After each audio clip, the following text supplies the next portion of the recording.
What is up, everybody? Welcome back to the stream. Hopefully everything is sounding okay. I have RTX turned on for today because it's Battletoads Day. That's right, we're going to be playing the new disaster of a game, Battletoads, where they basically literal SJWs have taken over and been put in charge of art designs because, quote, everybody wanted this redesigns. No, we didn't. But we'll be playing that, then we'll be playing some other Battletoads games, hopefully better ones that I know for a fact are better. Like the Super Nintendo sort of soft reboot of the original game, or remake, I guess you could kind of call it. Battletoads and Battlemaniacs, which we were just listening to. And the arcade Battletoads, probably the Nintendo version. There's Genesis version we can try as well. And also maybe we'll get to Double Dragon and Battletoads. See. But for now,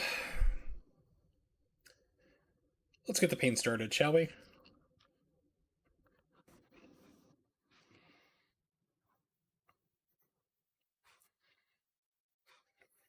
Good old Unity.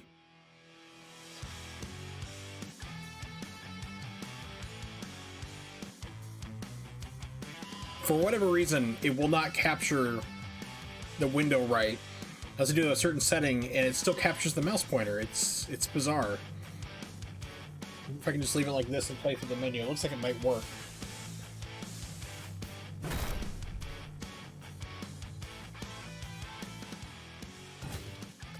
Okay, so cool. So it looks like I can play through the OBS preview window, which is good. Okay.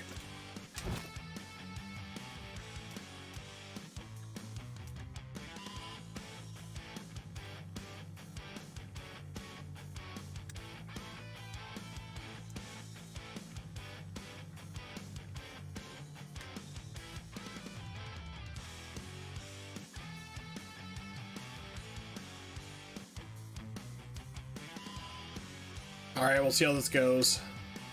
I'm using my fight stick, which is why I turned on RTX today.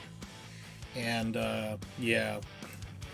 So hopefully it doesn't sound too weird. I mean, last time I remember I had to stop using RTX because it was just making the voice sound too clipped and too weird. So I actually turned off a lot of the microphone filters. I got rid of a couple different settings here, but I still have the gaming compressor on, so we'll see how that works out. Alright, let's see. Do I have audios or subtitles? Turn those on.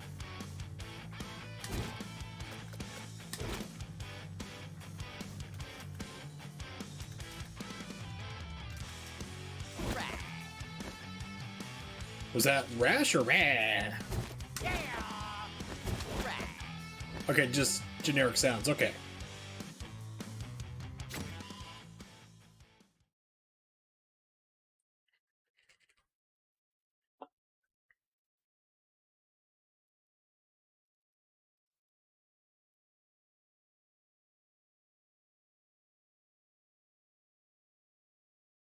Yeah, RTX used to be really good. Used to get a lot of the background noises and stuff. Being a bad guy is Doesn't seem to work anymore. Cool hideout, fancy hoverboards. And no one can tell me to wear a shirt. Oh no! It's the mega famous Battletoads, including Zitz, the leader, Pimple, the strong one, and Rash, the sunglasses one. Don't forget Best Kisser! Enough talk. It's time to... Best kisser? Why are you the best kisser? Maybe because I practice on my hand all the time? That just means you're the best at kissing your hand. Come on, there's more goons outside. Please tell me there's a game, not just this terrible Thundercats Go humor. Yeah.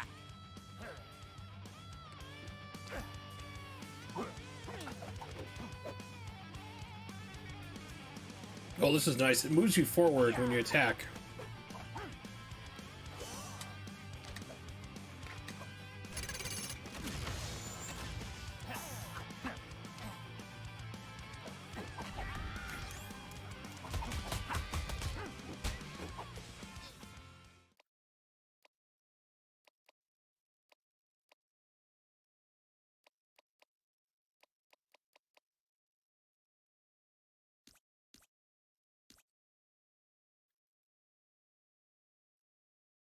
Combat.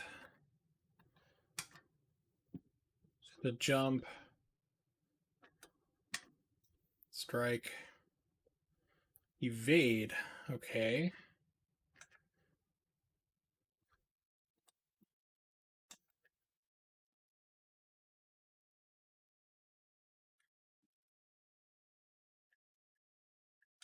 We'll see how this works.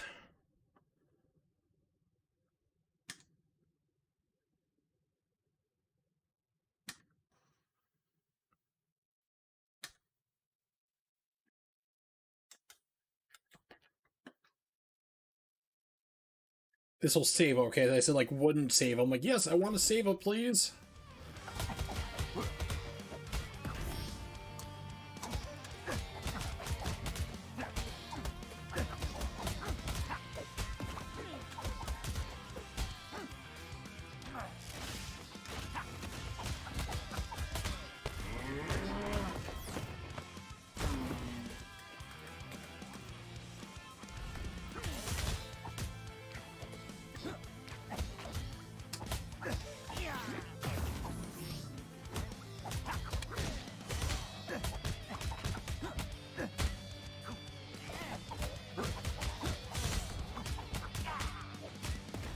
Okay, so this is like straightforward, just generic beat 'em up at this point.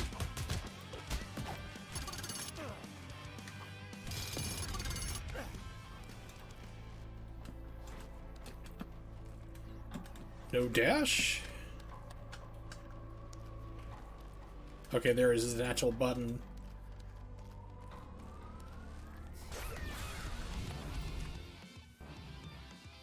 Enemy blocks or strikes. Charge smash by holding B. I don't think they went through and redid these buttons based upon what I bound them to. Hmm.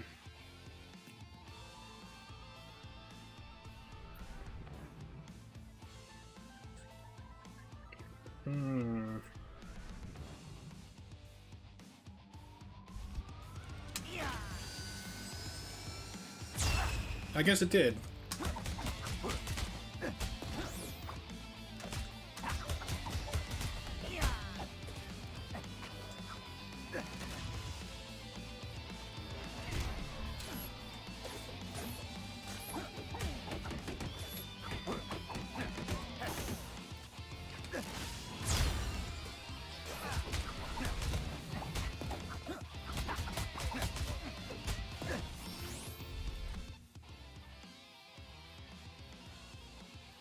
Hey, so why is right trigger? I thought I set the left button to be that. I guess not.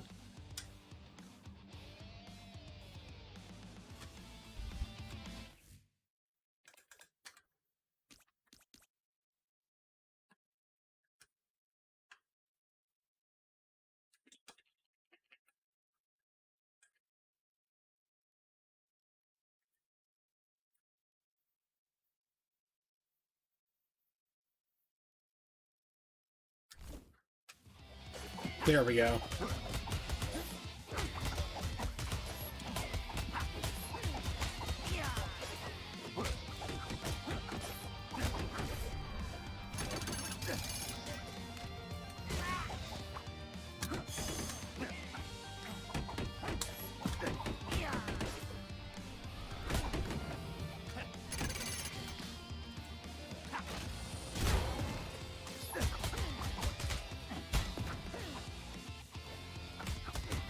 So far this is just pretty mindless. Why is this so complicated? It used to be like, oh, there's power-ups, just press the attack button near them and you'll pick it up. Now you have to hold, press the left trigger, Y, and then a direction in order to attack. To pick stuff up. Why is this so complicated? Like, seriously, like, did no one playtest this game? Which I suspect they don't. Sorry, I had to eat a quick cracker here. I just had took my pain medication, so if I don't, I'm probably gonna get sick, but we'll see.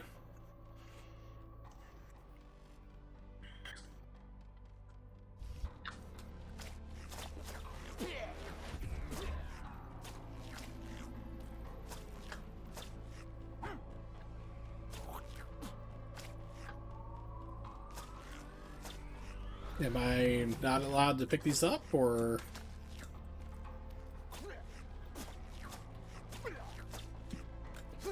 Okay.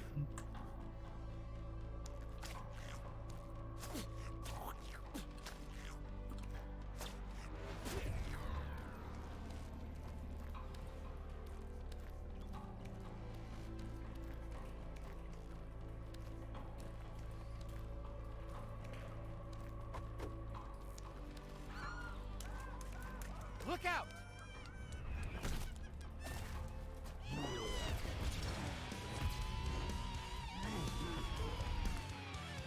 Join my gang or die. We offer competitive wages, dinner insurance, and attorney. Why all the humor? Shank? Then die.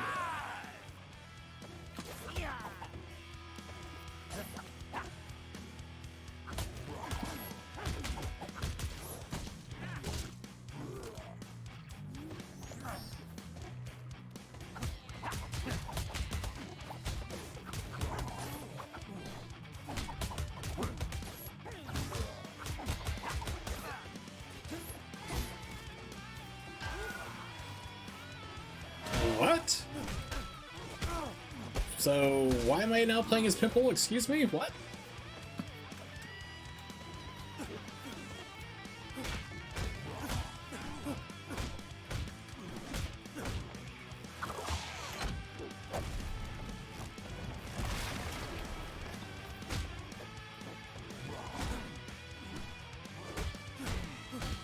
So, why did I turn to Pimple? Yeah, I don't have it set for the directional pad.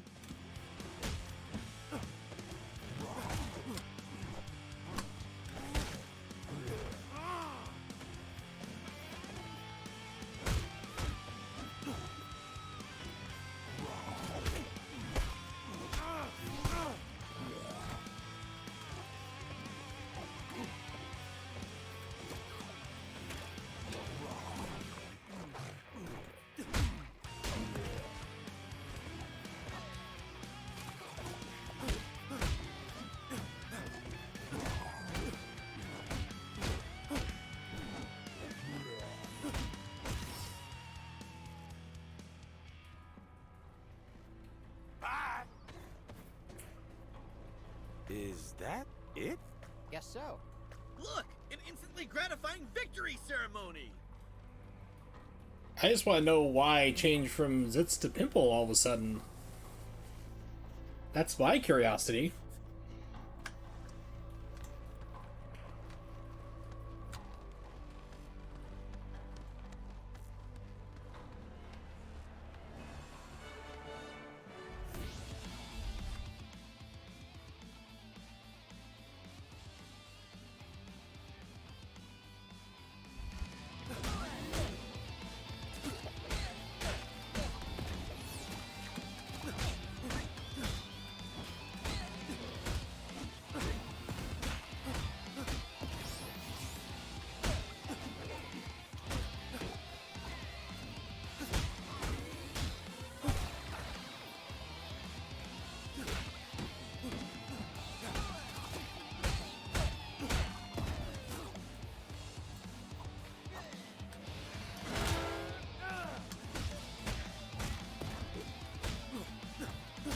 God, this game is a train wreck.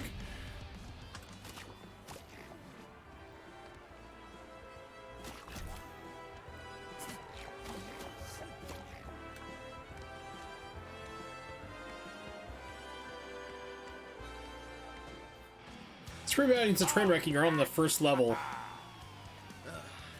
I mean, Streets of Rage 4 had problems, but I mean, this is like worse.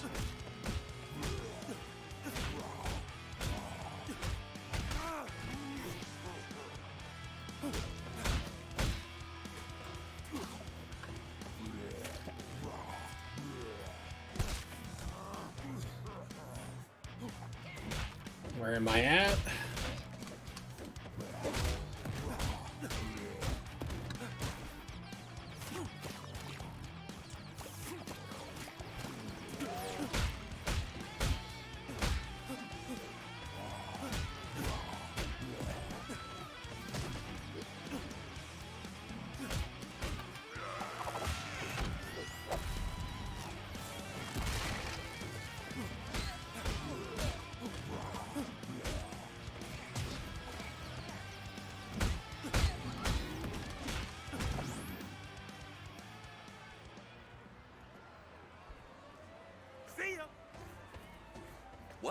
is that Pig's problem.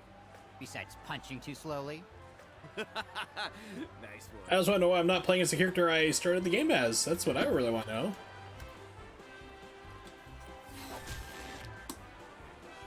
Okay, so I switched to the thumbstick because when we play on a fight stick, play on a fight stick, you can set it for left thumbstick, right thumbstick, or the digital pad in the middle. And this thing is set all the way up to the far left for the analog stick. So I just moved it to the center for the directional pad so I could swap in the character I wanted. It's like, okay, this is bizarre.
Okay, now I'm Rash, so I guess whenever you get knocked out or die, you automatically switch?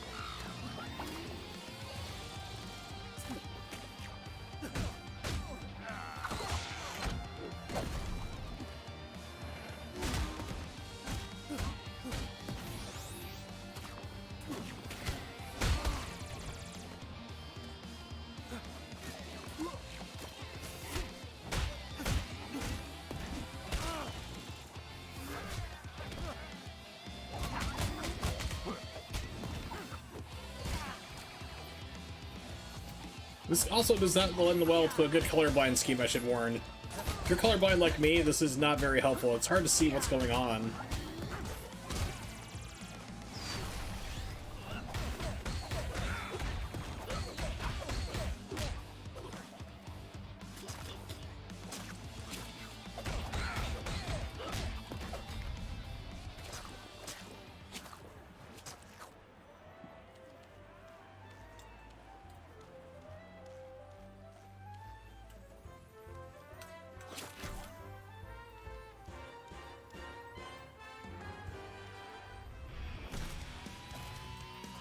Third time's a charm.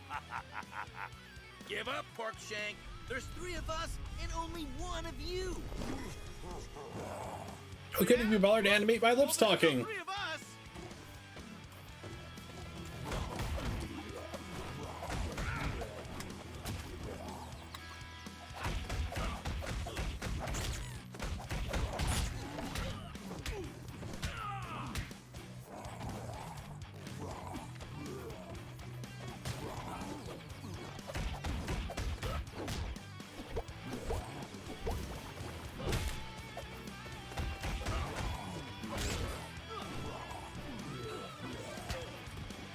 Wow, that hitbox is stupidly huge.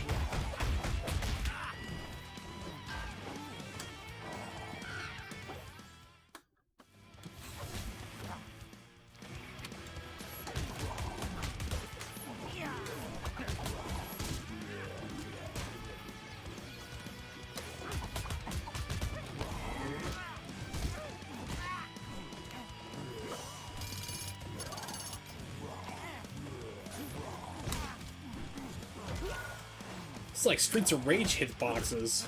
Streets of Rage 4 hitboxes, I should clarify. Because the classics were better. Holy crap, this game is garbage.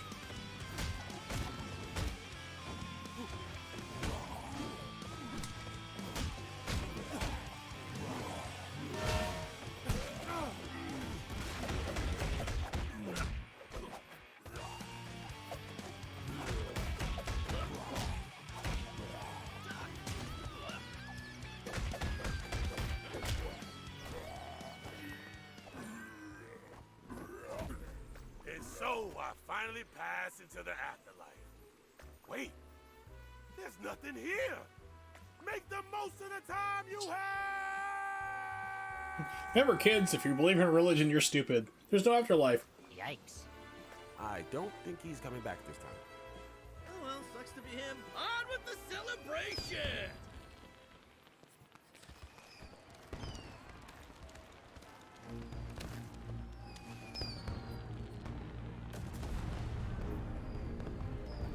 Now fly! I forgot we can fly. Yep. Everyone loves us. Now we can fly. The universe revolves around the Battletoads! Chant with me! We are God! We are God! We are God! What the? Tony, cut the work! There's friggin' frogs in here! Who is this guy? Hang tight, frogs. Yeah, I have a feeling the ultra religious are going to be upset with this game. Bunker? We are gods! We are... No, not this time. Just me.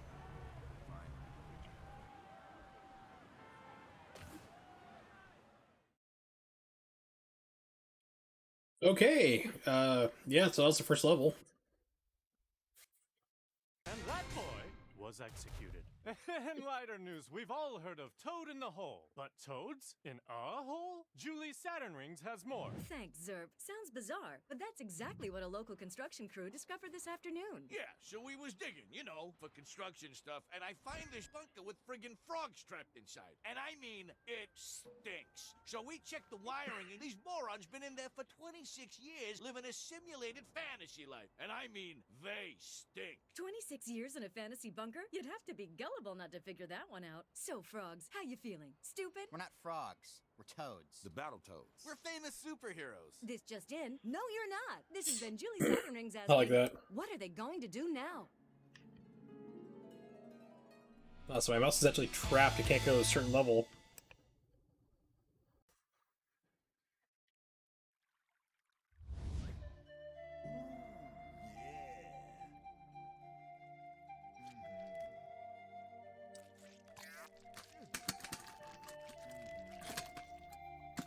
Yeah, I only have one thumbstick. This game is not built for fight sticks.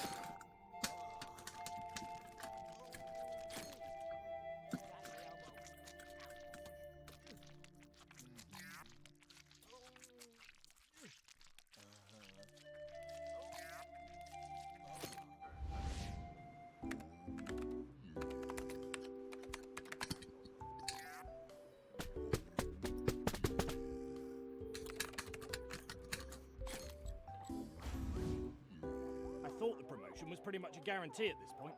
Then we had that meeting about the email. Ugh.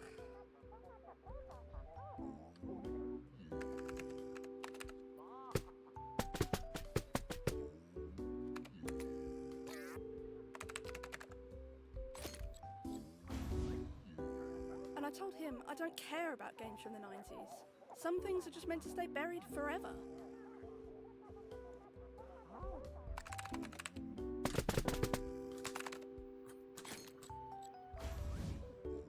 They just say, assume good intent. Oh wait, that weird lizard guy is looking.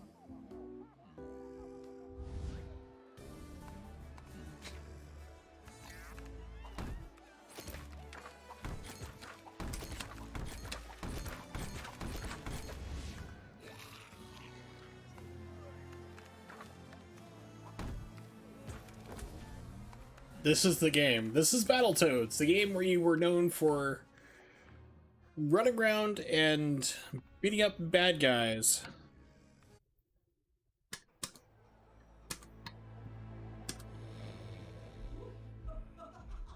No more. You're apparently living in a fantasy world. You work menial jobs. I mean, that's what all the kids want to play Battletoads for. You're right. I'll go apologize. Knock, knock. Sorry, we're poor. Oh, it's just Rash wearing a diaper. I solved it! Solve what? Come in, brothers. Are we brothers? You solved the mystery of Pepe Silva? Take a seat, I'll stand. No. You stand, I'll sit. Everyone stands. Listen, I've been up all night mimicking the methods of TV detectives. Tracking, triangulating, enhance, enhance, enhance. And I've pinpointed the precise location of the Dark Queen. Could you pinpoint a dumpster and burn that diaper? This is the Dark Queen we're talking about, remember? She nearly destroyed the galaxy, I think, but we beat her up, which... Remember when she used to wear like hot leather or latex and had breasts and didn't wear purple? Yeah, it was amazing. Sorry, Rash. I'm a masseuse now. My fists are for pleasure, not pain. And I'm lead attacher at the email factory. We're moving on. Moving on to what? Our sink is busted? The pipes are frozen? There are train tracks in our living room! No. We have good jobs and a roof over our heads. I'm not ready to get captured again. Well, I'm not ready to be irrelevant. I'm not ready to live my life as just another toad. But mostly, I'm not certain that I could.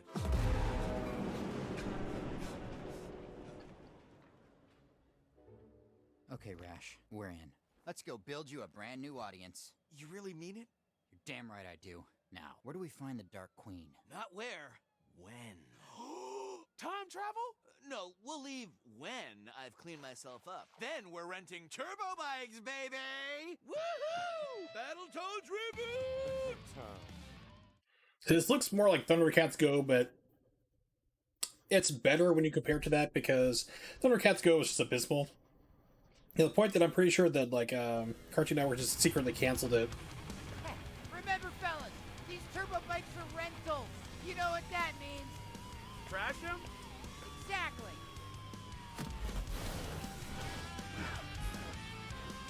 So let's hope this turbo tunnel is better than the original. So Battletoads and Battlemaniacs and Super Nintendo and I have a history. I'm going to abuse the hell out of save states to see if I can get past it. I've never gotten past the turbo tunnel without cheating, without using emulator save states. But I'm hoping though that with Run Ahead that might help me, but I can't get past it on the physical cart. Yeah, I own the actual game, the actual Super Nintendo card. I'm looking at it right now. Never able to get past that. I did it once on emulator, and the game started glitching afterwards. So I'm like, is this a bad dump, or did they not program the rest of the game?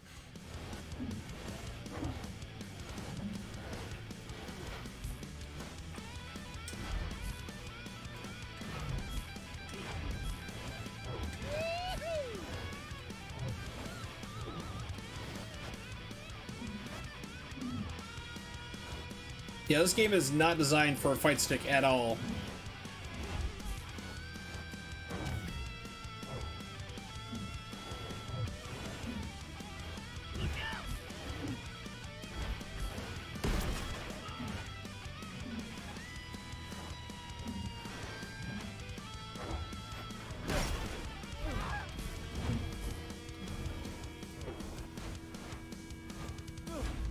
Okay, weird. It's like I didn't take my like sideways dash for one of the things. It was like to stop and look down. Like, is this right?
Hey, Battletoads, it's Chet from Chet & Son's Turbo Bike Rentals.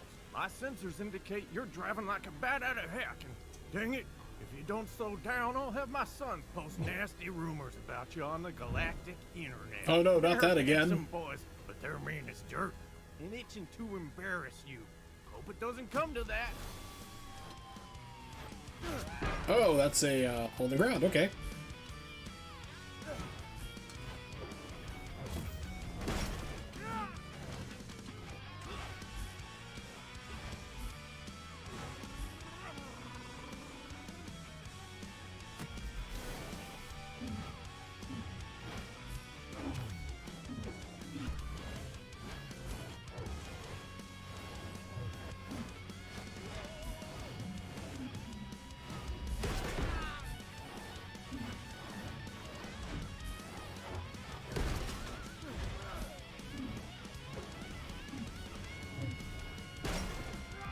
Yay!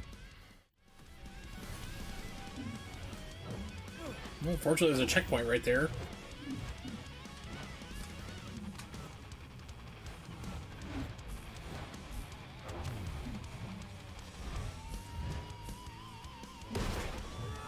A little too soon.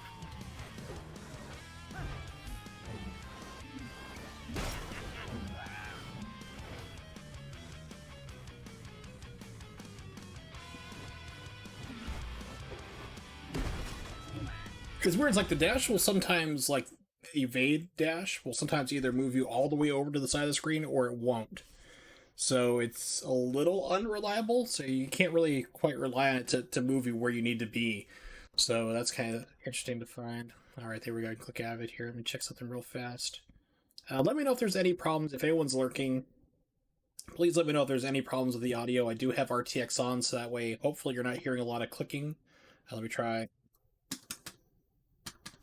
Looks like it's picking that up again. Yep, it's weird. RTX, I don't know what it is. I mean, I had to stop using it for a while because it's still in beta. They haven't updated it in the 4 months that it's come out. But sometimes it works really well. Like, I can hammer away on the fight stick. I can have my speakers playing, and all you can hear is just my voice and nothing else. It's like magic.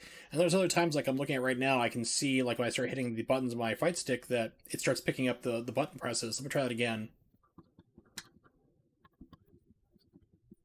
Yeah, so it's still picking things up like that instead of recognizing that, oh, this is not something it should be picking up.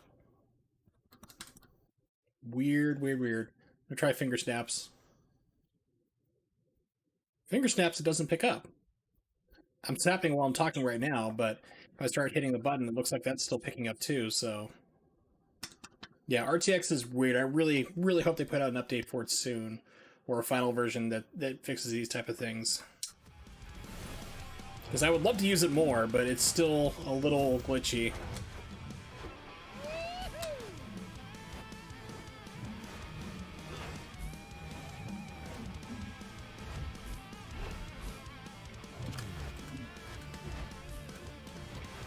Oops, wrong button.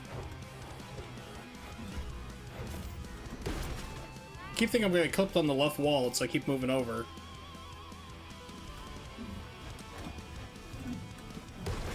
Whoa, okay. Watch the replay of that. Barely.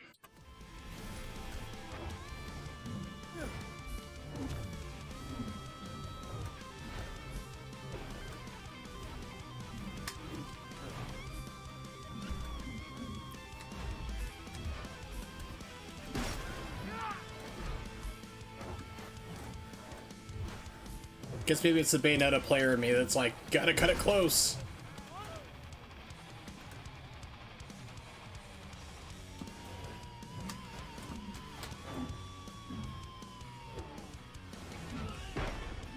Wow, that sucked me off the edge.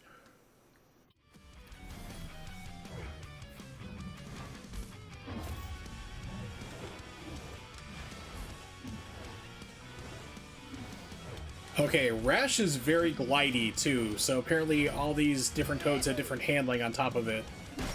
And since I'm playing on a fight stick, yeah.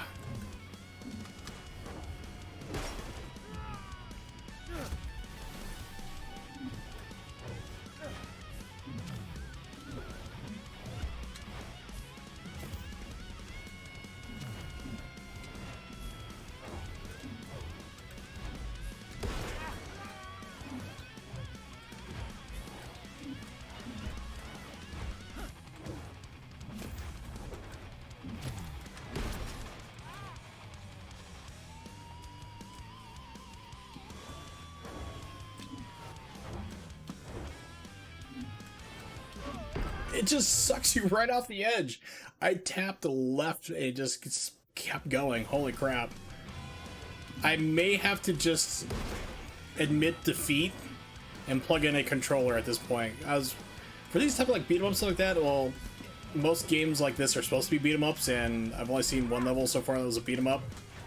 And then I'm a masseuse and office worker, so yeah, like most games like that, I like to use a fight stick. It's just easier on my hands and my arthritis. Being an old man and such.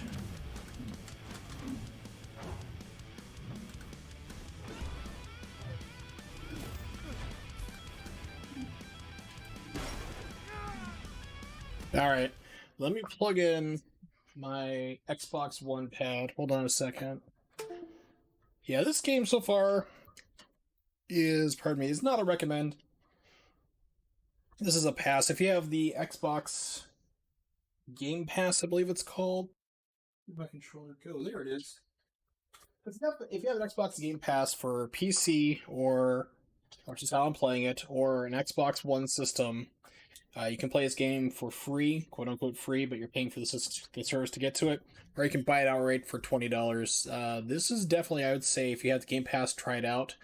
I am not enjoying it so far, which is a shame because I actually like the Battletoads games. I'm not like this huge fan, like, oh my god, Battletoads are the best game ever, but I mean, I made it a point to track down Battletoads and Battlemaniacs for the Super Nintendo.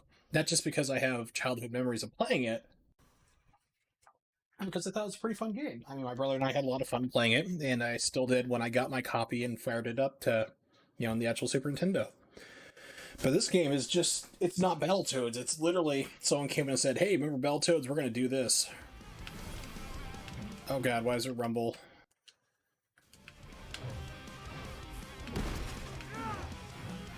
Oh, this is even worse. This is far worse. The analog control, oh my god. This is like slippery. With the fight stick, it was at least somewhat like determined. Like if you tap left or right, you move to a certain space. But this is like super slippery slide all over. This is not good.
Perfect. Oh, I warned you, Toads. Now my beautiful boys are spreading all sorts of lies about you until you return. Not again. Why would you do such a thing, sir? He sounds pretty annoyed. You know what they say. Let me try putting back on one of my noise gates. I took it off because sometimes, like, if you have a compressor on top of a compressor or a noise gate on top of something supposed to be suppressing it, it can, like, be too much.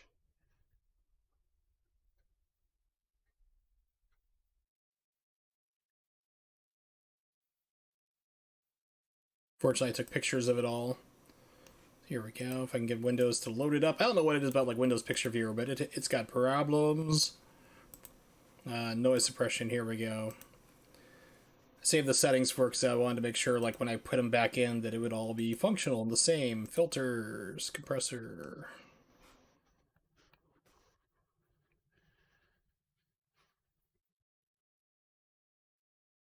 Noise suppression. Had it set for 33, negative 33 decibels. Okay, so let's see. That might be a little too much. It looks like it's clipping off the first parts of my words. Not there. Back to filters.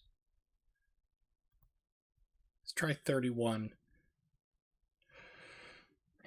Okay, it picks up my breath.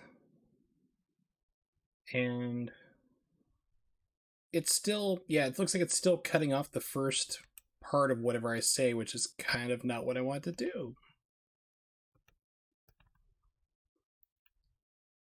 30 seems a little bit better. Still mostly passing most of the tests here, so. Okay, let's try one down. Let's go down to 29. We'll leave it at 29.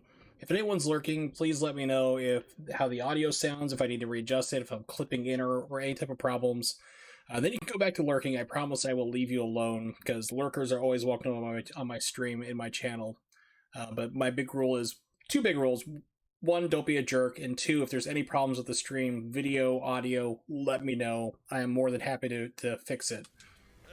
Don't trust obviously unstable anthropomorphic toads? Bingo.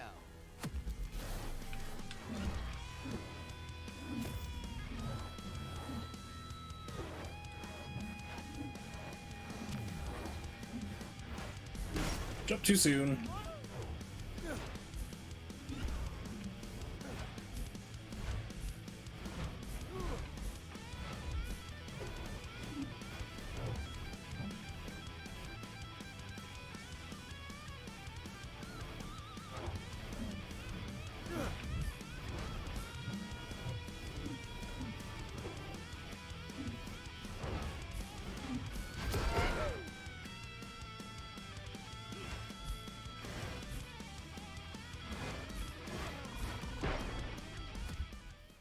Try this. Okay.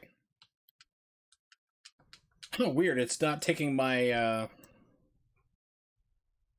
I do this here. Nope. Okay, so earlier it was letting me play through the OBS preview window, but now it's not letting me do that. So let's disable preview. Move the mouse out of the way. There we go. So when I do like Battletoads and Battlemaniacs, I'm going to be playing it through RetroArch. I did consider getting out the Super Nintendo and hooking up and playing it that way, but I was like, I'm going to be playing the arcade version too, so it's like, we'll just stick with emulation for that for tonight. But I will be using my fight stick again for that, so the RTX has got to stay on. And that also, like, if you have RTX on in OBS and if you turn it off, it crashes OBS.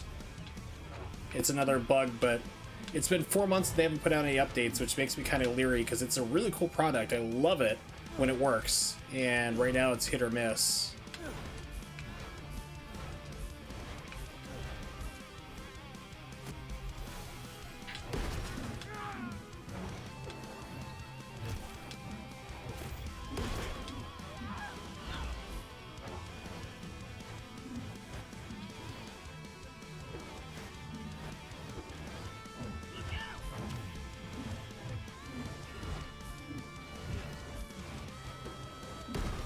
Yeah.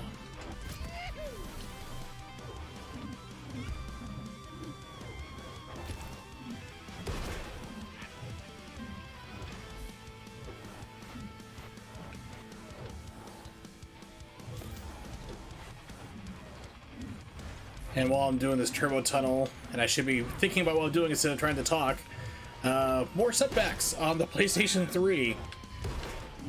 You need to have a splitter, an HDMI splitter, which moves out HDCP, high definition copyright protection. PlayStation 4, it's simple. You basically turn on a button, like uncheck a box, no problem. You can stream through the system. It's beautiful. If you want to watch a Blu-ray or DVD, you have to enable it so that way theoretically you can't copy it. I can understand that. PS3 is just locked down constantly. So the splitter I bought, because my original one I bought 4 years ago died, stopped working right. It's like, okay, crap, gotta buy a new one. Bought one from a different company. Said it strips out HDCP from the PlayStation 3, and it does. You can see the video, but it kills the audio. It doesn't let the audio play. So I'm like, son of a... Why? I'm trying to play Ratchet and Clank to make my friends happy. To make the woman I love with all my heart happy, because it's a game she likes. And it's a game I like too. I've played the Ratchet games before. I thought they were fun. I just want to make her happy. And, yeah, it's just the universe keeps conspiring against me. So I got my DualShock 3 controller as well today, and it is broken right out of the box. The guy sent me a completely busted controller. Like the left thumbstick joystick is like completely like pushed up by default, and it like flops around. It's really weird. Like it's not like springing like straight to up, but it's not like it fell out of socket or something. I've seen that happen before on a DualShock and was able to fix that. This is like just completely, plainly broken. You know, unapologetically. So it's funny because normally like I've had stuff come broken before from eBay, and usually I have to go and contact the seller and say, hey, like, can we do an exchange, or can I send this back to you? Do you have another object, like another one of these things you can send to me for replacement? And a lot of times they're like, yeah, sorry about that, no problem, and you know, they'll send you one that works. Not an issue. you go and you click on like, hey, this thing's broken, and it's like instantly like, oh, here's a shipping label, send it back, and we're working on your refund right now. So this guy's apparently has a history of doing that. If you set it up to automatically issue refunds and packing slips, paid packing slips to send it back, you know you're shipping out crap and you're just hoping nobody catches you on it. So yeah, I'm not happy. So but what I did was I ended up buying Ratchet and Clank, the trilogy that they redid on PlayStation 3 with the upgraded 720p graphics, high definition graphics, and widescreen transfer. So I have to worry about the PlayStation 2 bugging out on me.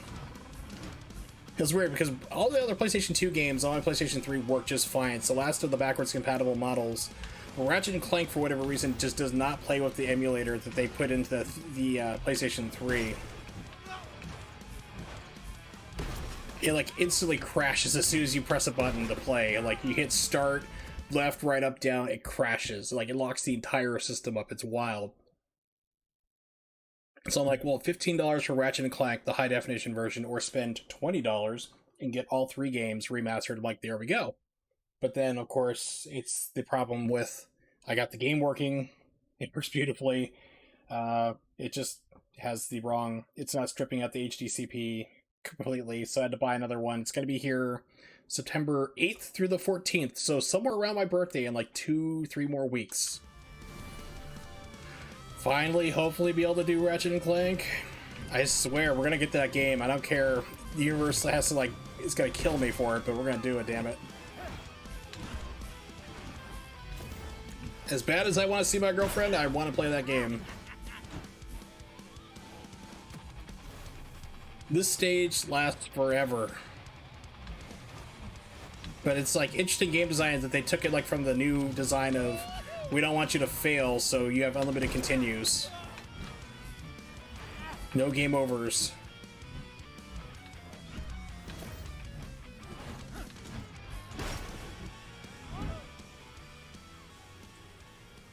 Hello, Toads. I made my sons delete their posts.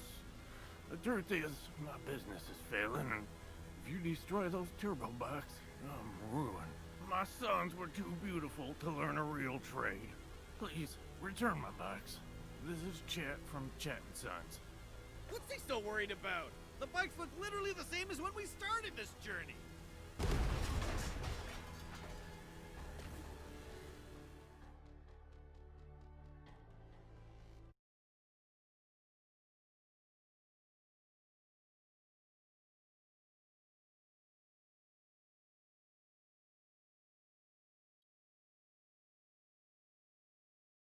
Loading, loading. Okay. 5 missed messages. I'll listen to them later. What is this place? Looks like the Queen is hiding in an abandoned theme park. Be careful. It's been years since our last tetanus shot. Alright, so let me try one more time with the sound filter. I'm going to knock it down one more. 28. Okay. Yeah, it seems like... Still seems like the RTX is clipping out the first part of my words. So if that's happening, I apologize. It's just going to be a funky audio stream. But if something does need to be fixed, please, like I said, let me know. If you're lurking in chat, you're more than welcome to lurk. It's always cool. But so I also heard about another game, Streets of Rage 4. What are my buttons? Okay, they've reverted back, so that's good. That's that. It's my... Okay. Streets of Rage 4 is supposed to be getting new content. They're like, we're working on it. We don't know when it's going to be, however.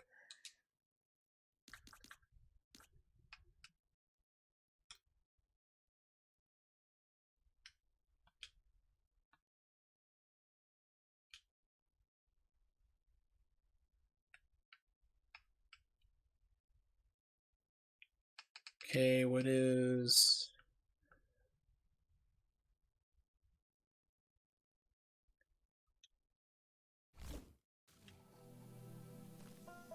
There we go. So Streets of Rage 4 I thought was good, but it has problems. Like, they built the game around needing to close the distance on fast enemies and evasion, and you can't do any of that because only 2 characters have a dash. It's really weird. Cherry was a lot of fun, and then Adam, who you unlock later, and then everyone else is like terrible. It's just you walk so slow, and you know these bosses that run from side to side of the screen. You have to run and close the distance and beat them up, and you can't. You move so slow, and they're like, "Oh, here comes an attack! You gotta get out of the way," and you can't do it still. So people are like, just play through the game like multiple times until you unlock the Streets of Rage 3 characters, which have an upward, they have a dash, a run, and an evasion move. That's all fine and dandy, but the problem is you have to beat the game like 4 times to get those characters. So if I want to play as Axel from Streets of Rage 3, who has the dodge and dash, I have to play the game and beat it 4 times as him. It's like, why? Alright, tank enemies. Evade, left button, left at the same time. To trip him to stun state, then strike.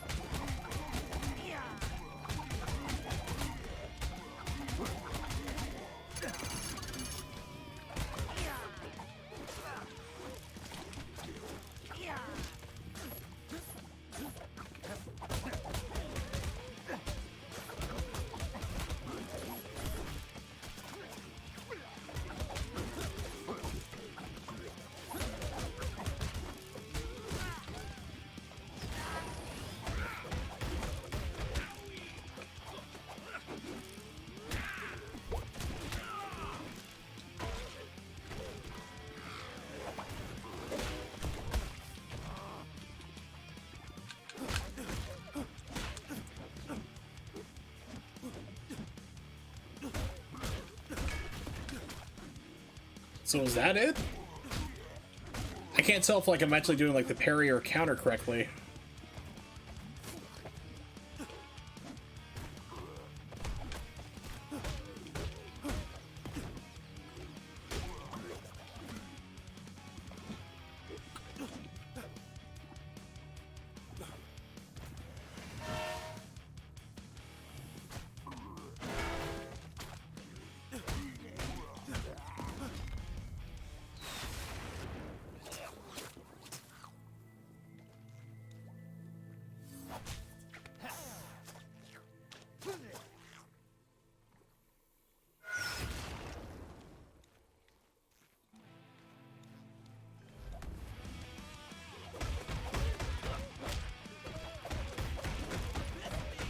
I also remember like the morphing moves just being at the end of a normal combo, but now you have to like charge and hold them down. It's a lot of questionable design choices in this one.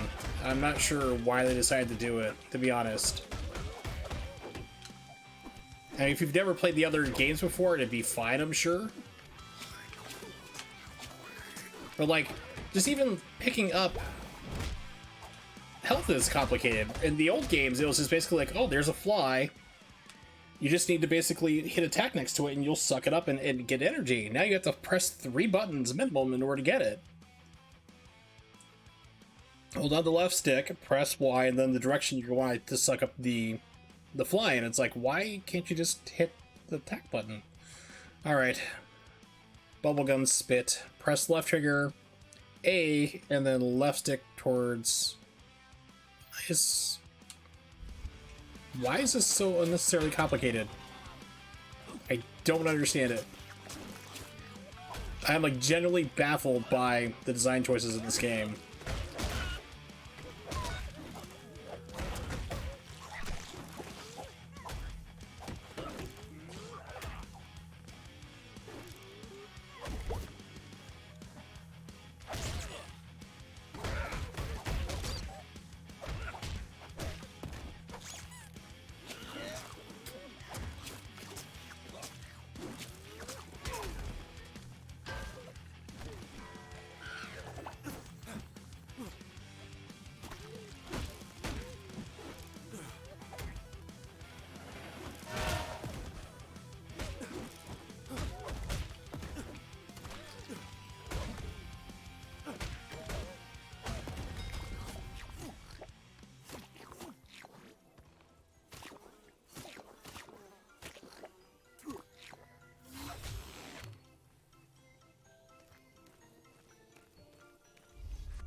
It just feels like one of those games where, like, we have all these buttons on the controller, we want you to actually use them all. It's just, it's such a bizarre choice. And the fact that it doesn't really support a fight stick either it's really bizarre.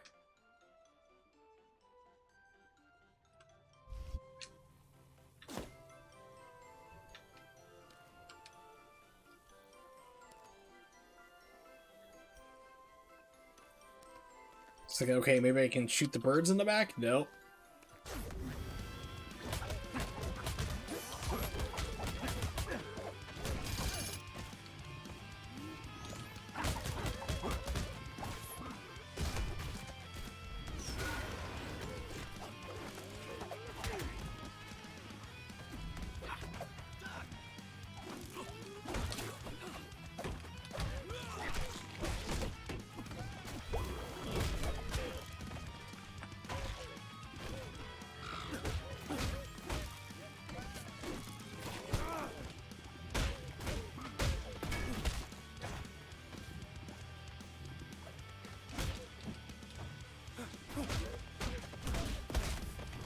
What is that hitbox? Holy crap.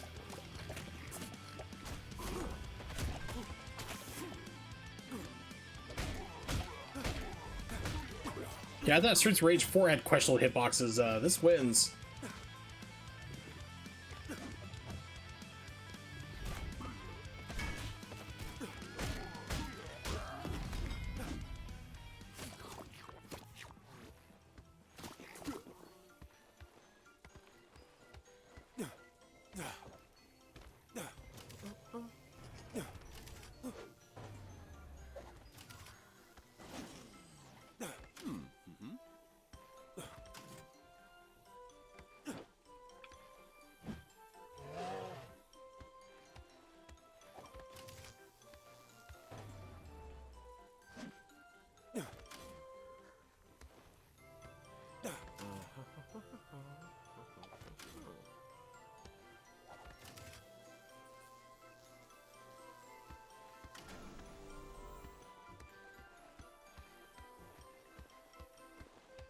I know I should have kept playing Ninja Gaiden 3 Vanilla. Oh man, that was so bizarre to play last night. It's like, you don't realize, I mean, you get used to like Razor's Edge, like for all the changes they made that made the game better. You think at first, like, it's not that many changes, really. It's still not that good of a game, but when you compare it to Vanilla, oh man, it is night and day. I was shocked. Right, like how talkative all the enemies were in that game. It was insane.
tongue rings. Not just for your girlfriend anymore. Or boyfriend, I don't judge. Why? So I got my new phone today for my, it needed an upgrade. My old phone was starting to die. It was like 4 years old really at that point, but I got a Samsung A11 after my dad said, yeah, we're getting you a Google Pixel 4. Samsung A11, it's not that good of a phone. And apparently you have to swipe one direction. You have to go from left to right when you open your phone. I'm ambidextrous. I use both my left and my right hands equally. Thanks to multiple accidents and breaking fingers and hands growing up, I developed that tendency. So, holding in my right hand, I will do... Or actually, holding my left hand, I'll do a right to left swipe to open it. And it's like, nope, you want to set up like some custom configuration for your lock screen? You can put in pictures of food. It's like, I don't care. And then you try to swipe, it's like, nope, didn't recognize it, didn't recognize it, didn't recognize it, then I'll do it. I'm like, yeah, this phone's getting returned. It's a pain in the butt. The display is terrible. It's like a very cheap LCD is what it looks like, because if you are not looking directly at it, it's dim. It doesn't have like a side view to it. It's like, how can you make a phone? This is a budget phone. You can buy this yourself, no contract, for $120 to $150 in the United States. And that should tell you something about it.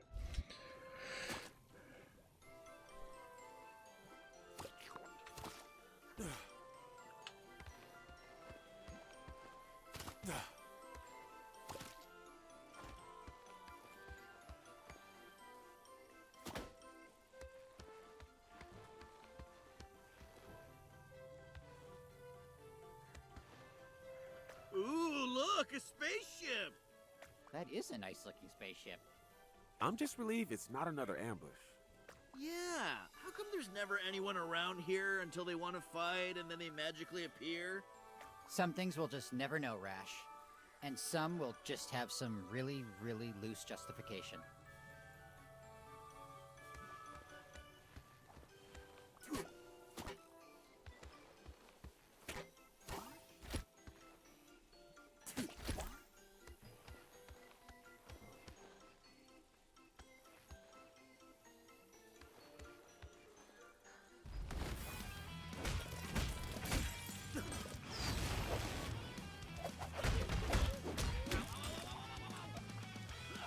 Like, enemies do so much damage, it's impressive.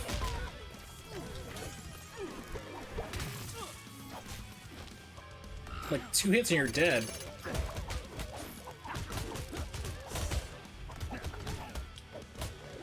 Zit so far is like the best character I've seen. He is like fast and agile. Combos do well. He's got a good up in the air, like off the ground. His dash is impressive.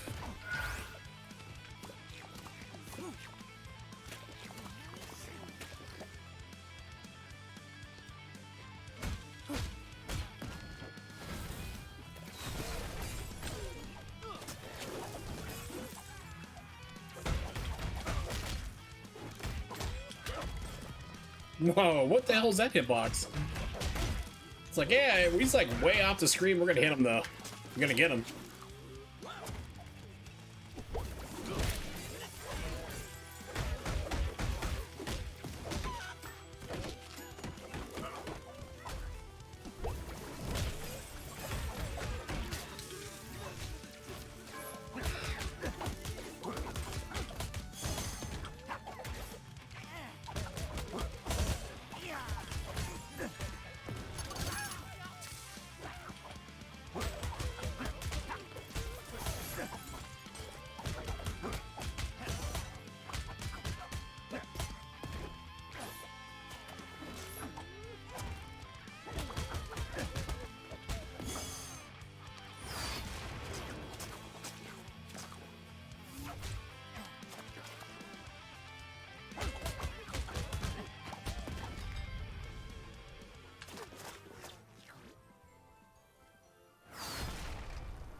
Guys, gonna need another Zitz Blitz.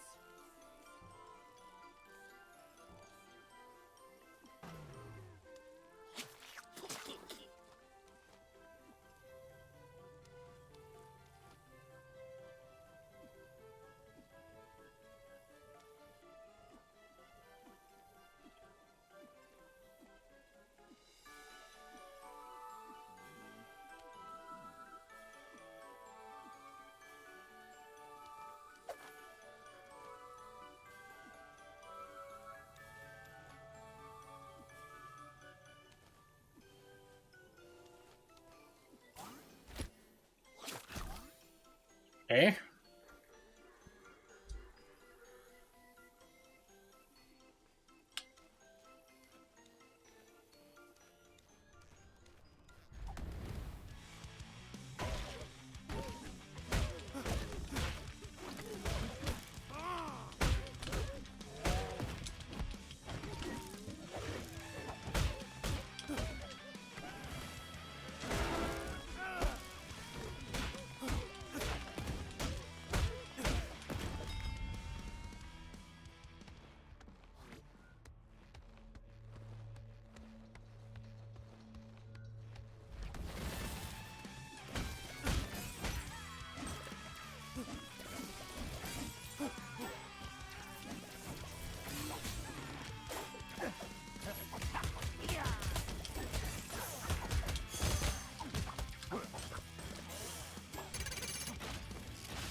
Can you pick that one up? No? There we go. Yeah, so Zitz is like literally the best character to use in this game. He is fast, he is agile, he has combos, his, you know, up in the air is the better one. It's OTG, if you will.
Run back this way? No, you can't. Okay, it stops you. I was like, oh, maybe I can run up the track. Maybe there's like a hidden bonus level or something. I don't think there's going to be any hidden bonus levels in this game, to be honest.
So I have no idea what that does. Maybe it's just a taunt for some reason?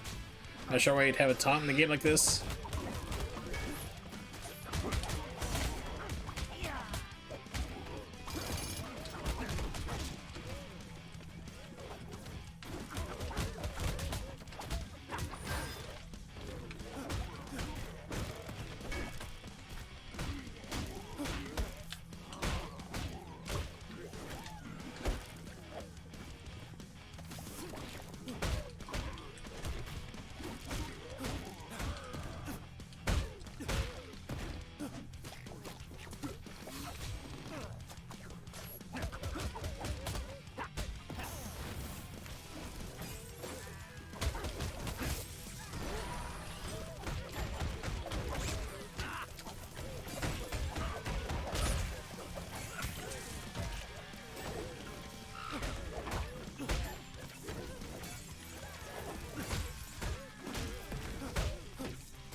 It's like Streets of Rage hitboxes. Like, come on, please let me hit him.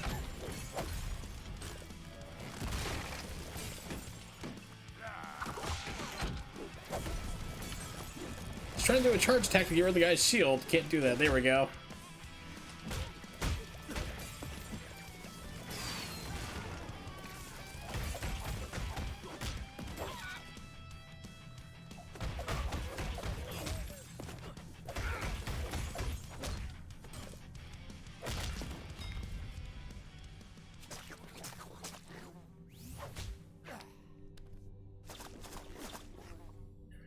Oh god, this game is just sapping my will to live. As a Twitch streamer, I don't know why I took that weird pause there when I took a drink, but yeah, it's just... The biggest sin of all is it's boring, to be honest. Got really weird mechanics to it. I mean, it's like... literally... like 2 hits will kill you from a lot of enemies.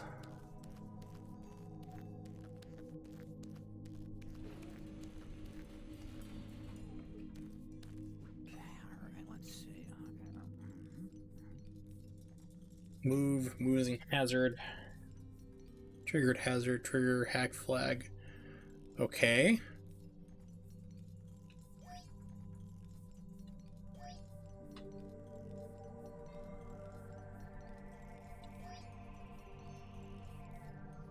Analog control, okay. Alright, let's see.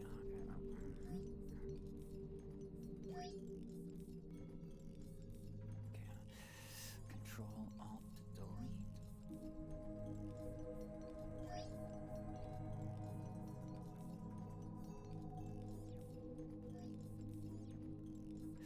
Got it. Yeah. Ooh.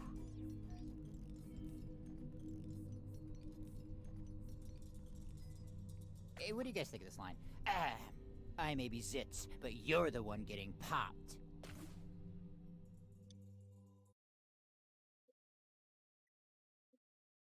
I'm just trying to get to the Dark Queen. That's all I want to see.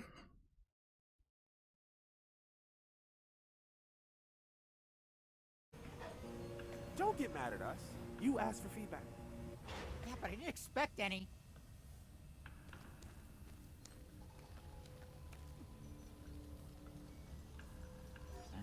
Yeah. Okay. Control Alt Delete. Okay. Alright,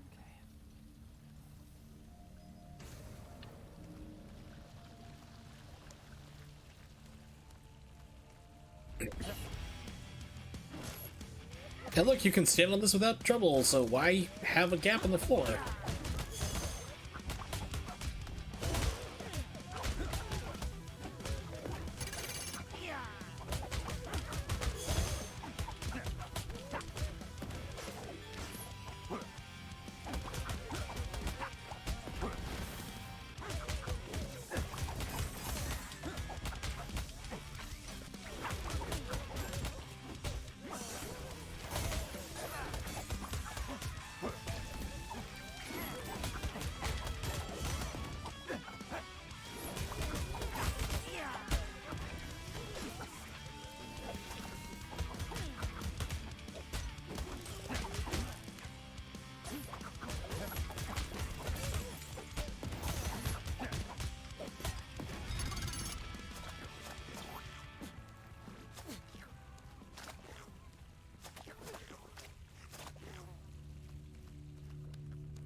Oh, I can't take this game anymore. I'm so damn bored. Yeah, so Battletoads in whatever they want to call it. I think they're just calling it straight up Battletoads. I do not recommend this game whatsoever. If you have an Xbox Game Pass already, then you're not losing anything. Try it out yourself, see if you like it. I don't recommend the $20 it's worth. I would save my money till it's down to $5 if you really, really have to buy it for whatever reason. It's just not fun. I mean, that's the biggest thing. They overcomplicated the controls. Damage is way out there. You get hit by a lot of things that are hard to see. If you're massively colorblind like myself, it's even worse because it just blends in with everything. It's just all the colors just kind of match. Which is not their fault, but I mean, it's just kind of annoying that colorblindness has kind of become more aware for a lot of developers now. They still know how to implement it correctly, or even like test and say, hey man, like, let's hire somebody who's colorblind and bring in somebody who's colorblind as a consultant and say, how's this look, you know? It's like, I could have done that easily for them. I'll do that for free for companies. Like, hey, send me screenshots or video or something. I'll let you know if I can see it or not, or if you need to change color for whatever. You're making a special colorblind mode. But that aside, it's just not fun. I mean, it's long, it's a slog. I would say Streets of Rage 4 is far better than this still, even though it has movement problems and like huge movement problems in that game. Like, you need to be able to dash and dodge, and you can't except for two characters who are the weakest in the entire game, so you just get literally beaten up. This game you get killed in 2 hits. It's not fun, and that's the biggest criminal thing with Battletoads. A game about being zany and fun and attitude is just, it falls flat, sadly, in my opinion. So I would say do not spend money on this. Just try it any way you can. We're going to move on to a more fun Battletoads game, though. We're going to play Battletoads and Battlemaniac, which is one of my favorites.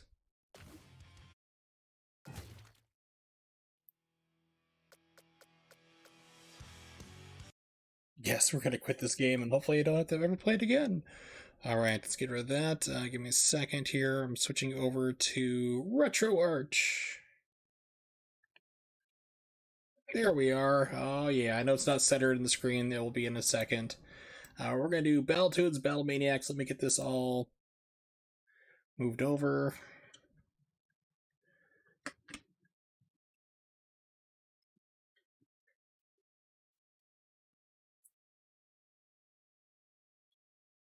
Let's put them on retro for the tag because we're moving to the retro territory. So I plan on doing Battletoads, Battlemaniacs, doing some maybe, yeah, also the arcade game too, for sure. We'll tackle on that.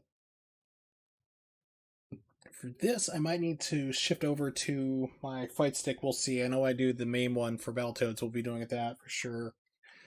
What did I just load up into? Closed content. Not what I wanted. Let's see. Super Nintendo, where are you? Over here.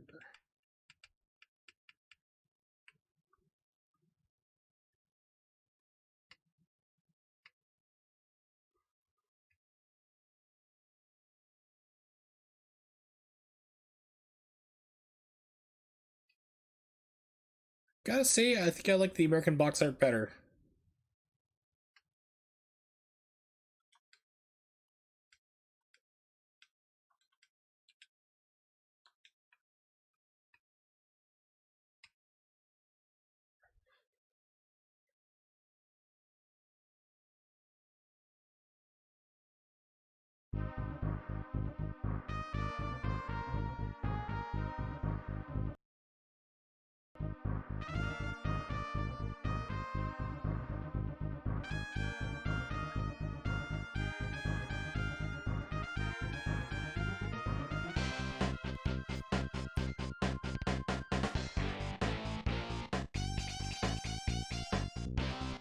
Oh yeah, good soundtrack.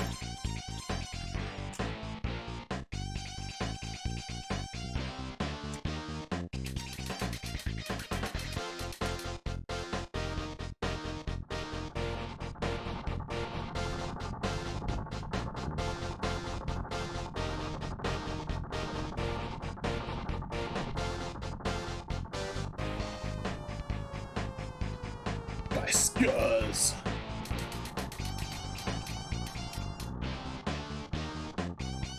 Gachung the Fortress.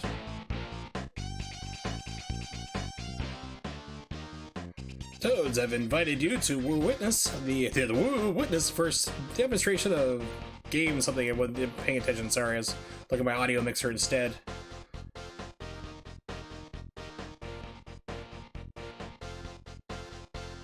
David's artificial world, the Gamescape.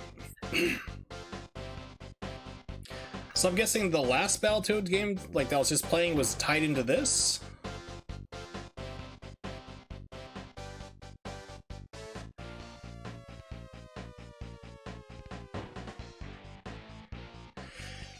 Yeah, for whatever reason, Zips isn't in this game. Like, you can't pick him. And you can't really pick your Toad either, unless, like, you're picking Player 1 or Player 2. Player 1's always Pimple, and Player 2 is always Rash.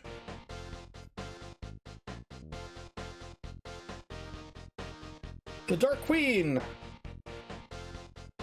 Her original design, which is so much better. And that just loops through. So that's basically the story. Someone gets kidnapped. So if you're wondering like what's going on, I'm going to show you what the original design was for the Dark Queen.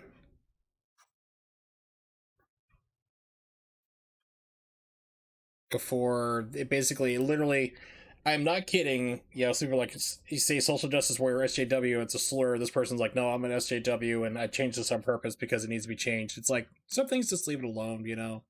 No one asked for this, really. But desktop, here we go. So this is the original Dark Queen right here. That's what she used to look like in the Nintendo, Super Nintendo arcade. And this is what they changed her over here on the left too. Because, quote, the design needed to be changed. No feet, just points. No breasts whatsoever because she can't be a woman. Yeah. Much better. For reasons I won't quite go into. If you know me, you know it's one of my reasons why I like it. But still, it's like, I was like, why did they change this? When they first shot the first trailer, they just had like maybe under a second of this flashing on the screen. Everyone's like, whoa, wait a minute, is that supposed to be Dark Queen? But yeah, I was not impressed with that. We're gonna get back into the game. We're gonna have some fun. We're gonna do it right. We're gonna play a game I enjoyed. Back in the day, did not have a Super Nintendo for a while.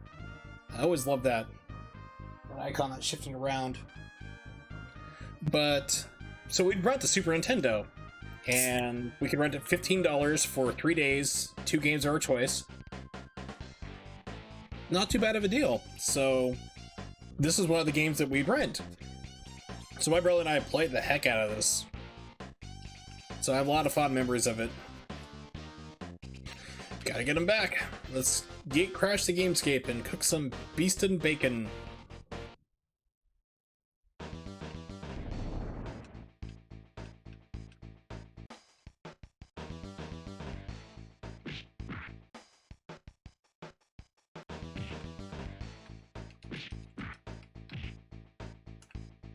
Alright, I gotta check to see my input is, or my run ahead. That's one right there. It's really weird. X or Y is not the attack. That's your jump in this game. I didn't see an options. Yeah, there's no options for this game.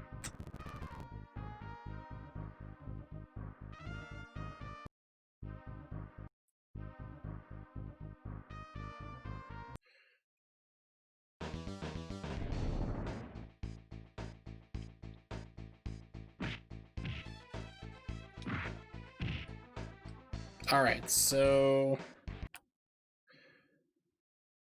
latency 12 frames ahead, good lord. Let's see what it's at right now. So 1, 2, looks like 2 possibly, which is not too bad. Yeah, so it just needs to be only 1 frame. Basically, not that, normal. So to count the run ahead frames, what you do in RetroArch is you press P as in pause to pause the game, and then hold down like the jump button. It's usually a good one to do.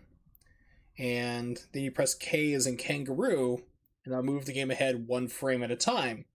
And whatever number it comes up with, like I was playing Contra the other day, and it had 3 before you start to move. So you subtract 1 from that, and you have your actual number to do. So in this case, it took 2 presses to see it jump, so you just need run ahead to be set to 1. That's all it should be. And then, when you press jump, 1 frame, there you go. So you've basically taken out all the lag on your emulation.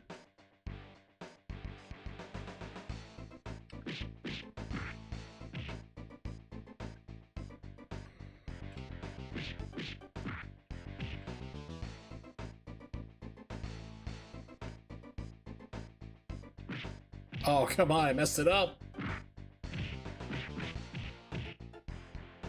It's a little slippery. I mean, it's like you kind of slide around a little bit when you walk.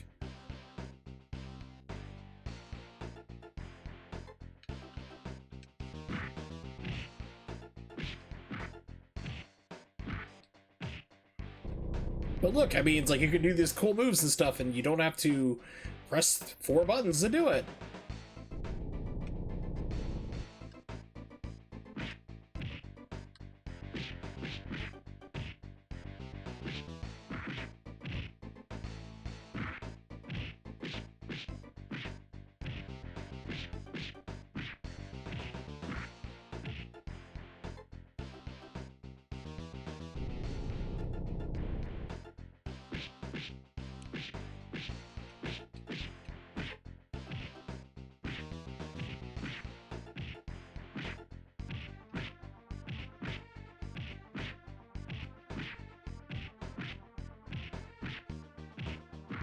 Racking up those points.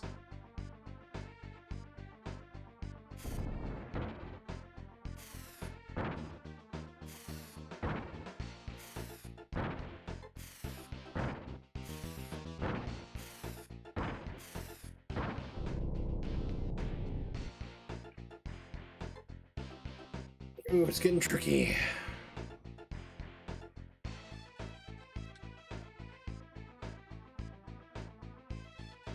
Although it always runs off to its doom.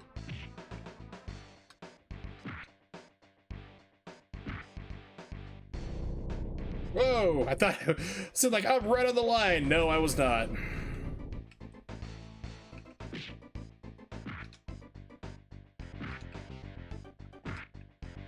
Cheese it out.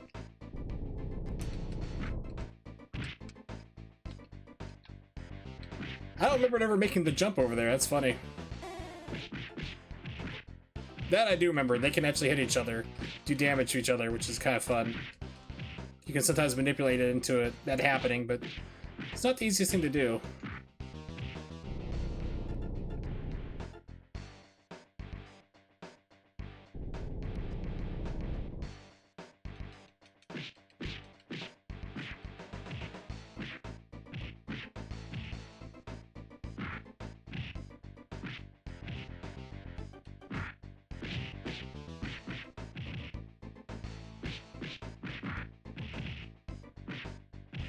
Ran to the wall.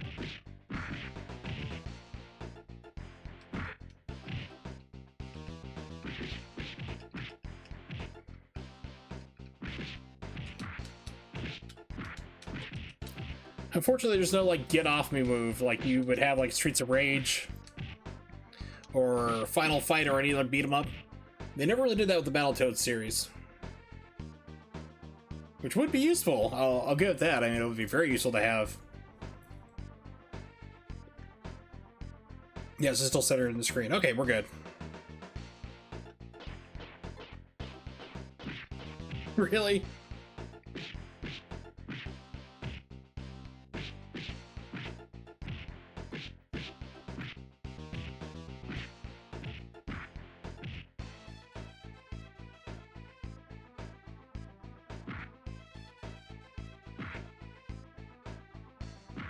The delayed hit.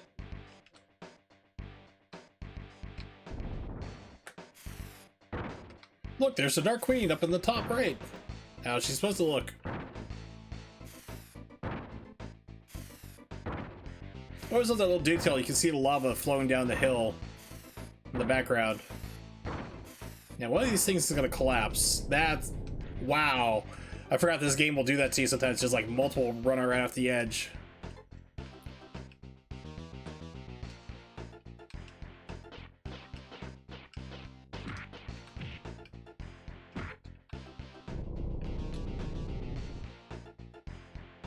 Now we're at the boss.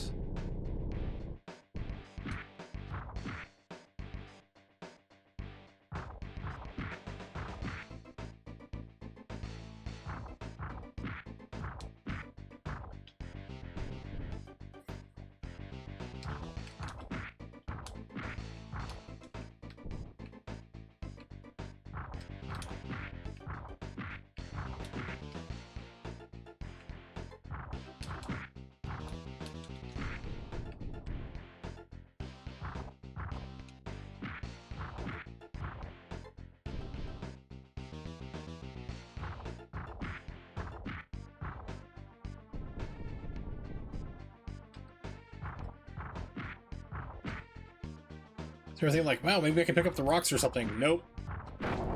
There we go. Dead little piggy. They're gonna make me look like what in the new game? You're gonna think, oh, a clucking fool. Ooh. I'm gonna write some angry letters to Rare about a game that came out 27 years ago.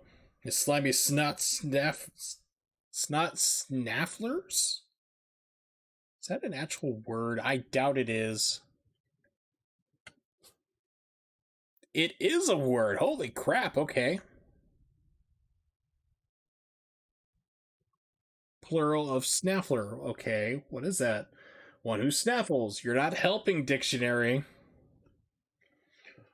You can't use a word. You can't use a word to describe itself.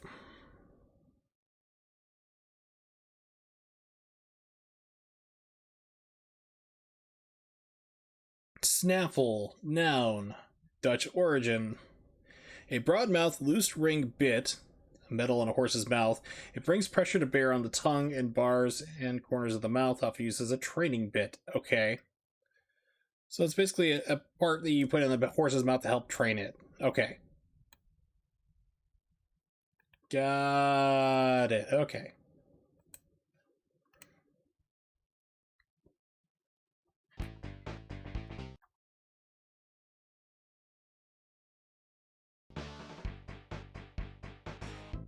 I think this is the tree next? Yeah. Hover discs you can use. But my beak, there's a whole toad lot of trouble waiting down that tree. Down in that tree. Me failing to sound impossible. This part is like really easy. Like 2-player to like keep juggling for like a lot of points.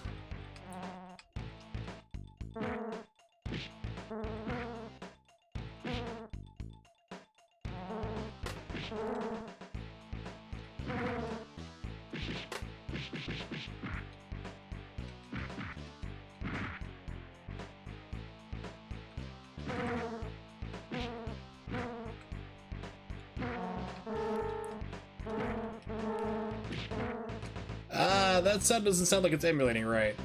Yeah, I just can't juggle any of these to save my life. The big problem with this is like right at the end of this level. You have this like quick free fall part where it just goes by pretty quickly. You can really shred yourself on these tree stumps.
Oh, come on. She can't juggle anybody. I was like so close, like one more hit would have given me an extra life. It's literally what this level is for. Is like it's basically designed like if you know your way around it, you can get pretty much almost all the lives you're gonna need to theoretically beat the game.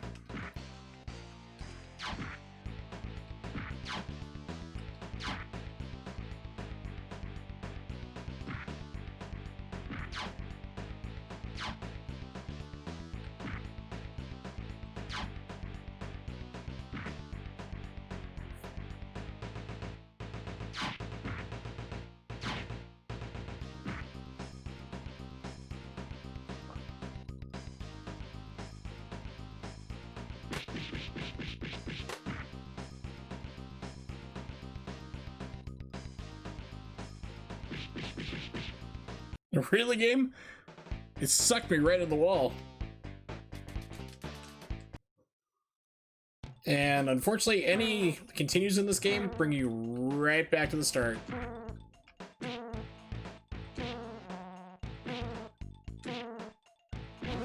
There we go. It's like hard to feel, but there's like actually like movement lag on this stage. It's like, yeah, otherwise like your controls are pretty tight, but this one's like really, they make you move like a little bit slower because they really kind of don't want you to really rack it up. So 2 people on this part, you can really, really clean up on the lives.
Just noticed, I don't know what it is about Twitch, they're having problems. It's like sometimes it just doesn't update your screen title. There we go. Now we're back in business.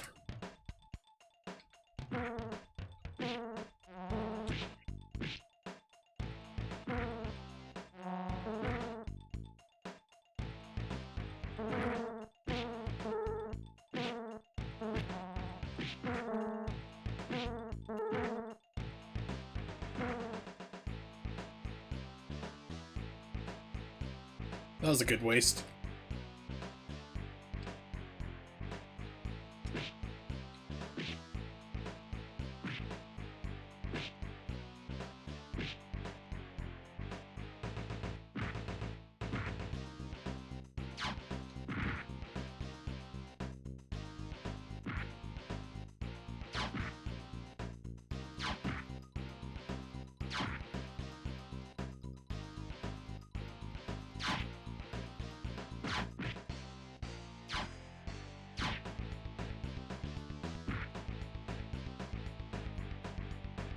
All right.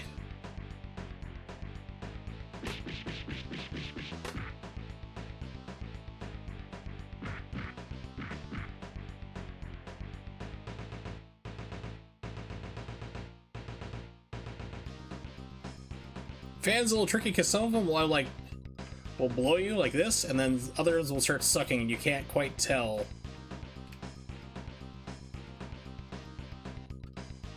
Okay, that one's actually pulling. These are pulling.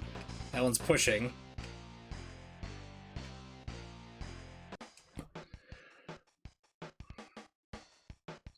So I've never gotten past the turbo tunnels on this game. Actually, I have. I've done it like 2 or 3 times total, I should say. Yeah, this part's fun. I mean, you can really lose all your lives super fast.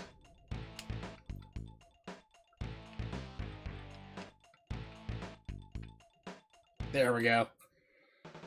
Oh, Dark Queen, how's she supposed to look like? I love her this way. Oh, I also love the bonus music in this game. For this bonus stage, oh, amazing.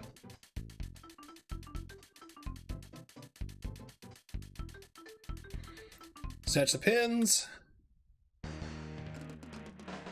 remember watching somebody do a speedrun of this. I'm like, what are you doing? It's like they were trying to collect all the pins. I'm like, if you have like 0 pins, and if you take enough hits from the black pins, which make you lose them, if you're down to 0, you end the bonus round. He's like, oh. It's like, dude, it's like, you're killing your speedrun. What are you doing? Yeah, this music is baller. The kids say baller, right? Is that a YOLO thing to say? Or me?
Sorry, itchy ear.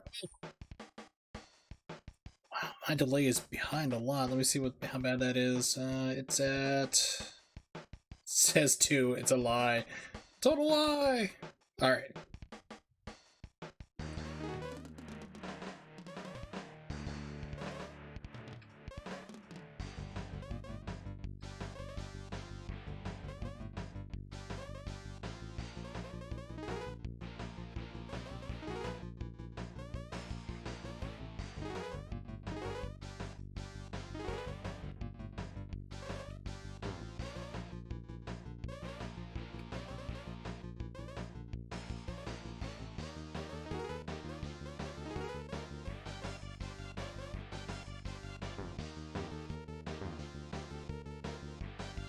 Okay, I guess you don't lose pins. I can't remember. Maybe some. Yeah, you do lose pins.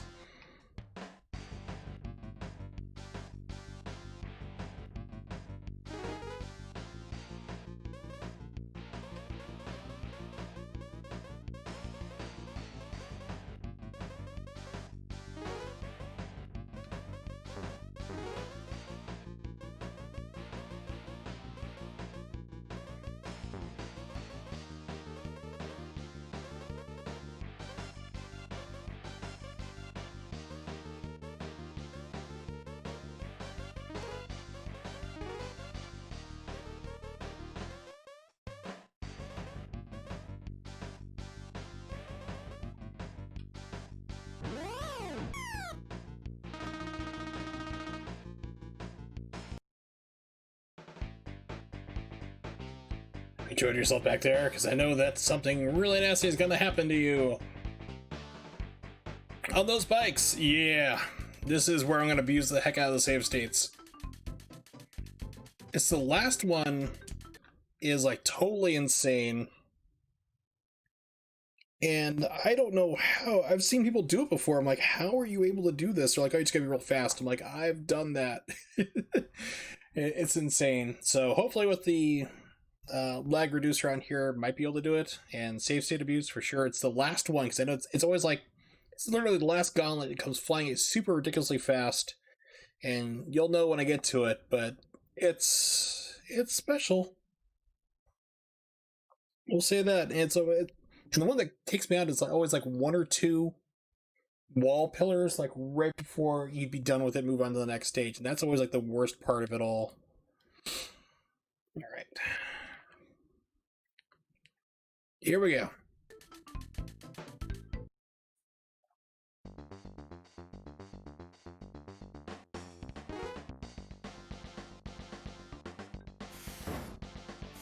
Experimenting with the buttons. Okay, so your jump's pretty floaty. You don't really have a mini hop. Yeah, like the last part, like they don't flash anymore. They just like come like one after another, no hesitation, to like like super fast.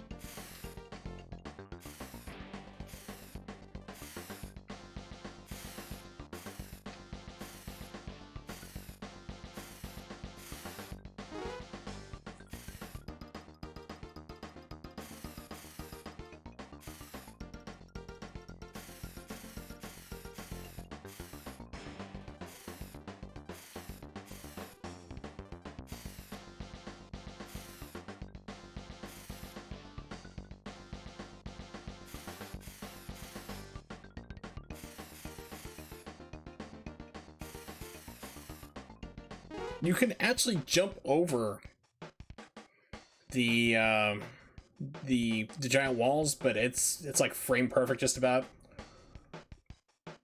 Not frame perfect, but like pixel perfect. It's like you have very little wiggle room to do it. Let's try it again. I know I'm just moving things around.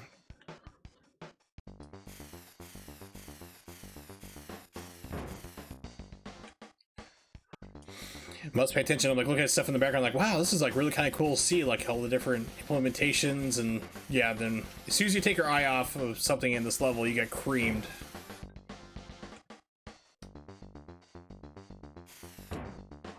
Oh.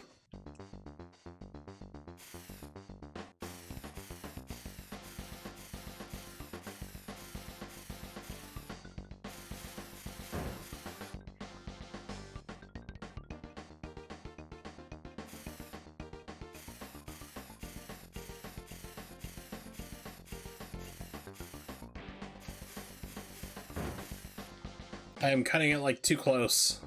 I mean, obviously I'm pegging the wall, but I mean, like I need to give myself a little more leeway, I guess.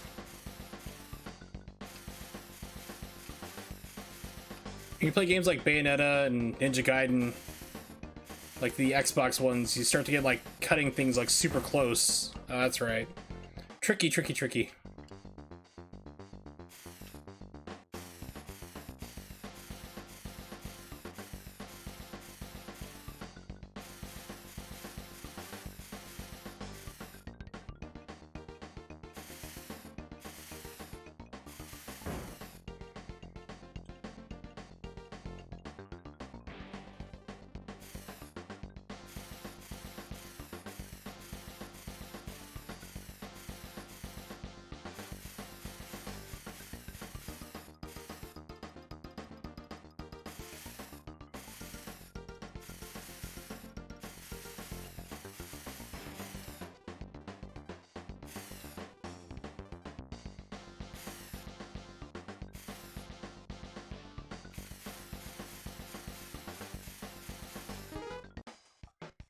Good save point.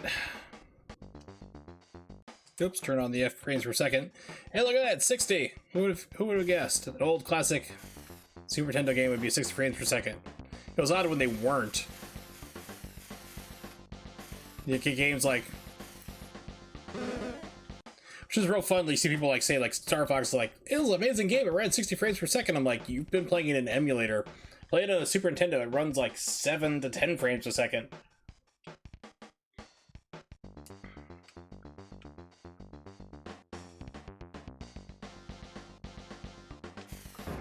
Oh, deceptive.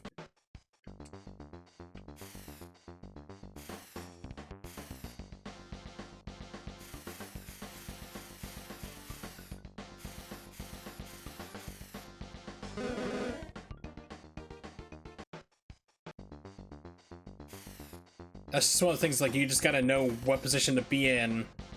Because you can't move when you're down on the bottom stuff.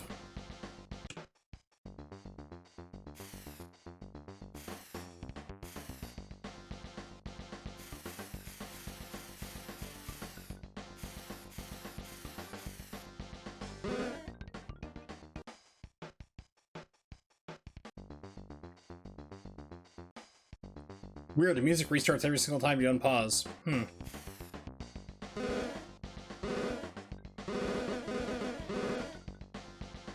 Weird, the game didn't give it to me, that one. Okay.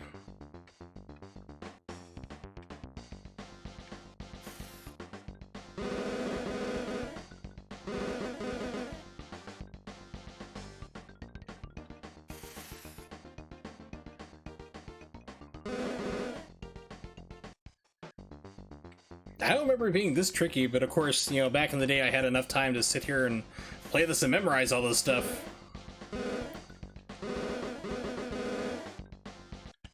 Didn't give it to me. Bizarre.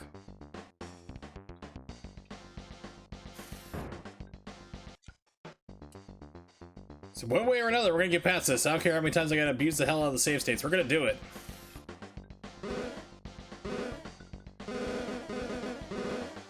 I don't know what it is. It's like that last one, it's on the same plane. It just sometimes doesn't register. I remember having that problem in the original too.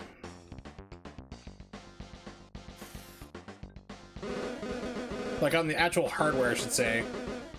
There we go.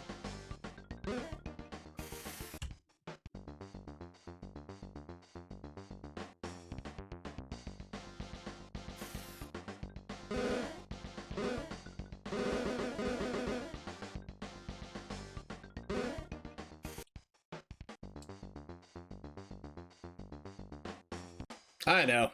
Hold on. Where are you? There we go.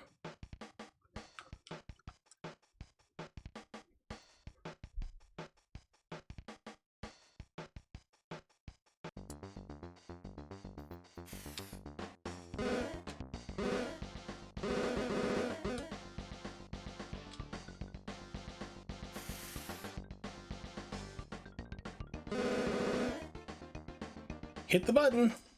Watching a replay. Yeah.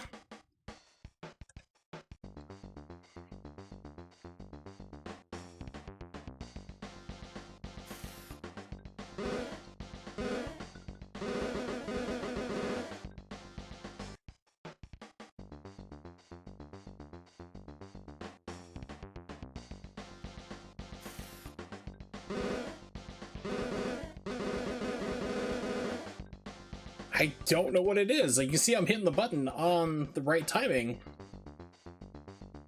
That was my fault there. I think it's one of the last ones you can actually sit there and, like, don't move and then just go right around you.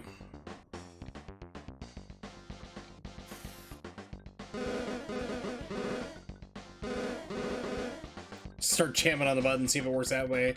Works better.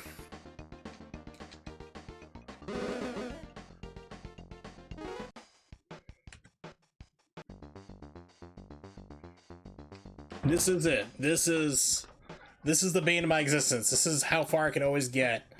And I get, like, right to the last second, like, one or two before, like, one of these walls before you'd be done with the level and just smack into it every time.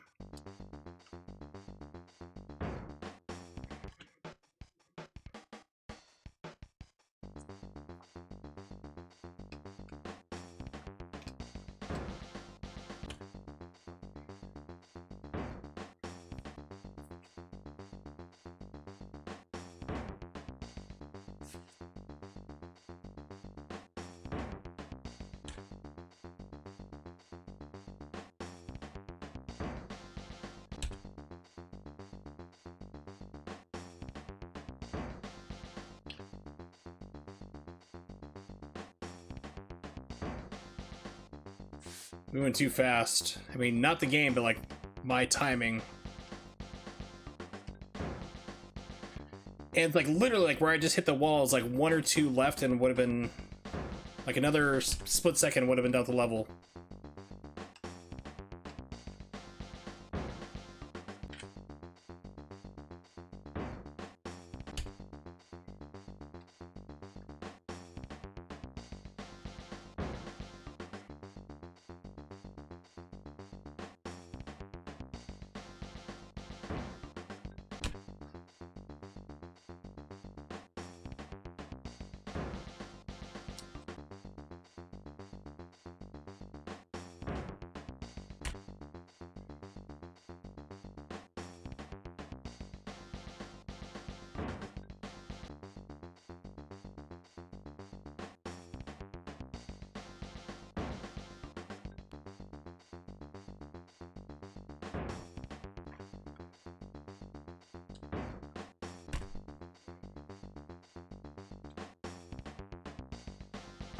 You can't jump over it.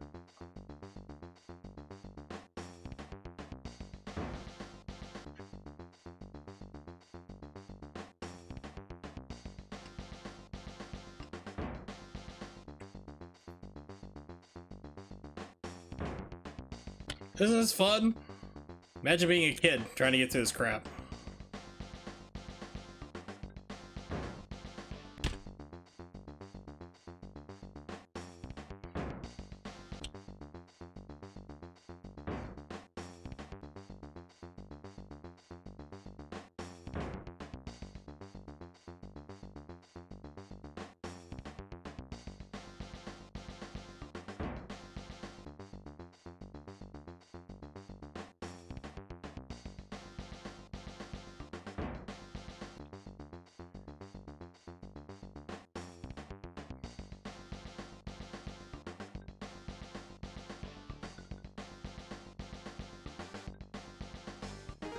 There, good lord. Yeah, it's like, that's insane. Alright, woo! Totally did it, without save states. Yeah. Wait a minute, I'm streaming this, aren't I?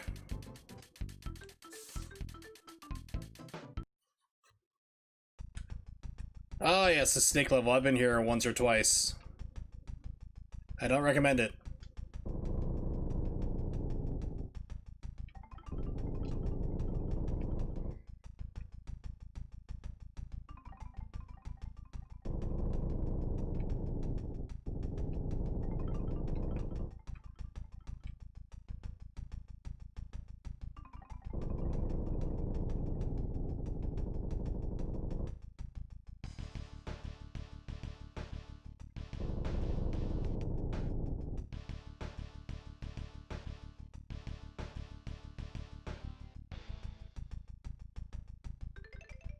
Yeah, one hit kill, by the way.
Figuring it out, figuring it out.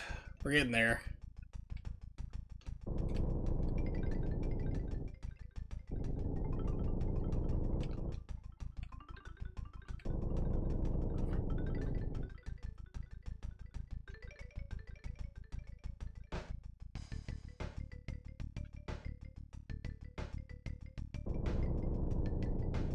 That was too close.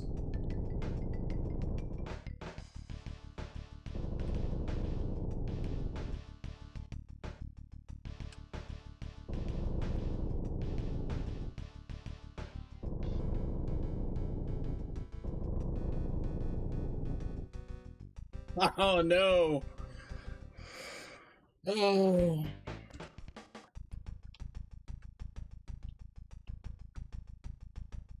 Yeah, I like this game, but I mean, it just, like, the difficulty just spikes horrendously. So the last part of the turbo tunnels, then this level. And after that, it's not too bad. I mean, once you get past this set of level right here, you have, like, the bike chase. That's not too bad, except for when the game doesn't let you climb up when you want to. You can't climb. You can only grab on and try to jump.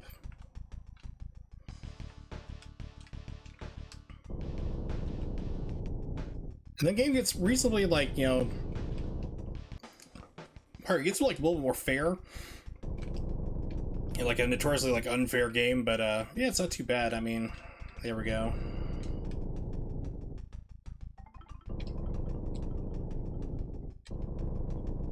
Oh, come on, game.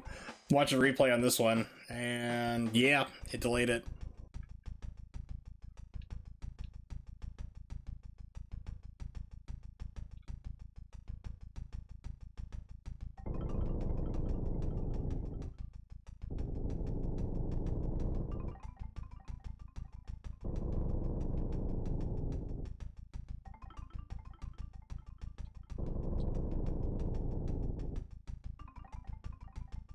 Oh no, I DI'd!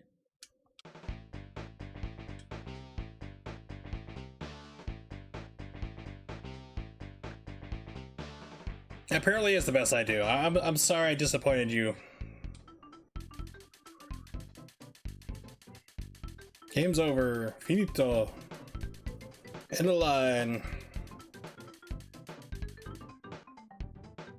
You know, I think we should try out, like, the arcade version next.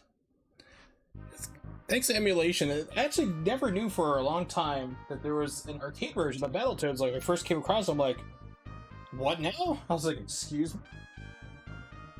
And then years ago, I was in Galloping Ghost Arcade in Chicago, which you should go if you've never been there. By all means, definitely go. They have the Battletoads arcade machine there, but I played it on emulation before.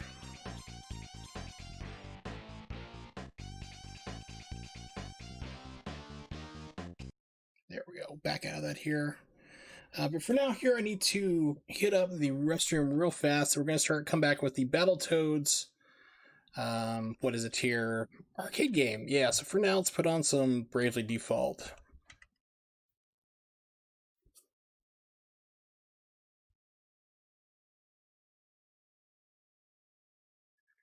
Let's see. Let's do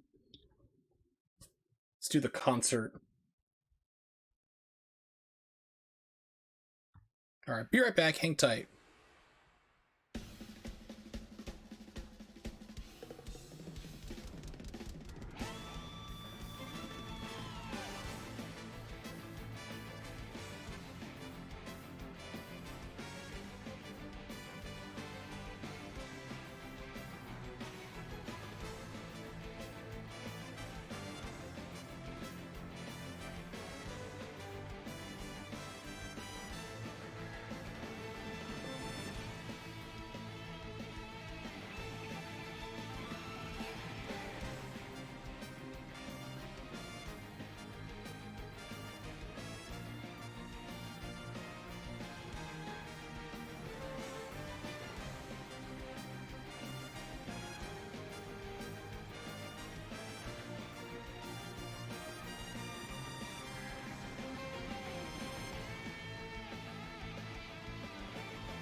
Right at the amazing crescendo. All right, I am back. Sorry about the wait.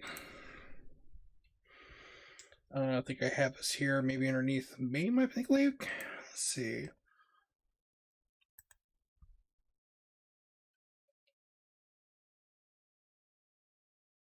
There we go. Okay, cool. It does pop up. Give me a second.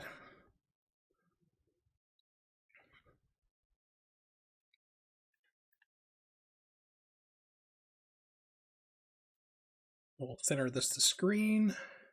There we go. All right.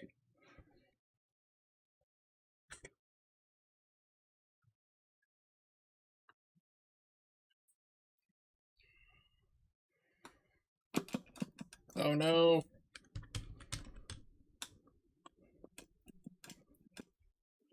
No, MAME, why must you do this to me?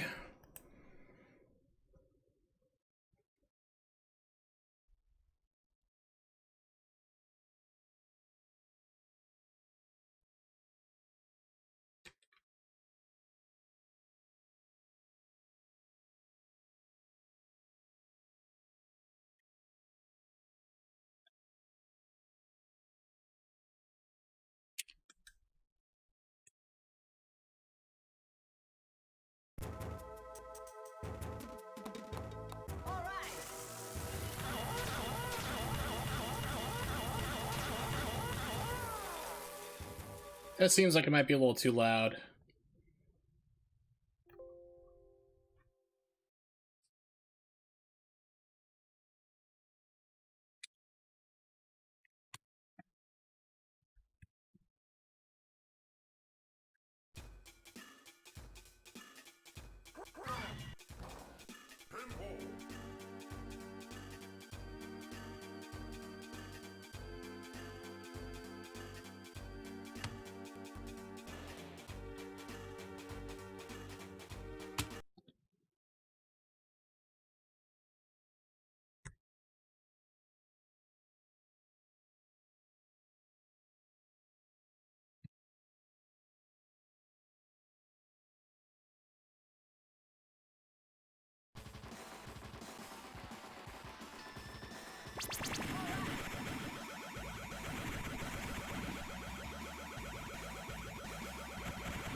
Alright, so hopefully this should work now. Good. Alright, that's good.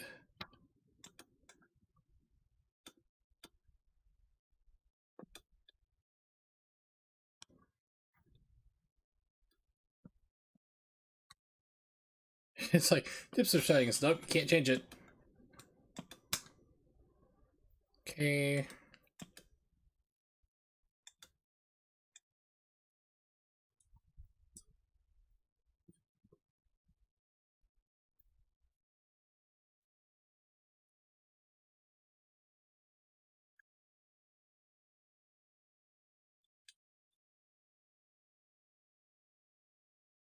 Trust me, this game's gonna be pretty hard as it is. There we go.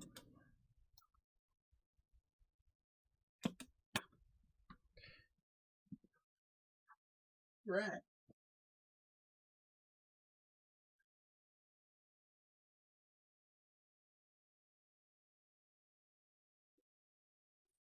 Sorry about that. Okay, into the game proper. Open the door.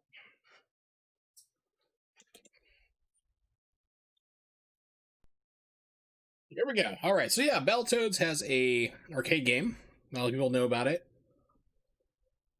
When I first learned about it, I was like a teenager back when MAME was starting to come out and stuff. I was like, this has got to be a joke. There's like, you know, is this real? And yeah, it is.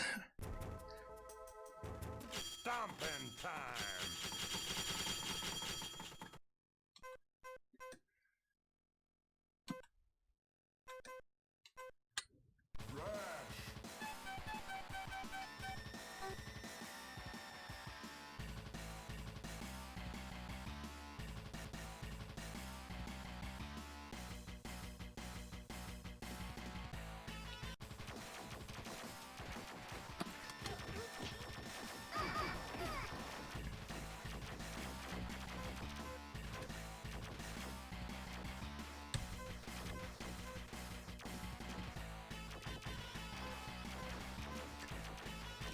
Looking for like a pause.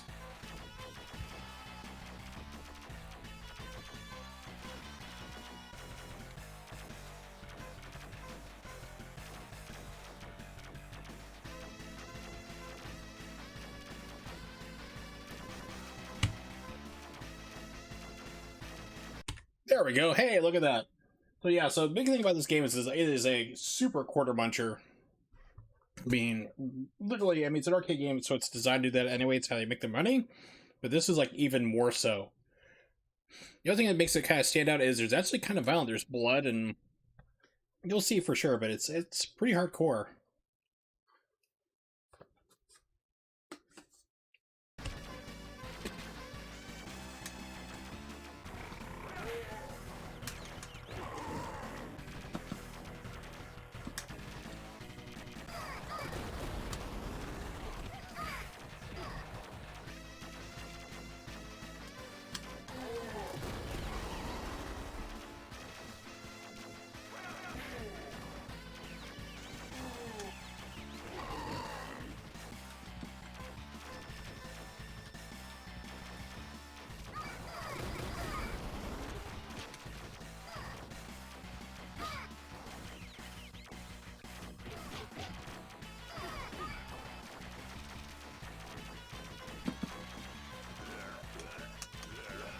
Look at that, new Battletoads!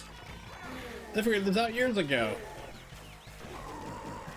All you gotta do is hit the attack button, and you'll pick up food and eat it. Amazing. Are those like Star Wars battle, like yeah, are those like Star Wars destroyer ships in the background?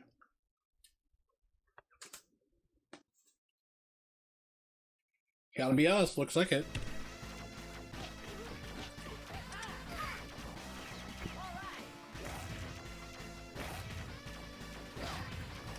Just a little violent.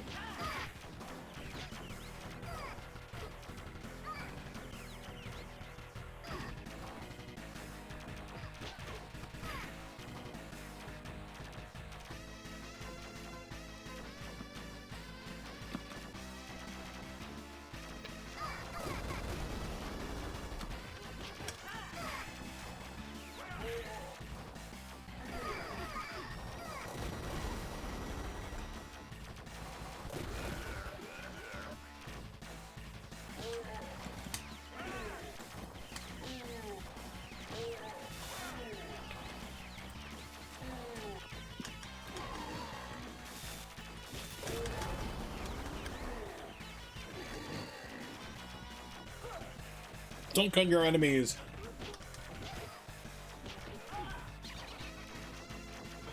It's like, stop taking my inputs. What the heck?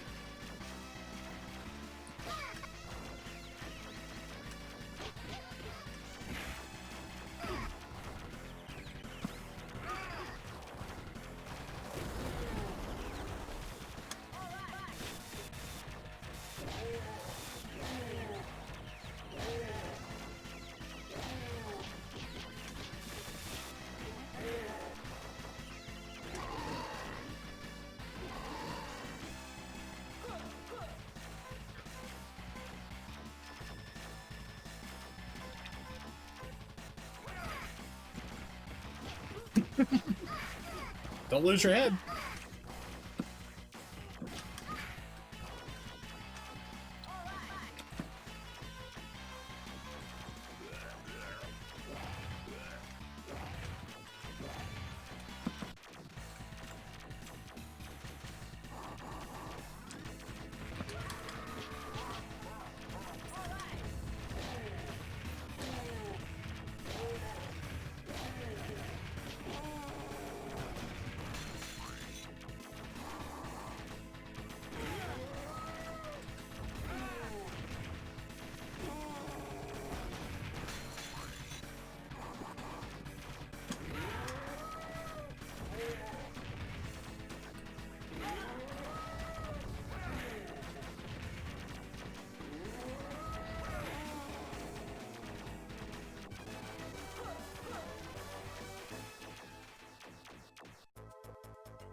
Yeah, this game has never got ported.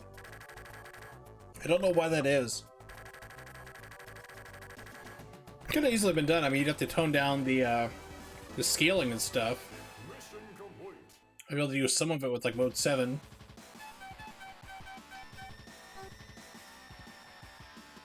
Incoming message. How's he dial a phone?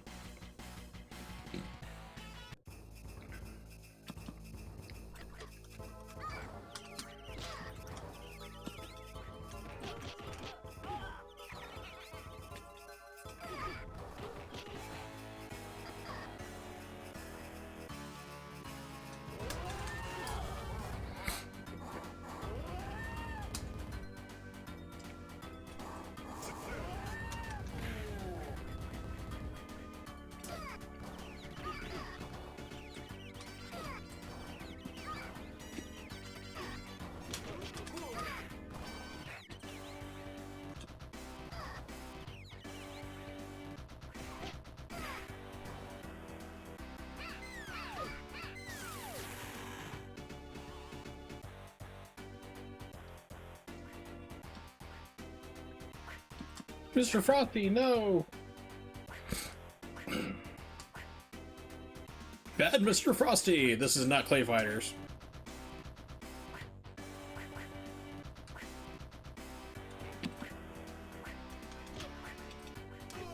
Okay, you can't knock him back.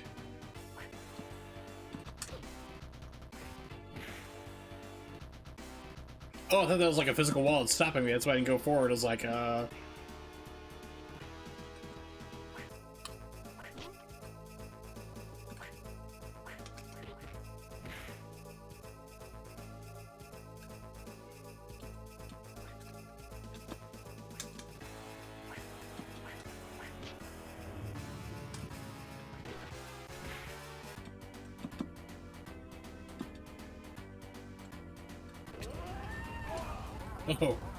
not expecting that.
It's kind of weird this is an arcade game. It really feels like it was supposed to be like a side scroller, like for the home market or something. They just decided to like transform it at the last second, just because of the structure. I mean, platformers used to be an arcade style you'd see a lot of before like fighting games just kind of dominated everything. Okay, hopefully the audio is still okay. If you're lurking, or let me know.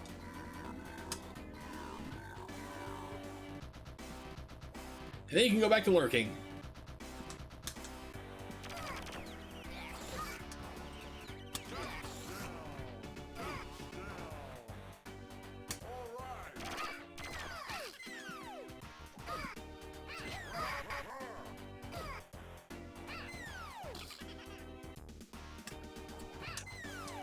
It's like, can't move on ice!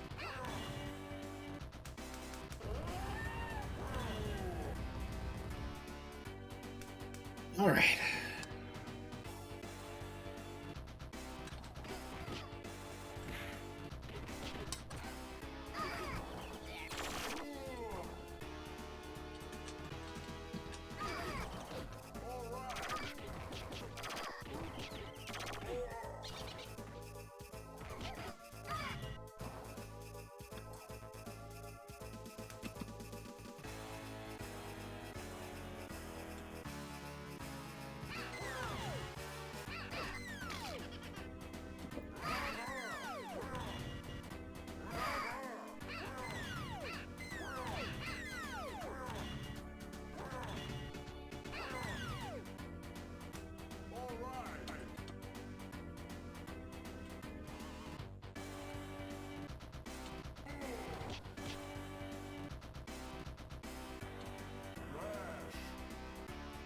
Spawn you where you can't grab your weapon.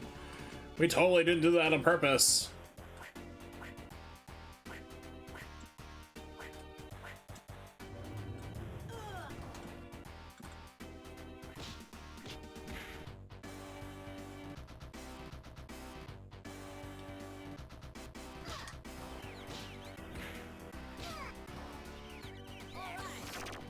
I don't remember that being in there. That's funny.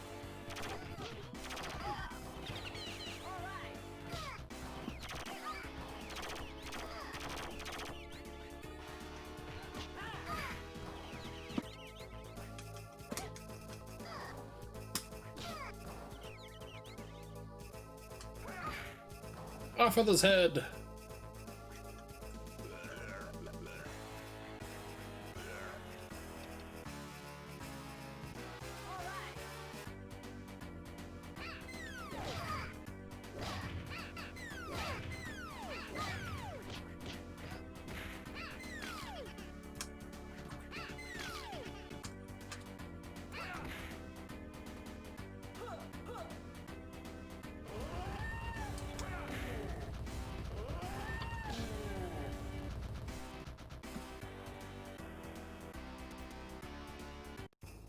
All right. What hit me? Oh, somebody off screen. Okay.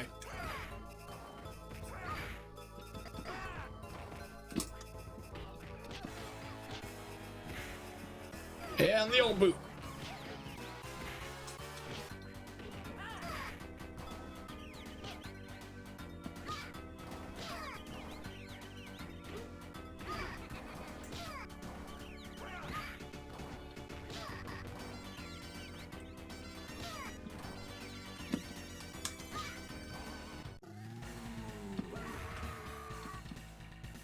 This guy I remember being a big problem.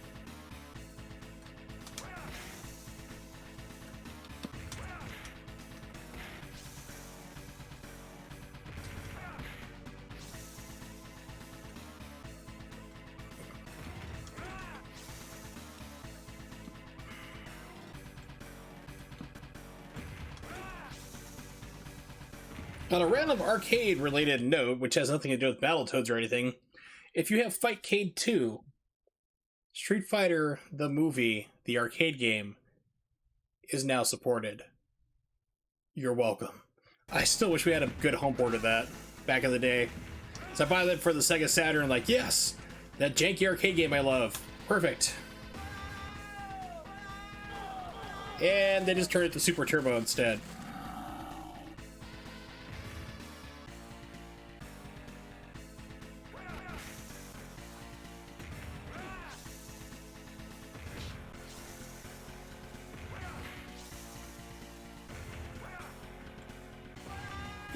Ooh, not what I wanted. Got out of it at least.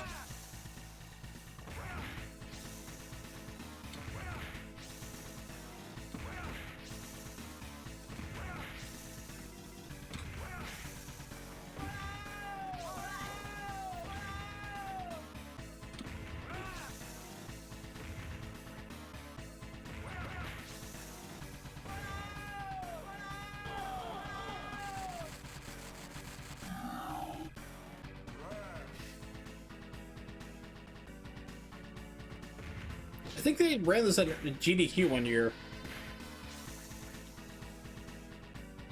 I think PJ played it.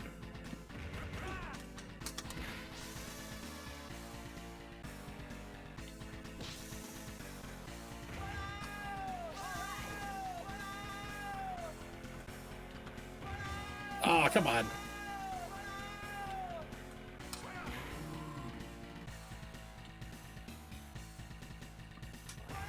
Oh, trying to do it preemptively. Not a wise thing.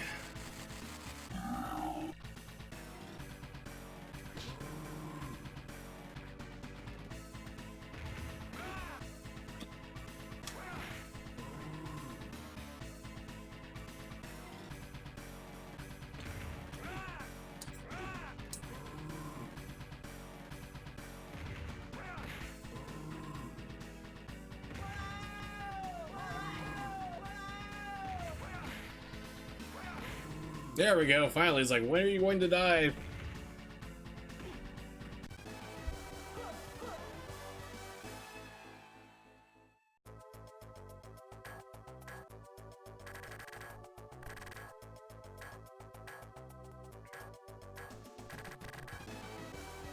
Rash's dealer of death.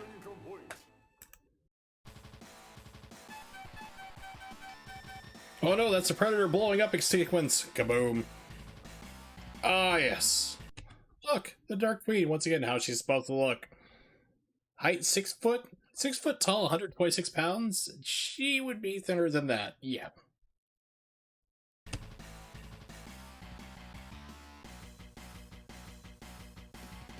That figure, I would believe like 5'4", 5'5" at that point.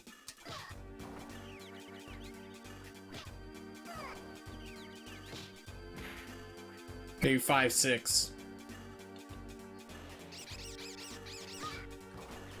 Some guy's just doing his job, trying to go home to see his wife and kids. Some maniac toad comes busting in. When's Daddy coming home? Sorry, no coming home. Yeah, he lost his head today.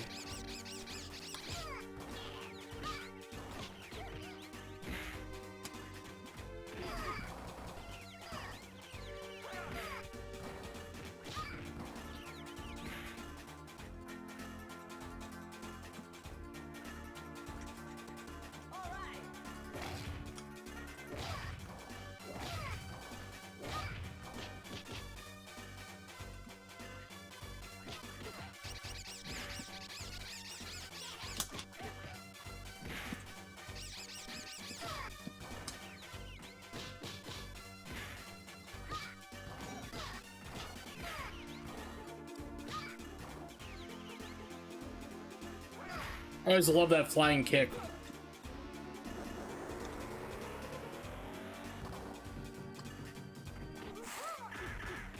Right in the junk. Dude, that is not cool. It is awesome.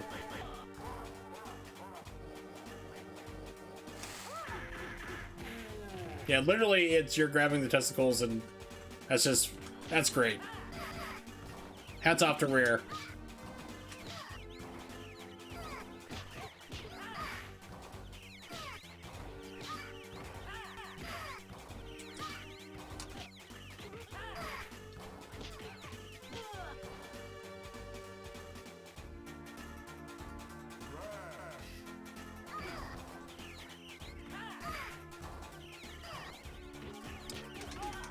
Guys, just last forever. There we go. Now we got some heads flying.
No decapitation for him.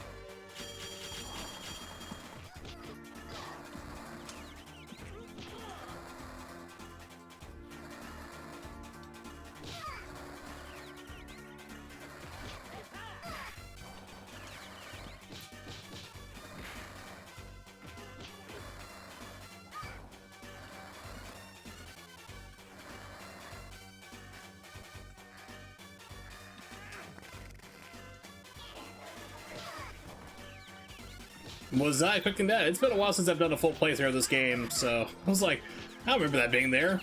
There's a lot of things about the game I don't quite remember. I remember it not being actually too long of a game, which is kind of usual for arcade games. I mean, a lot of arcade games, beat-em-ups can sometimes last like an hour.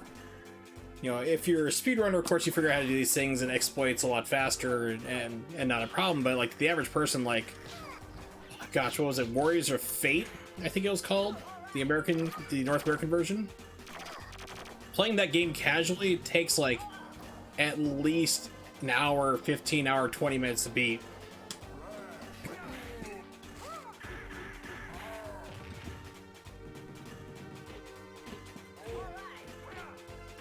Before I remembered I was gonna do Battletoads tonight, I was actually gonna do a Sega Saturn stream. Which Warriors of Fate was actually ported to in Japan.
Wow, those guys move fast.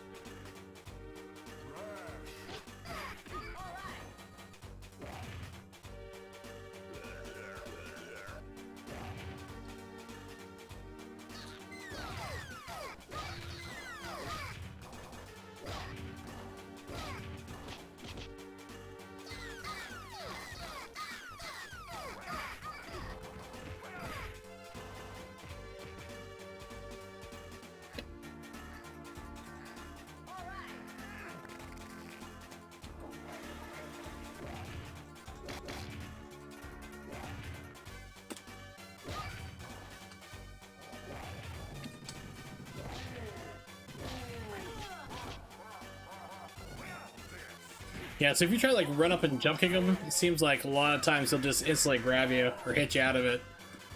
But I'm insistent.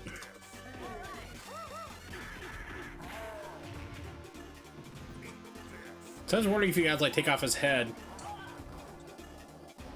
So I'm dumb enough to burn a credit to find out.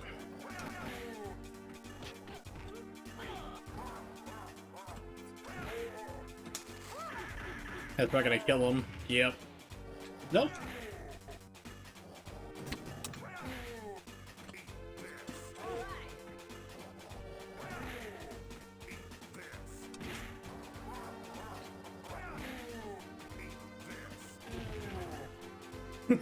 That was funny. It's like, eat this, and then the game's like, oh yeah, he's supposed to be dead. Kill him? Just fall over and we'll pretend it didn't happen.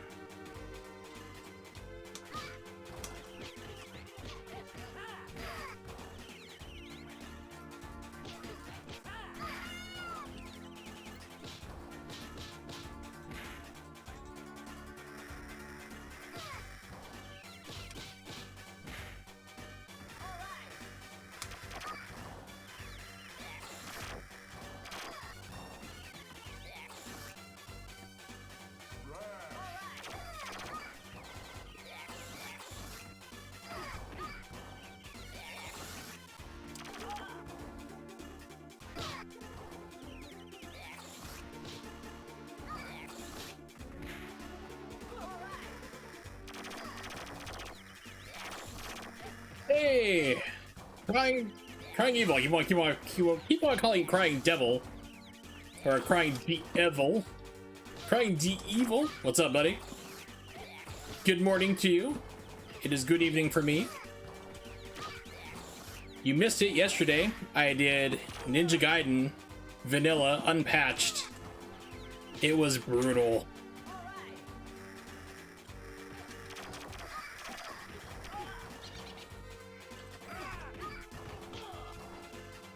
I mean, it's like,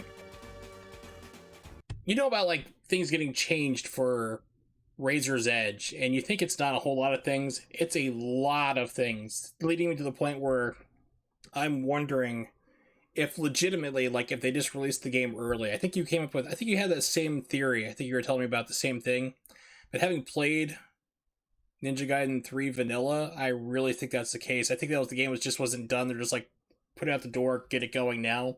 It feels like you're playing a beta version of a game, because it's like enemies are like super talkative. There's a whole bunch of lines. There's just half-baked concepts. Nimpo doesn't carry over, by the way, either. After every single fight, your Nimpo gets drained. It goes right into healing you. It is so bizarre. I plan to keep playing the game. I want to do a full playthrough of it. I'm debating whether or not I should go and patch it or not, because I'm getting kind of tired of just playing with the Dragon Sword. The patch I think the patch goes through and fixes a couple bugs. It also gives you the Talons and the Scythe. And those are the only weapons. There's no ability to level up your weapons, change your movesets, nothing.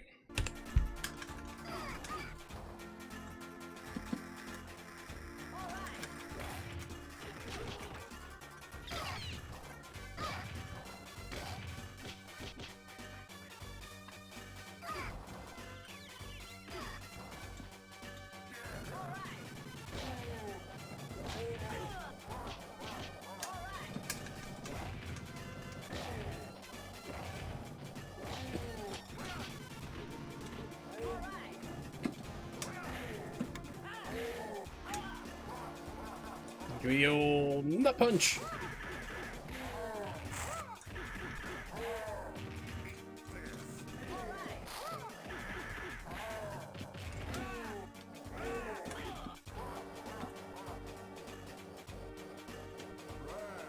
Yeah, it feels like a beta, especially when you know that like Razor's Edge came out 9 months later.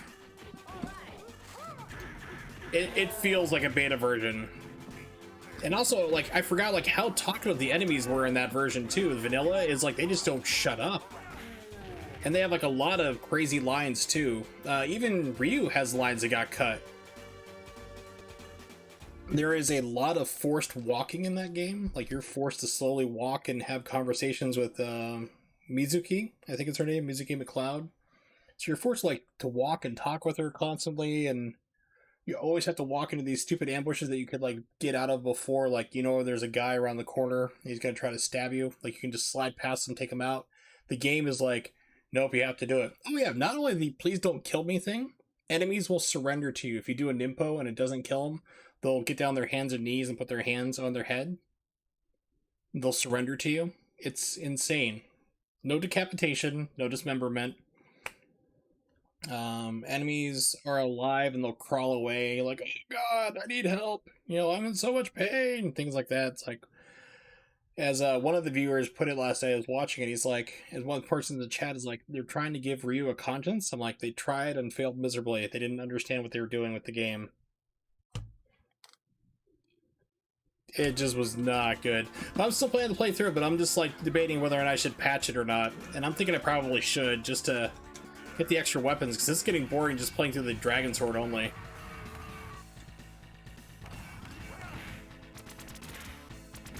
Alchemists are way easier too. They made those guys a lot harder in Razor's Edge, because you have like the reduced moveset. It's like they're like far more docile. It's easier to take them out. It's like they're just tame, and you don't have to like break them constantly like for their armor. It's like, wow, this is different.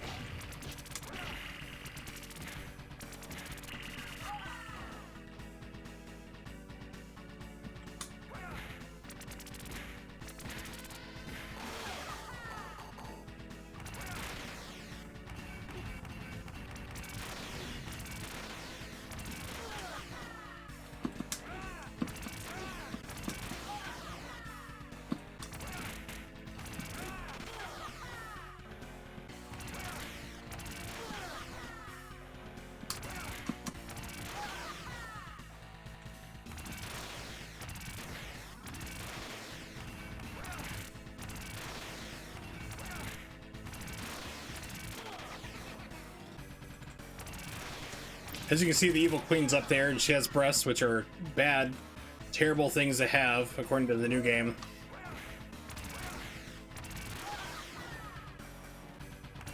If you don't know what I'm talking about... There we go, found what I was looking for, finally. Yeah, so, that's the Dark Queen. So, let's see where we at.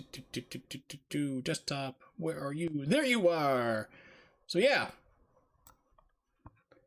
This is the Dark Queen from the arcade version and Super Nintendo NES. Not quite looking like that in the NES version. And this is the new Cal Arts SJW version of Evil Queen. I point out, people are like, SJW is a slur. It's like, no, literally, the person who came in as the character designer that they hired for the game identifies herself as such proudly and says that she needed to be changed or reflect modern women. So apparently you can't be female or have feet that just go into points, apparently. So, yeah, makes me sad. This good? Me like, that, me no like. The game's terrible, too. That's no big surprise. Yeah, exactly. Yo, there's a new Battletoads. I was playing it earlier. If you want to, you can catch the VOD for unfun gameplay. It's boring. It's his biggest sin. It's also overly complicated. You can't use a fight stick like I'm playing right now. Yeah, clearly a modern woman asterisk. But, yeah, I have bigger breasts than the new version of the Dark Queen. But the new game is, you can't use a fight stick on it. It's not designed for it. And you have to also... Yeah, they also gave her purple hair and a streak, because gotta do that too. But it's not designed for a fight stick at all, and it's like way too complicated. Like, in order to pick up flies, like in the Battletoads games, you just have to hit the attack button, and you'll pick it up and get your life back. In the new Battletoads game, you have to hold down 3 buttons and then press a direction in order to pick them up. You have to, it's crazy. It's like, I don't know why they decided, it's like, we have all these buttons on the controller, you have to use every single one. It's like, who thought of this? Why did no one playtest it? It's not fun.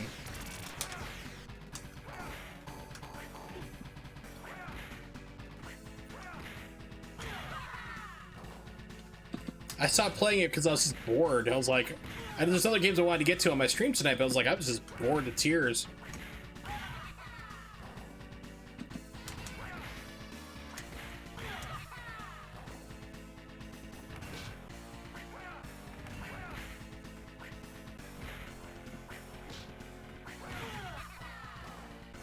That's what I like about my girlfriends. Like, she's like a woman and proud to be one. It's like, thank you. I love that.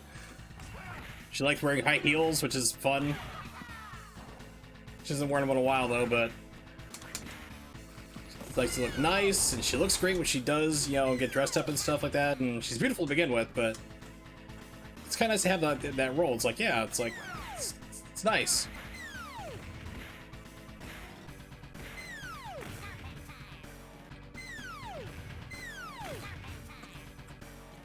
So why didn't this game get ported to like Super Nintendo or Sega Genesis? It could have been done. I don't think it would have got over that well, but I mean, they gave us a different version. Like, the Sega Genesis got a port of the original Battletoads, and then Super Nintendo got Battletoads and Battlemaniacs, which I was playing before I started this one. Started the arcade version, which is a completely different game. It's like a pseudo remake of the first Battletoads.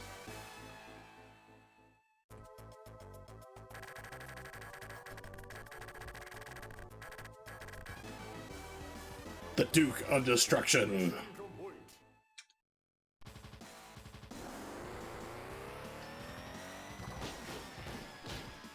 We totally didn't get this from Capcom Street Fighter games.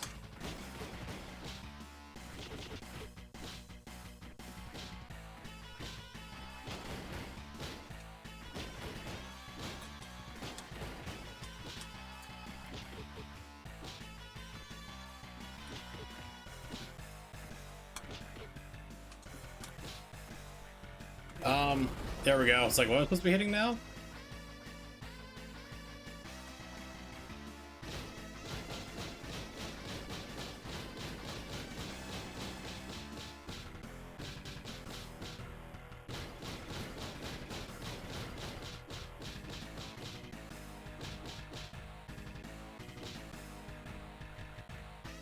Like, what am I supposed to be hitting here? What?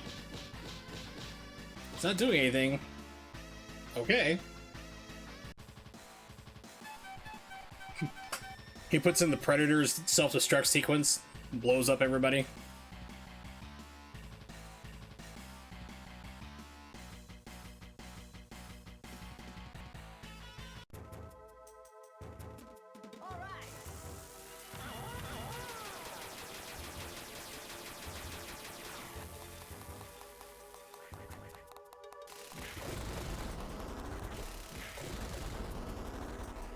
I have no memory of this level whatsoever.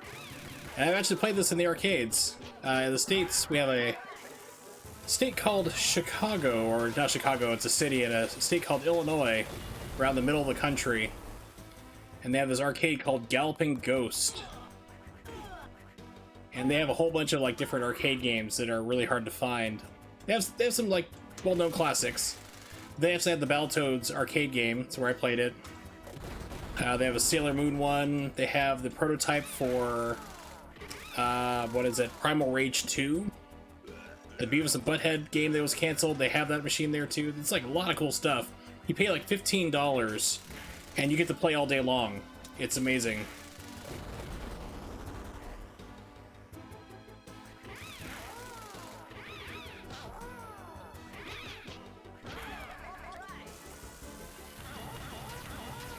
Yeah, arcades are hard to find everywhere outside of Japan, just about, unfortunately.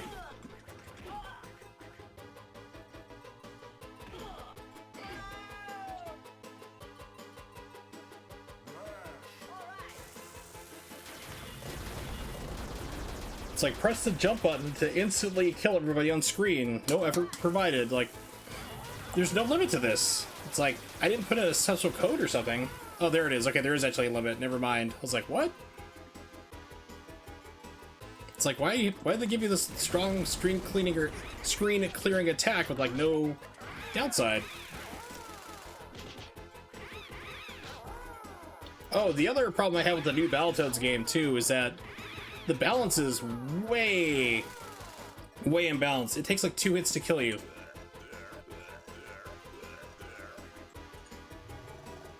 Meanwhile, you'll be hitting enemies like 50, 60 times to kill them. It's like you get like big humongous combos going. It's crazy.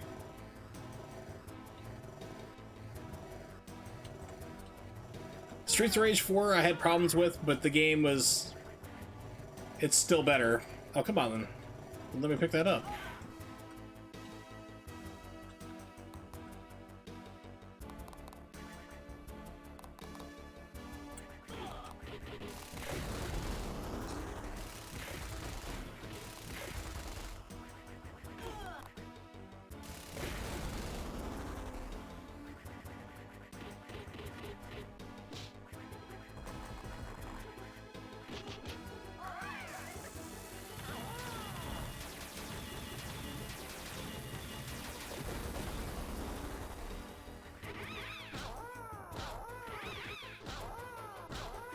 You know, it's one of those things like I wish like I had money to like open a business and open an arcade, but it's like I just know that that wouldn't work. I mean, arcade games are kind of hard to find. You'd have to keep them in good condition. People just don't leave their houses, not because of the pandemic going on, but I mean, arcades just kind of died out in this country for kind of a reason, you know? Sad to say. Galloping Ghost is like the last big one I can think of in the States here, other than a place called Fun Spot in a state called New Hampshire where I used to live. And if you've ever seen the movie King of Kong, where basically it's about trying to beat the Donkey Kong world record like high score, that was actually filmed in Fun Spot in New Hampshire, which is this huge arcade.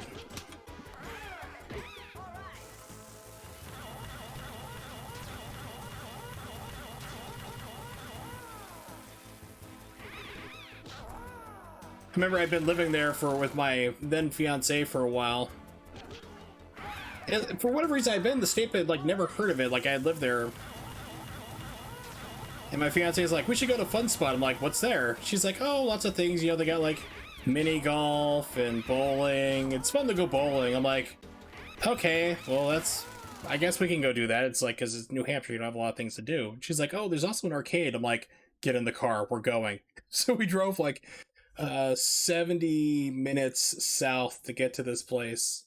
And it was like, and you walk inside, it's this huge warehouse, just like arcade machines stacked right next to each other. I'm like, why didn't you tell me this place existed in our state before? Green Arcade in South Korea? Haven't heard of that one.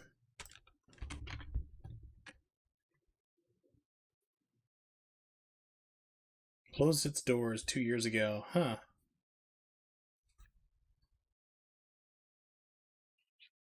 Isn't the one that was like hidden? It's like you had to go find it. So I remember like people are like, oh yeah, you have to like, here's how you can find it, and you gotta go through and like all these different.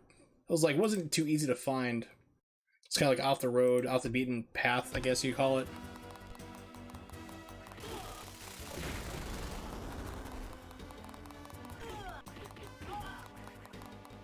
Yeah.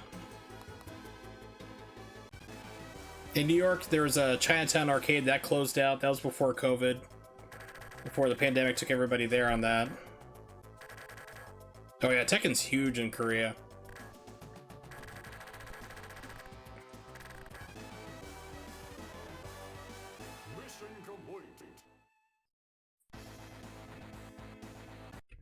I thought this arcade was a lot shorter.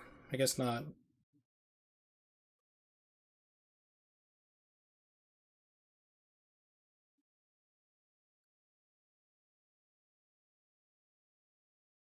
Gotta message his girlfriend real quick, it's getting late.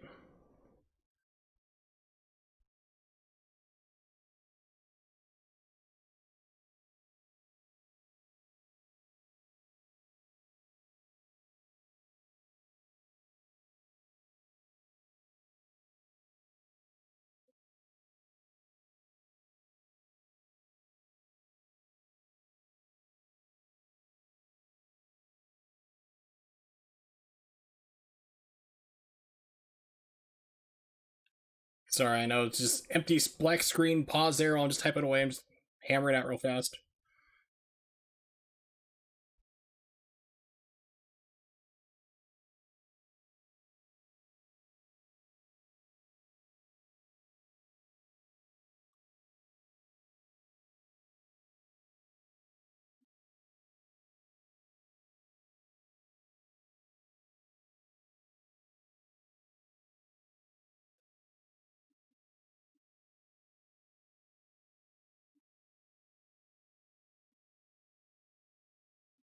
There we go.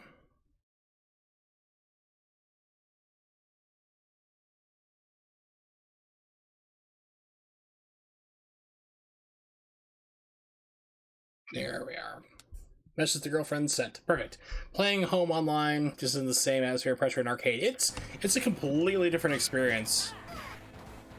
Yeah, I don't know how old you are, but since you know what arcades are, that's a start.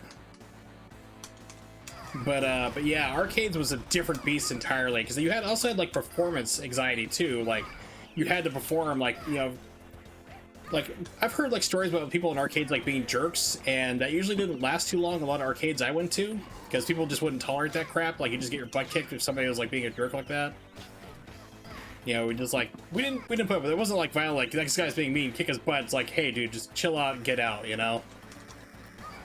But you'd hear like stories about people like being brutal like that in arcades. But I mean, arcades were, it was a lot of like friendly rivalry. A lot of times, especially for fighting games and stuff. You know, like you'd have like impromptu tournaments and stuff, and it's a lot of fun.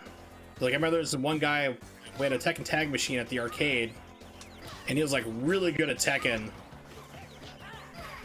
And like he was known as like the local pro kind of like that. So it was a big thing. Like you got to like fight him, and like if you beat him. Like we'd also learn from each other as well, but I mean, you'd have like this big humongous screen, especially while it's in Kansas City. You'd have like 60-inch screens attached to their monitors. They put them with like big projections. So playing like Street Fighter 3 like that was a lot of fun too.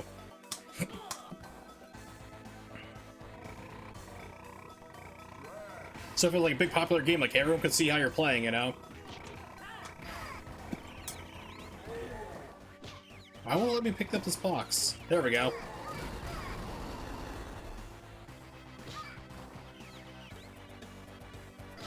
And also then like you have like arcade structure, which is unfortunately a lot of games don't have GGPO.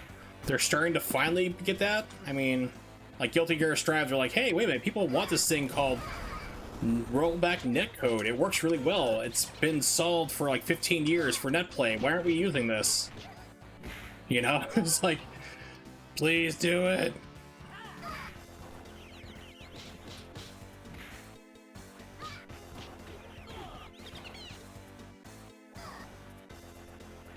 Like, no, we're gonna keep using delay.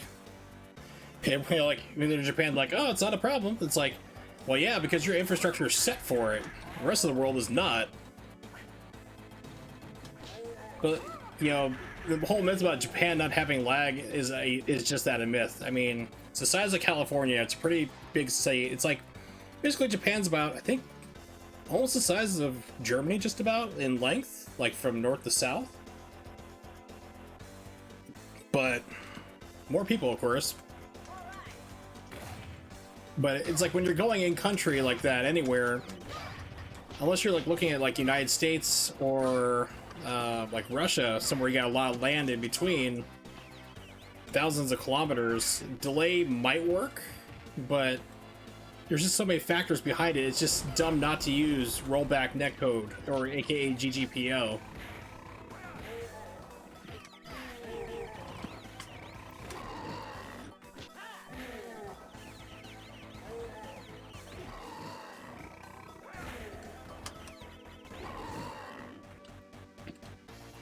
Especially when, like, Fightcade came out. I mean, that was huge. I remember playing with my friend Pat, and that, like, we were playing, like, Third Strike before the PlayStation 3 version of Third Strike Online Edition came out by Iron Galaxy, which is an amazing port.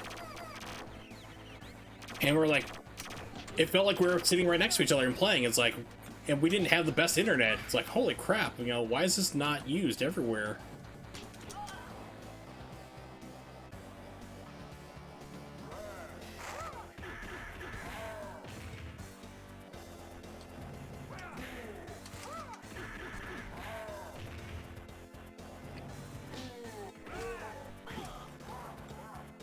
Didn't work out how I was thinking was going to be that. I was thinking of land right into the nut grab. Did not.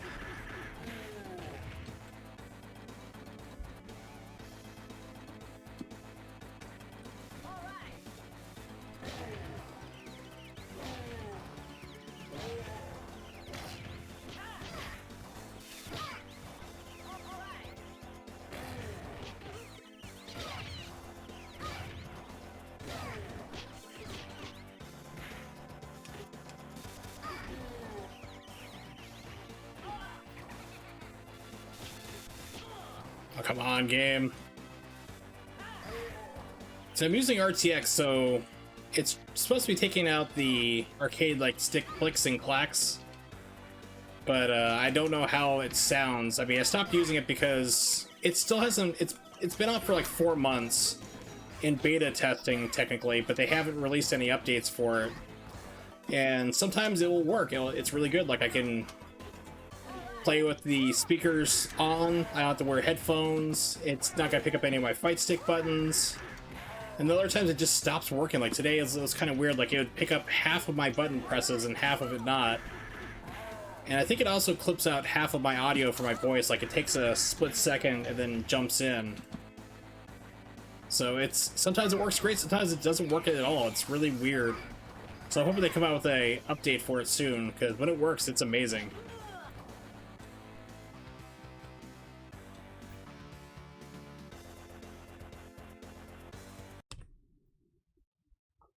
Yeah, so, like, let's see if this works here. So I'm going to snap my fingers 3 times. I don't think I picked up on the microphone. But I just snapped my fingers 3 times. Now I'm going to start snapping my fingers while I'm talking. And if RTX is working right, you shouldn't even be able to hear my thumbs snapping right now. It should just sound like you're just hearing my voice and nothing else. If it's working right.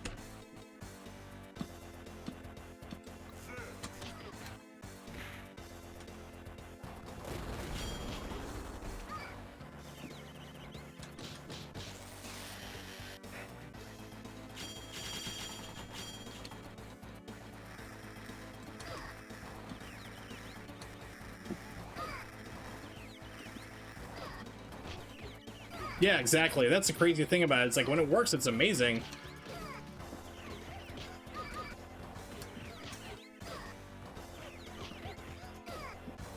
I actually made a video when it came out, like showing it off, and like you can see my big old fat butt there is like I hold up my fight stick and I'm talking into the camera like I have it off, and I'm hitting the buttons. You can hear it just like clack clack clack clack clack like crazy. And then I turn it on and I'm still talking and I was smashing the buttons in front of the camera, and all of a sudden you just hear my voice only and not the buttons. It's like, whoa.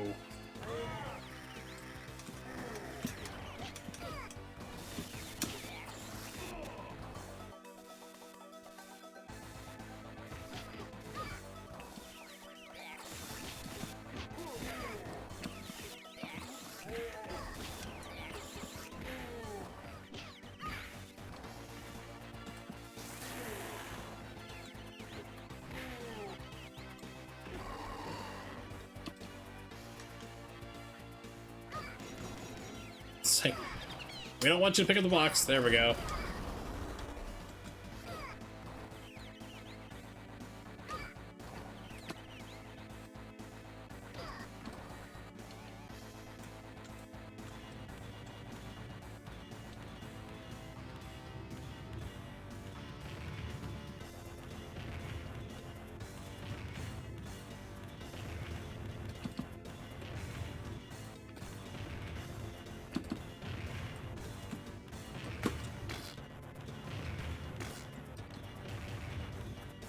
It's like Frogger to the extreme. Let's see, if I let the continue countdown, will those balls stop? Or will the cycle repeat? Yeah, it mostly stops. You can time it out that way, that's funny. Oh yeah, it's crazy stuff. Now you're supposed to have an NVIDIA RTX card, like I have a 2070. But they found you can actually use it to do, like with lesser cards, like if you have a GTX 960 or something, you can use it still. There's guides online how to get that to work, but it does put extra work on your graphics card, however. Even they've warned you, like, and I've noticed it too, like where I've had RTX on and streaming like a really graphical intensive game, it can kind of take a hit. Like you might see frames drop in the game and stuff, but they warn you about that. Like it's going to take up extra processing power for the GPU to work on it. But like I said, when it works, it's freaking amazing, but sometimes it just doesn't.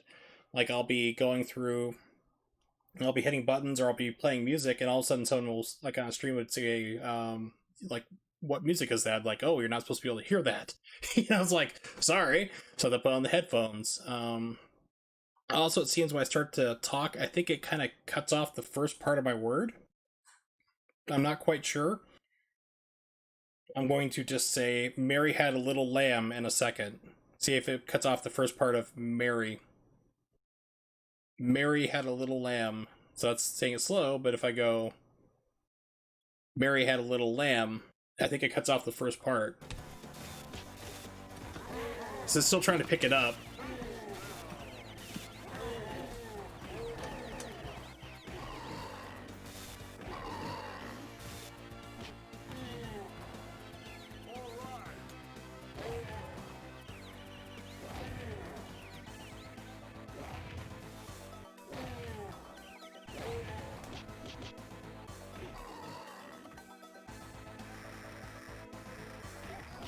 Oh, is this game over with? I remember this game not being that long. Apparently, I misremembered. This game is much longer than I remember.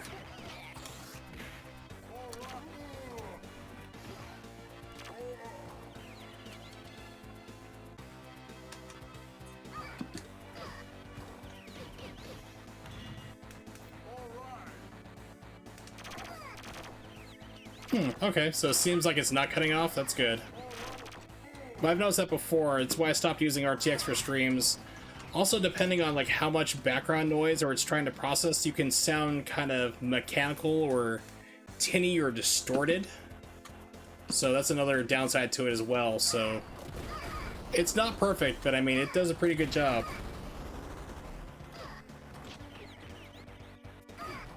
Well, that's good, because I mean, it's one of the things I always like to make sure about my stream is that it looks as good as it can with the current stuff I have. Like I have the transcodes, thankfully, but I also want to make sure the audio is good too. It's like rule number 1 in my chat: don't be a jerk. Rule number 2: let me know if there's a problem. I'd be more than happy to try to fix it.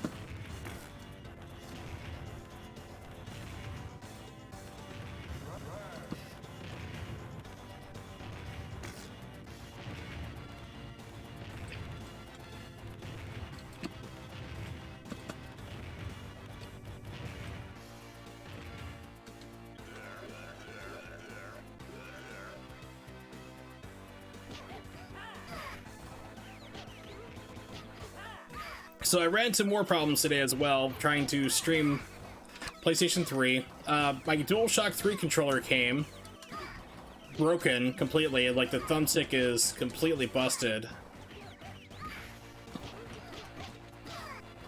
And you know, like, a seller is gonna be kind of scummy if instantly, like, when you do stuff through eBay, if there's a problem, usually it's like, okay, we'll try to contact the seller and let them know. And I've had to do that before, like, hey, you know, you said this thing works, it doesn't, do you have another one you can swap it out for?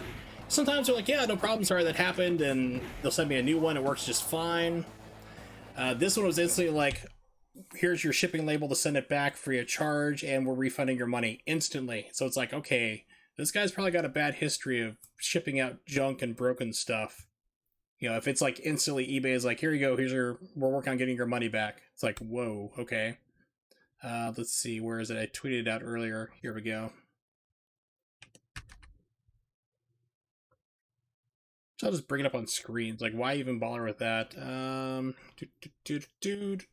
Desktop. Yeah, as you can see, this is the left thumbstick. It's just boom, up like that, and the entire thing grinds. It's not cleaned either. It's kind of gross looking. And this, like, the right grip, you could feel it kind of like shifting, even though the screws are in there and it's tight and everything is lined up correctly. It's not like it's overlapped or put together wrong. It just feels like half broken. So it's like, great. So I was originally trying to get a DualShock 3 controller so I could play Ratchet and Clank because it's one of my girlfriend's favorite games. And it's just been nonstop struggle. So I was like, screw it. For whatever reason, the PlayStation 2 version and my PlayStation 3, as soon as you hit any button, it just crashes. It locks up my PlayStation 3. You have to hard reset it. You have to pull the power or flip the switch in the back. So I said, screw it. I'm going to buy the Ratchet and Clank games. They remastered them for the PlayStation 3. $20, 3 games. Perfect. Plug in my PS3 to my HDMI splitter, and it doesn't work right. I have video, but I have no audio at all. So it's like, I can play Ratchet and Clank on stream. There's no sound. So I had to buy a new splitter, which is going to take, let's see, it's going to be here about a week and a half. They're saying between the 8th through the 12th. So about another week and a half, 2 weeks. I'll get another splitter and try it again. It's just... wow, holy shit, that's news. Yeah, oh, I didn't know he had cancer. That sucks. Guy who played Black Panther died. Had no idea. That's kind of surprising news. I didn't like the movie. I thought Black Panther was kind of a weak movie for Marvel, but it sucks to hear about the actor. So as long as the PlayStation button works, you can play a PS4 controller. That's a thing, but it doesn't work. Like I have like the PlayStation 4, I actually have that synced up to work with my PlayStation 3. It works fine, but PlayStation 2 games does not recognize it whatsoever. Hey, Molsk, what's up, buddy? Good to see you. Playing slowly through the arcade version of Battletoads at the moment. That's good. Yeah, I'm just hanging around, just doing the usual. Complaining about things. That's what I do. There is, it's out already, and I was playing it earlier on stream. It's not fun. It's terrible. And biggest sin of all is it's boring.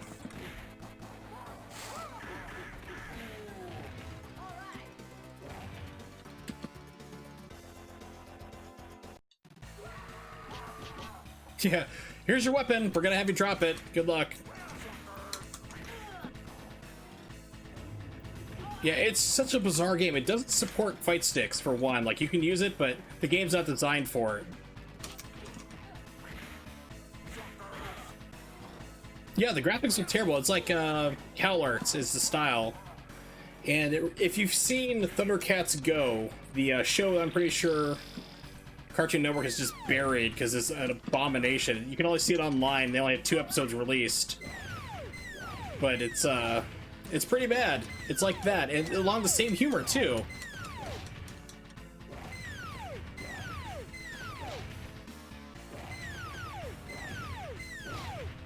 And the biggest problem is I showed Crying Devil earlier, or Crying Evil. I think it's Crying Devil, I'm not sure. Like I said, the YouTube's Crying Devil. I'm terrible at Twitch names. But yeah, I showed him earlier, like the design of the Dark Queen for the arcade and the Nintendo, Super Nintendo versus what they changed her into for the new version.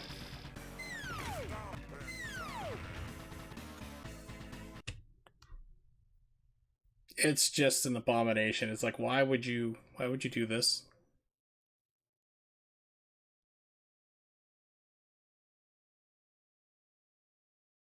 Yeah, so I'll pull it back up here. So this is, let's get back to desktop. So this is Dark Queen from the original Battletoads. It's actually taken from the arcade version, so what she looked like in Super Nintendo and NES to a point. This is the new version over here with no feet, no breasts, weird hair streak because you gotta have purple hair and color. Yeah. How do you go from hotness to notness? I don't know. It's a shame. And the person who did that behind the design is like, oh yeah, it's supposed to be... Oh, okay, it's supposed to be Crying Devil. Okay, I wasn't sure, because I was like, I've had people have different names for their YouTube and then also Twitch as well, so I just wanted to make sure, because I want to make sure you're Crying Evil on Twitch and then Crying Devil on YouTube. But yeah, the person who did the designs for the new Battletoads game is literally a social justice warrior, and she identifies as such, and she brags about, like, you know, about getting hired in and making the change because she wanted to represent how women really look like, and everyone was behind their change. Like, everyone wants to change. It's like, I don't think you talk to everybody. And she's responsible for the whole CalArts thing, and you know, because you gotta have real women, and apparently real women don't have feet or breasts, so...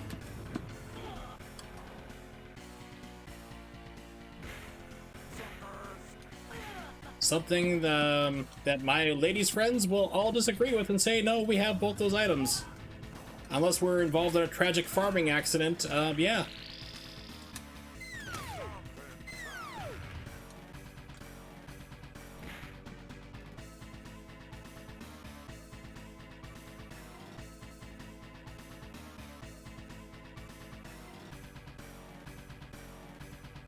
So I have lots of streaming plans.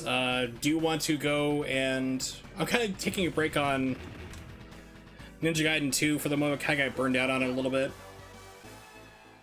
Doing the random wheel spin every 20 minutes kind of just drained me on it. I will get back to it though. I want to go and finish playing Ninja Gaiden 3 Vanilla for some weird reason. I think I'll probably update the patch on it just to update the game so I get some extra weapons of variety. And then I also want to do Ratchet and Clank when I'm able to stream PlayStation 3 again. I got a splitter that works right.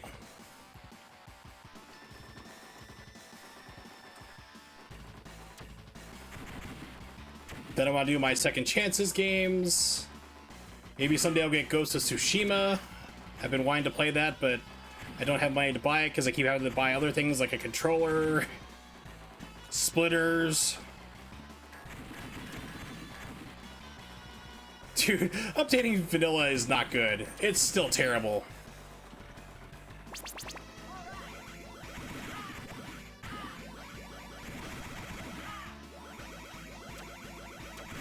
I know you're being facetious or being humorous, to use a simpler word.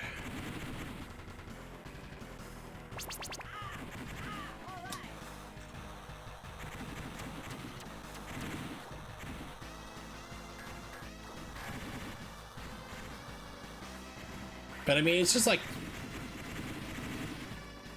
just the vanilla version is just so terrible. It's like, it's boring is its biggest problem. It's just like how the new version of Battletoads that came out is boring as hell. It's like vanilla is really boring when you only have the dragon sword.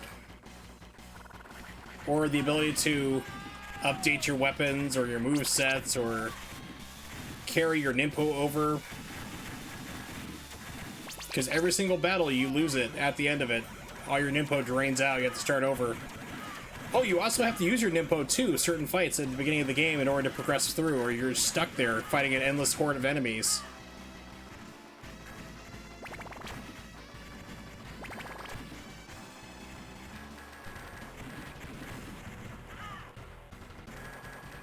Yeah, when the game tells you press the buttons to do, press, was it Y and B together to use Nimpo, you have to or you're stuck. And it's the Nimpo from the end of the game too. It's like the true dragon. That's the only Nimpo you have the entire game. You don't have Inferno, you don't have Piercing Void, none of that.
But, as bad as Ninja Gaiden 3 Vanilla is, Yaiba's still worse.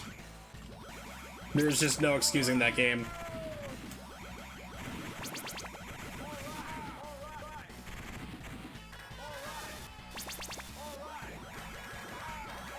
Is it alright? I can't tell.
Oh, you poor, poor man.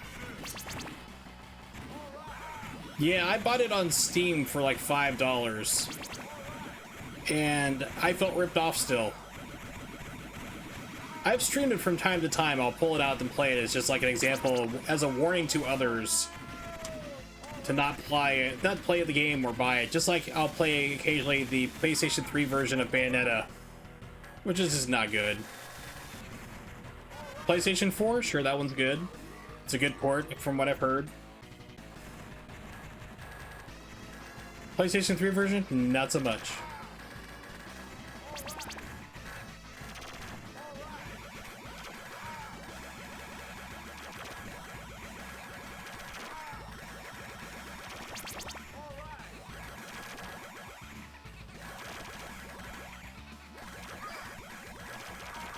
Yeah, Gamescom's going on right now, and of course it's all online, so...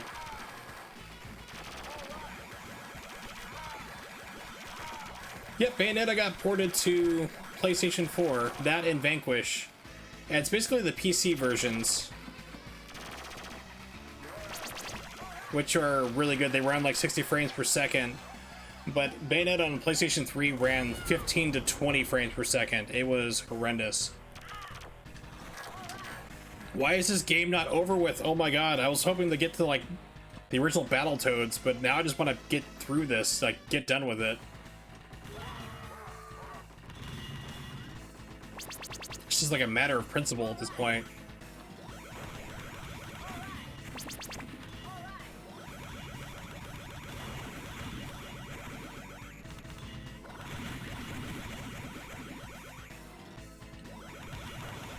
Yep, so if you have a PlayStation 4, and I know you do, Bayonetta, if you don't have the Steam version is still like the best one to get if your PC can handle it, but a lot of PCs, like even old ones, can handle it reasonably well. PlayStation 4 version runs 60 frames per second. Vanquish is also another good one. That's another fun game that doesn't get a whole lot of love. So I was just glad to see that it got an updated release, because originally that game ran 30 frames per second, so the 60 was quite the upgrade.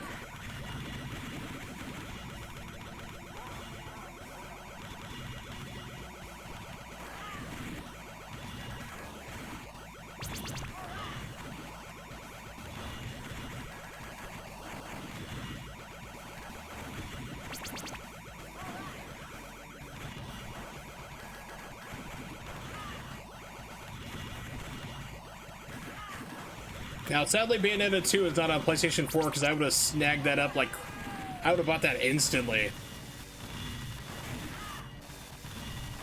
But Nintendo paid for that bad boy, so they're not letting that out on any other system. It'd be a miracle.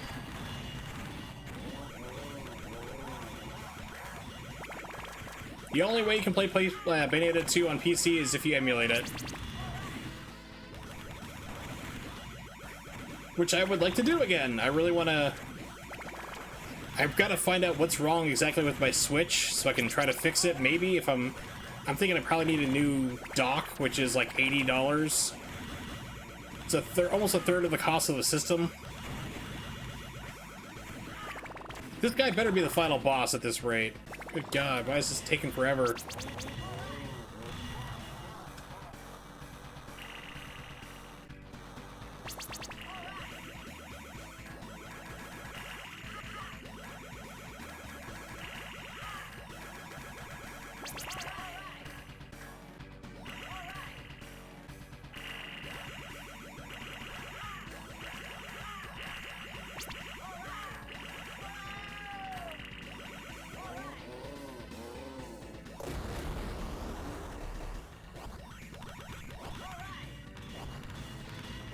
Purchased Xenoblade Chronicles. Have gotten the game for Switch this Christmas. Is it any good? Isn't that the remake of the Wii one? Of the one that came out on the Wii? I heard that one was good, but I have not played it. I'm not sure if I have it downloaded or not. I mean, legally obtained a copy of it that is like over $100 last time I looked at it. Unless it's come down in price. Bought it used. That's good.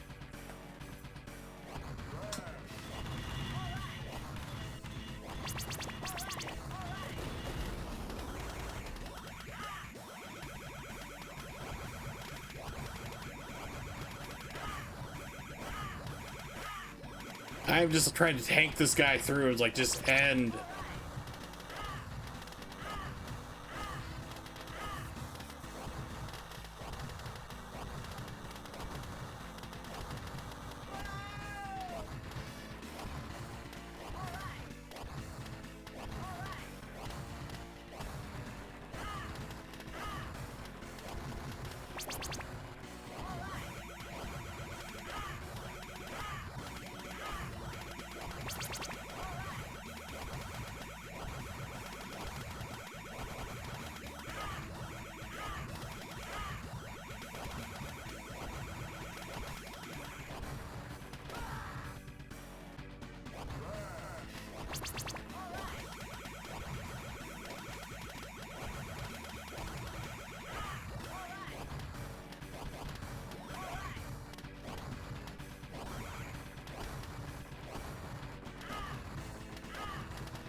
If this guy's not the final boss, I'm gonna lose it.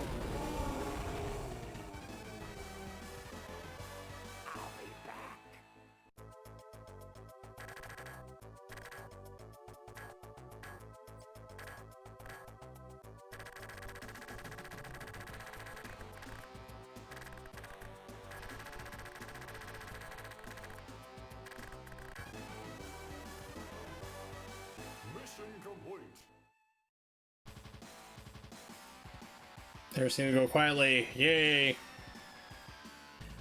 A flaming jalopy, not just a jalopy, a flaming jalopy even.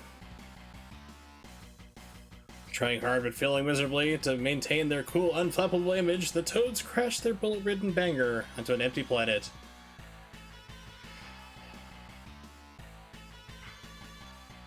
As the Toads are heroes in this game, they escape the mangled wreck completely unscathed, using the teleporters that they just happen to have with them. They travel back to base.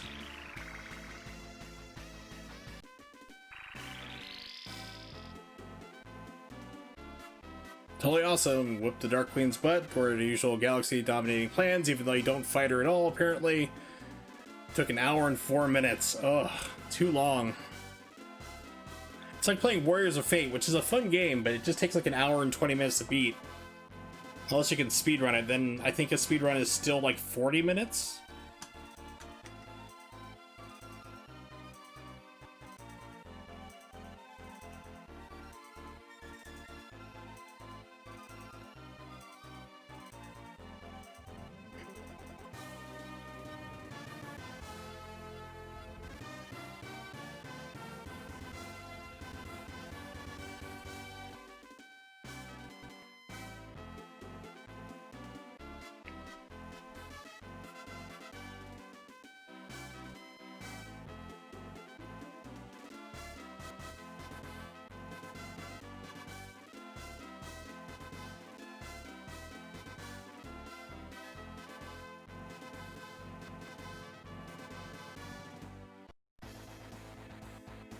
The name is...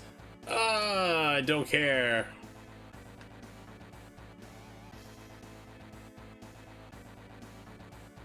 Don't care again. Stomping time. Yeah, we're done with that. So if you guys really want to see it, I will play for a little bit. I'll play the first level again of Battletoads. Against my better judgment, the new one. Just because I love you guys.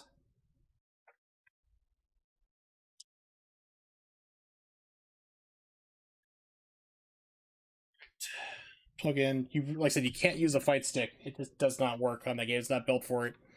Let's see. Can that kill MAME? I mean, my arcade game I had it completely hooked up to.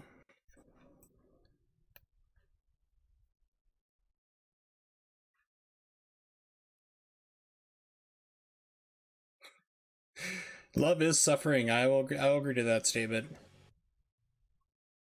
Yeah, I know you're gonna see like mouse on the screen. OBS has problems picking this game up, so you gotta use like some alternative way to get it going.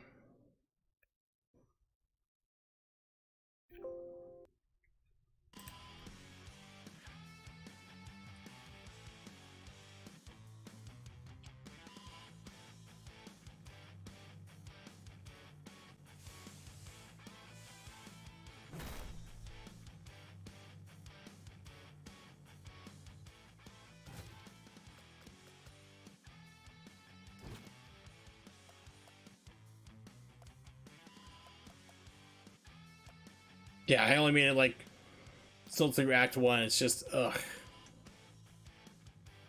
Yeah, so I'll play the first two levels just to show you guys what it's like. So you have this really weird mechanic where you actually don't die. You just switch out between all three. So like if you're playing as Zitz and you die, then you can come back as either Pimple or Rash. You can cut out to him on the fly. He is the best. Second best. Third.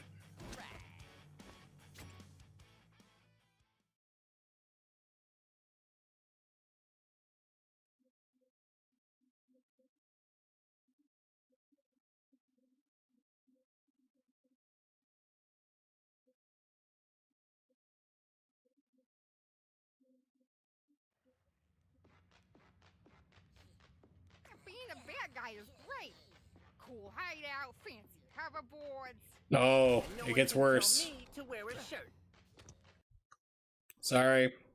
It acts weird. It's made in Unity, so it acts really weird on PC. Oh no! Trying to adjust the audio for you guys. Battletoads, including Zitz, the leader, Pimple, the strong one, and Rash, the sunglasses one. Don't forget Best Kisser. Enough talk. It's time to... Best kisser? Why are you the best kisser? Maybe because I practice on my hand all the time. That just means you're the best at kissing your hand. Come on. I think Ben 10 looks better than this. I never really watched the show, but I've seen clips of it here and there.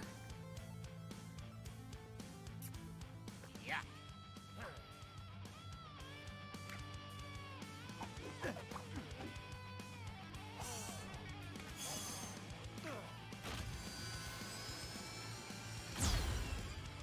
Yeah, so you have your standard attacks, you have like this kind of launcher, which, like I said, Zitz is the best one by far. He's like a combo juggle god. He's kind of like, if you played Streets of Rage 4, he's kind of like Cherry. Then you have Pimple, who's slow, supposedly strong, but not really. That's his launcher.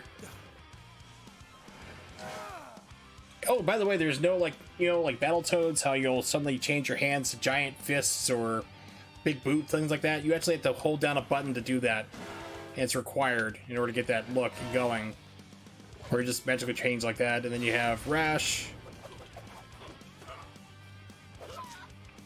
His hand turns into a chicken when you do your uppercut. I don't know why. And it's no longer a full boot. It's this big, ugly foot with toe problems, like nail problems.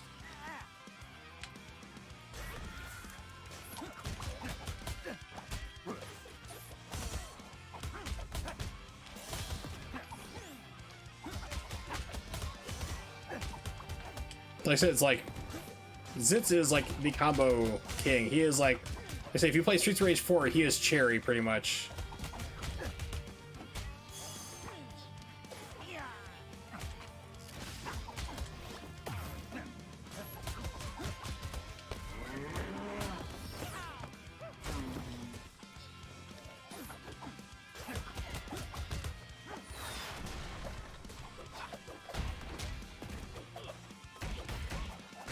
Yeah, so like Zitz is literally the best way. He's got the best dash. He's got air combos for days.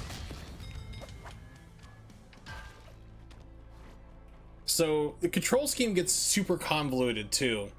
So you have, you know, you jump, you have your 3 attacks. Kind of with Pimple, not really. And then if you want to use your tongue, like in order to pick up health, you have to hold on your left trigger, press the button in the direction you want it to go in order to try to pick up health in the middle of a fight, and sometimes it doesn't work. A lot of times it doesn't work. Hit the whole button to run, you just can't double tap it. Break the defenses. You have to hold A to dismiss a screen out, like, hey, here's how you control in the game. It's like, hold down A to get rid of it. Why? I've read it. I shouldn't have to hold down a button to get rid of it. Just be able to press it once.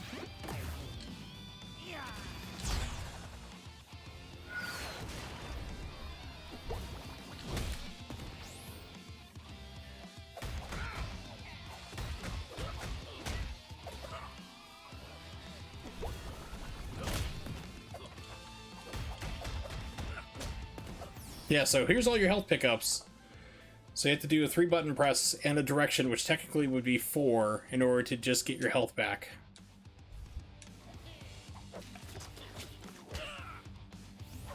Also, a lot of times the scenery in the game will hide what you're trying to see.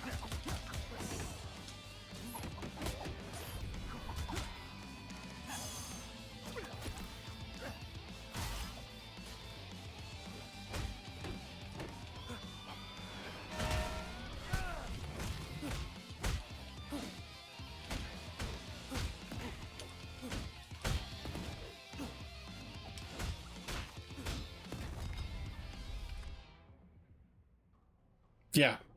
Press, it's not press, you have to hold it, then Y in the direction you want to go. Pick up health.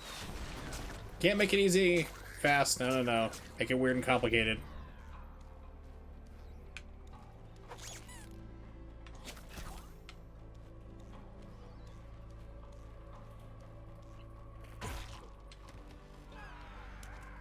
Look out!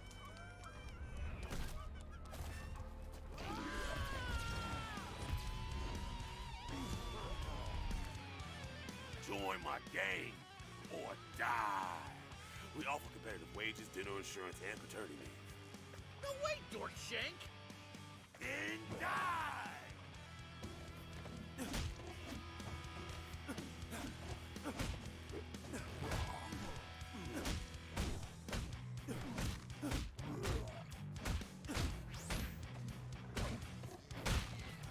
So the one thing that this game does have on Streets of Rage 4 is you have a dash. You can close the gap. It's nice. You can get out of ways for some attacks. Hitboxes in this game are also really, really wonky. I mean, you'll get hit by stuff, like you'll be way up out of the screen, like way over above this guy's head like this, and you'll still get hit by stuff. It's crazy. You'll get hit by, like, hitboxes will sometimes extend like half the screen. I kid you not, just for like the like nobody fighters that you're fighting against, like this guy here.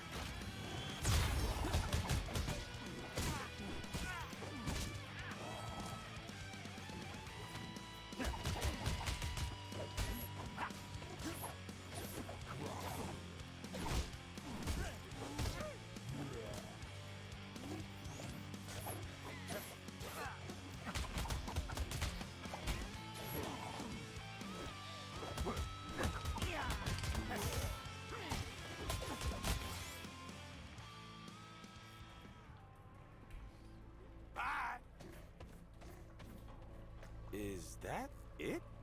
Guess so. Look, an instantly gratifying victory ceremony!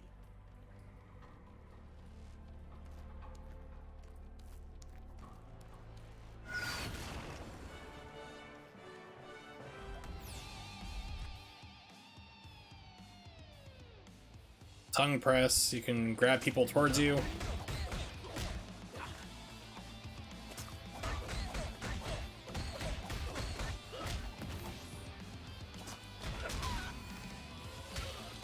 Now look how much damage that did. That literally took off a third of my health, just one hit. That's the only attack the guy has.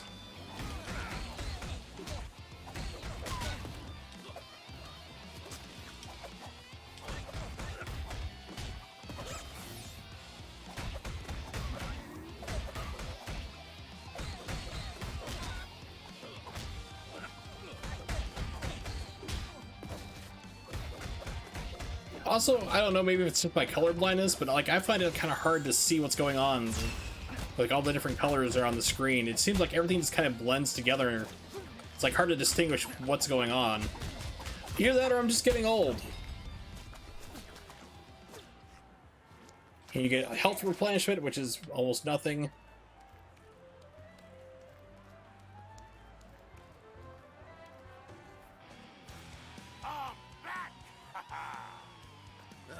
This bubblegum pig just won't quit.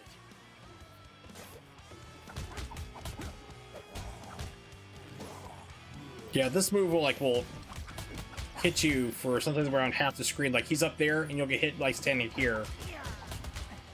It's like, okay.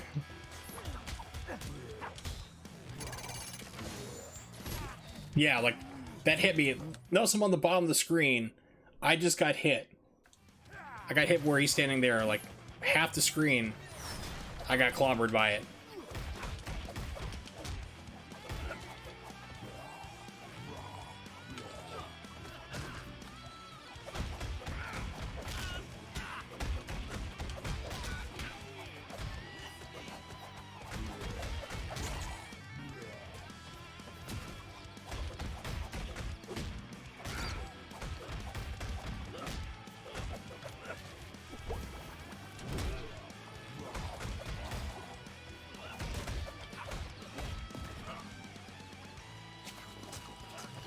This guy's just waiting to be finished off. Like, it's like, okay, dude, just gonna die? Just get off the screen. It's like, No, he's gonna stand there like a Mortal Kombat Dizzy scene, like waiting for you to finish him for at least a couple minutes till you're ready.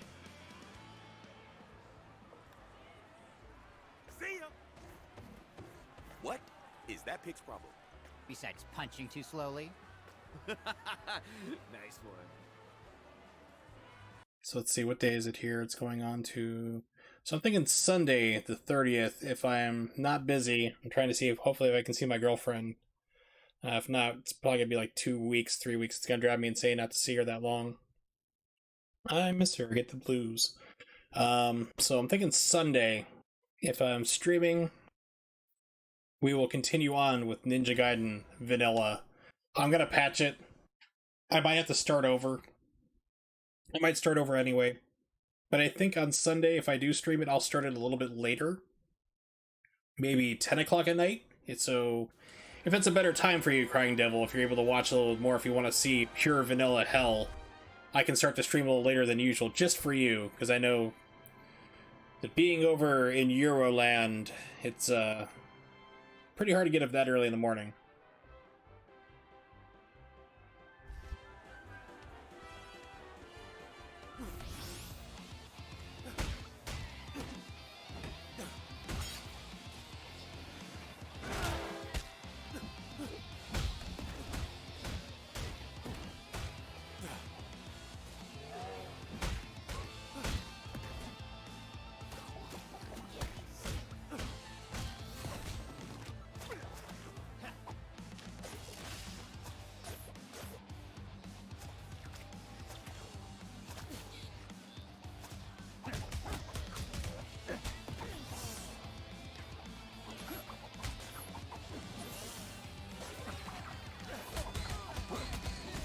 Just for you.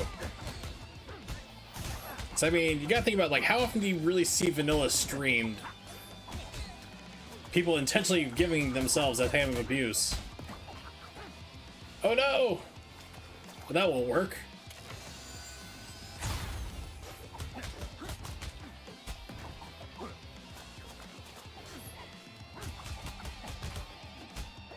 Well, what are you doing on tomorrow? AKA later today.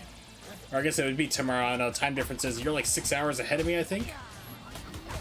Last time I looked at the world clock.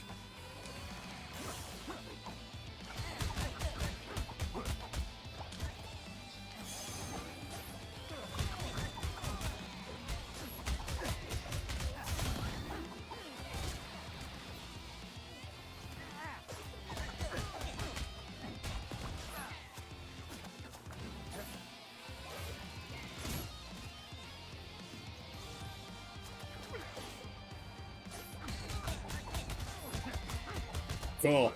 We'll do 10 o'clock Eastern Standard Time, PM my time tomorrow, which would be Saturday for me.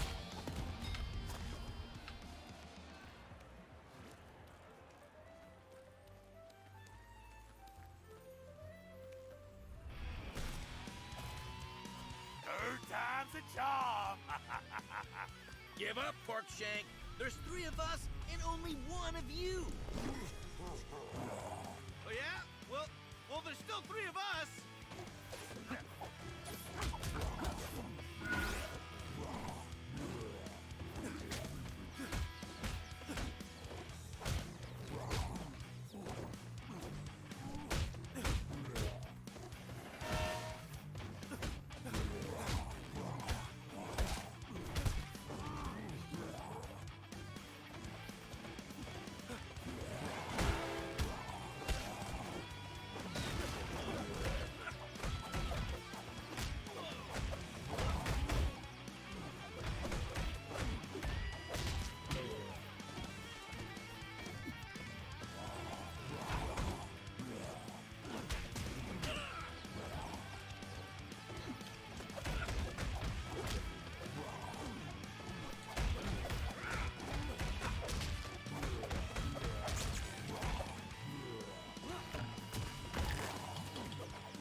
Yep, 6-hour time difference. Should be like 4 o'clock in the morning for you, but if that's doable. And so I finally passed into the afterlife. You seem to get up early in the morning from what I can tell. There's nothing here. Make the most of the time you have. Yeah, so this game's like, hey, if you believe in religion, there's no afterlife. Yikes. And then they start saying like, I am a god. It's like, wow, okay. Oh well, sucks to be him. On with the celebration!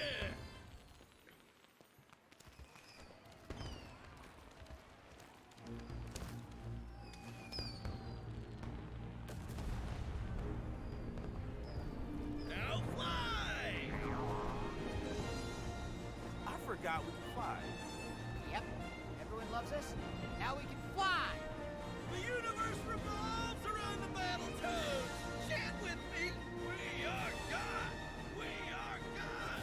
We are God! What the? Cody, cut the work! There's friggin' frogs in here! Who is this guy? Hang tight, frogs. We're gonna get you out of that bunker. Bunker? We are gods! We are... No, not this time. Just me.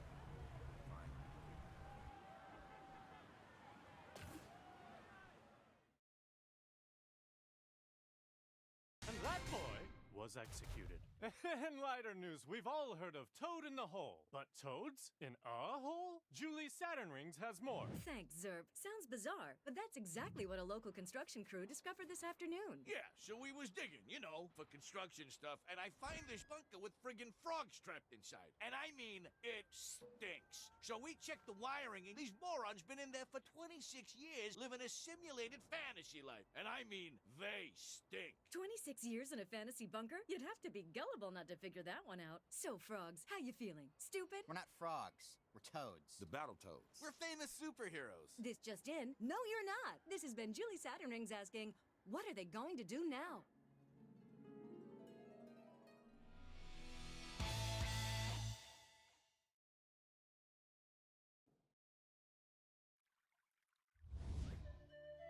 Yes, so now all of a sudden it's not a beat 'em up. You have to do massages. As fast as you can for extra points.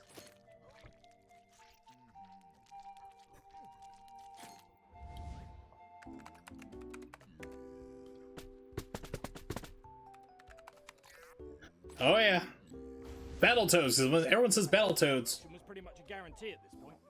You think about being a massage therapist or working in an office.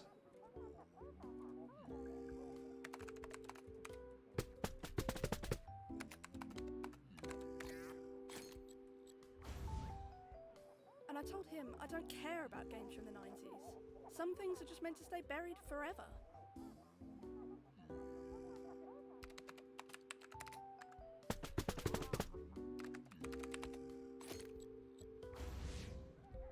They just say, assume good intent. Oh wait, that weird lizard guy's looking.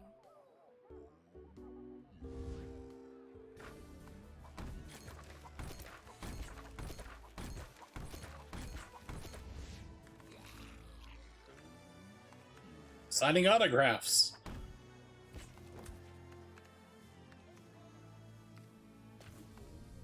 That was an entire level.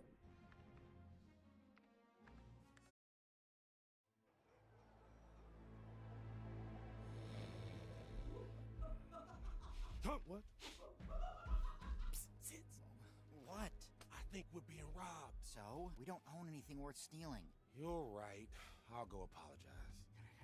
Knock, knock.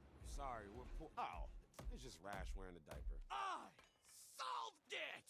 Solve what? Come in, brothers. Are we brothers? We never talk about it. Doesn't matter. Take a seat. I'll stand. No. Did he solve the mystery of who's Pepe Silva? Listen, I've been up all night mimicking the methods of TV detectives. Tracking, triangulating, enhance, and I pinpointed the precise location of the Dark Queen. Could you pinpoint a dumpster and burn that diaper? This is the Dark Queen we're talking about, remember? She nearly destroyed the galaxy, I think? But we beat her up, which sent her, and I want to say, spinning into space. And we can do it again. Who's in? Zitz? Pimple, Zitz? Sorry, Rash. I'm a masseuse now. My fists are for pleasure, not pain. And I'm lead attacher at the email factory. We're moving on. Moving on to what? Our sink is busted? The pipes are frozen. There are train tracks in our living room. No. We have good jobs and a roof over our Yes, it's the diaper. Full of crap. Well, I'm not ready to be irrelevant. I'm not ready to live my life as just another toad. But mostly, I'm not certain that I could.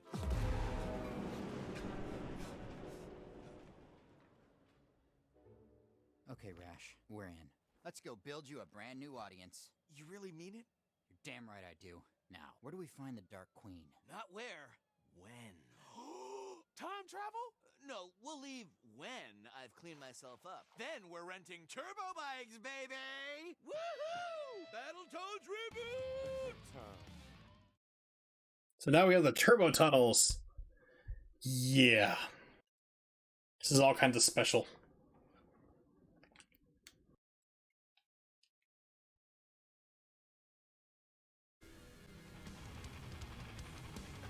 Remember, fellas, these turbo bikes are rentals. You know what that means. Crash him? Exactly. Special air quotes game. This is also super slippery. It's almost like on ice. It's really weird. And I swear each character controls differently. Like Rash feels like super glidey. By the way, you have a left and right dodge button. Sometimes it'll take you all the way across the screen like that, and then other times it just like barely moves you. It's inconsistent.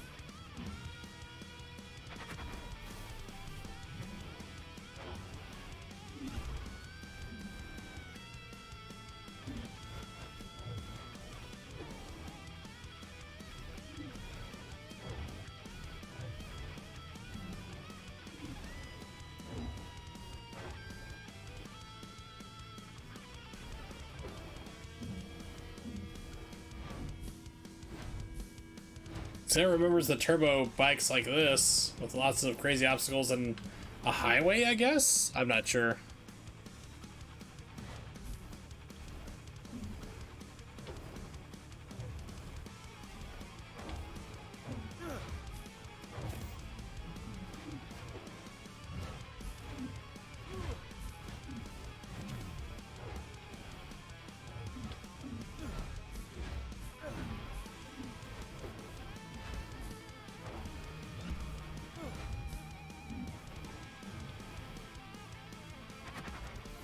Hey, Battletoads, it's Chet from Chet and Sons Turbo Bike Rentals. My sensors indicate you're driving like a bat out of heck, and dang it, if you don't slow down, I'll have my sons post nasty rumors about you on the galactic internet. They're handsome boys, but they're mean as dirt and itching to embarrass you. Hope it doesn't come to that.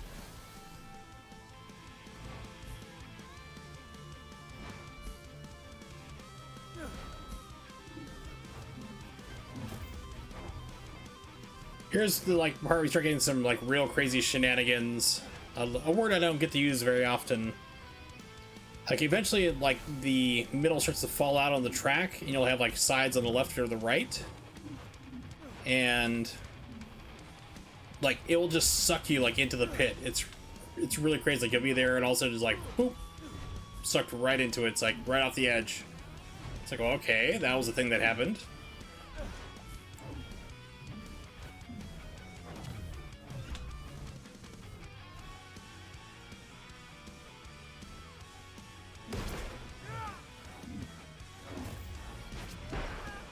Doing this intentionally.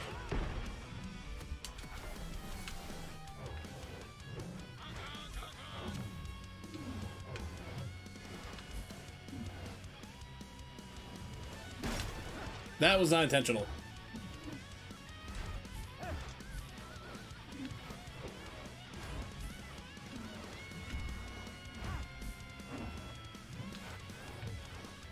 There we go.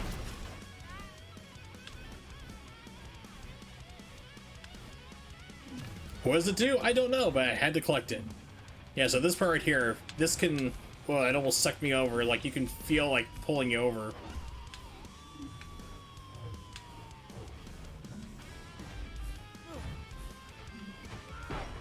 That pulled me over. I did not steer into that.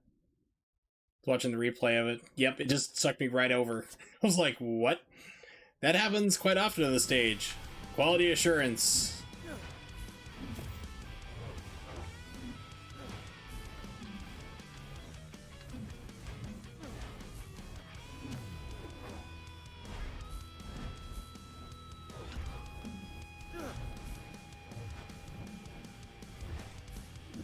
Quality game, no bugs. Everything's tested. No glitches. My favorite of a game that was clearly never bug tested, never went through quality assurance checks, was Strangers, Oddworld Stranger's Wrath. Yeah, I think that's the name of it there. One you play as a bounty hunter in the Oddworld series. It got a PC port, and the very first thing that you have to do in the game is you have to press A to get it, like, open a door to an elevator so you can go start the rest of the game, and it didn't work. Nothing worked at all. You could rebind your keys on the keyboard controller. It would not accept it.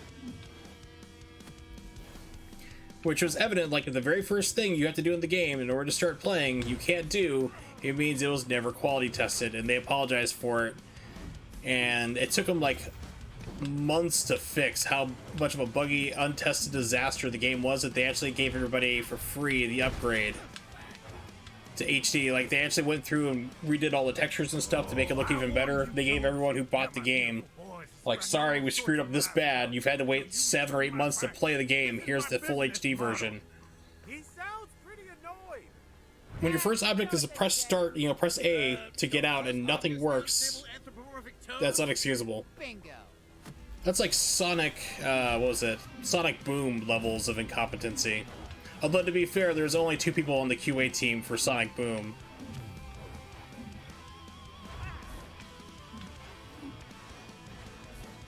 And they were given, like, almost no time to go over anything anyway, so it's like, they were doomed to begin with. They were set up to fail. If you've never seen the What Happened series on YouTube by Matt McMuscles, you should really check it out. They go over some fun games and behind, like, how games turn out to be a disaster, and Sonic Boom was a good one.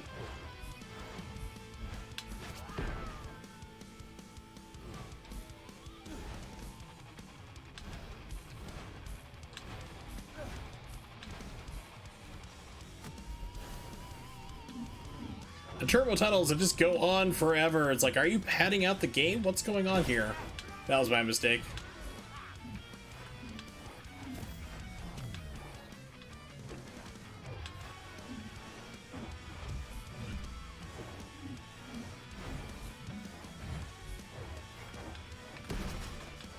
Oh, that was a borderline clip.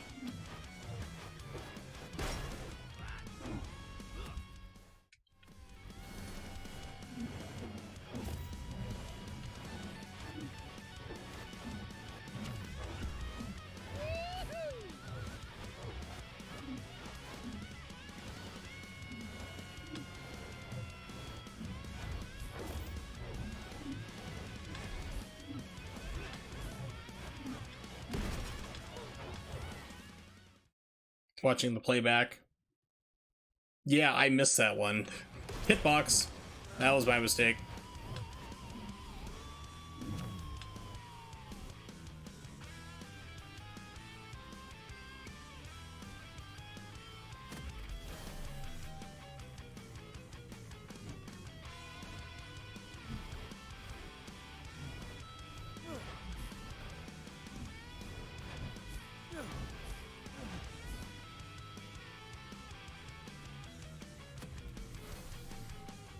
Quality game.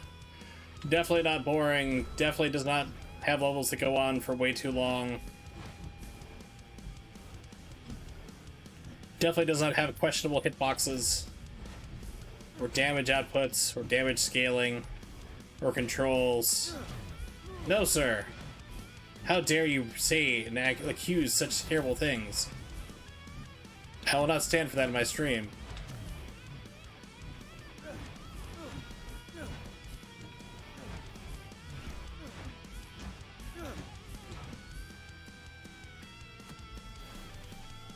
I will not have someone besmirch the fine name of Battletoads.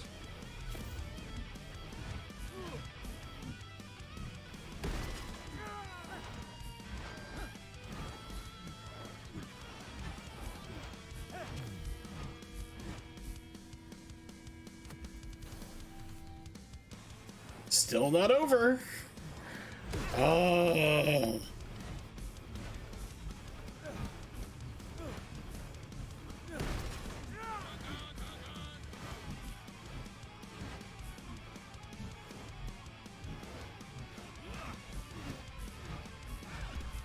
There we go. Yeah, it's just not even good guitar playing. My sons delete their posts. The truth is, my business is failing, and if you destroy those turbo bikes, I'm ruined. My sons were too beautiful to learn a real trade. Please, return my bikes. This is Chet from Chet and Sons. What's he so worried about? The bikes look literally the same as when we started this journey. But now, for some reason, they're not.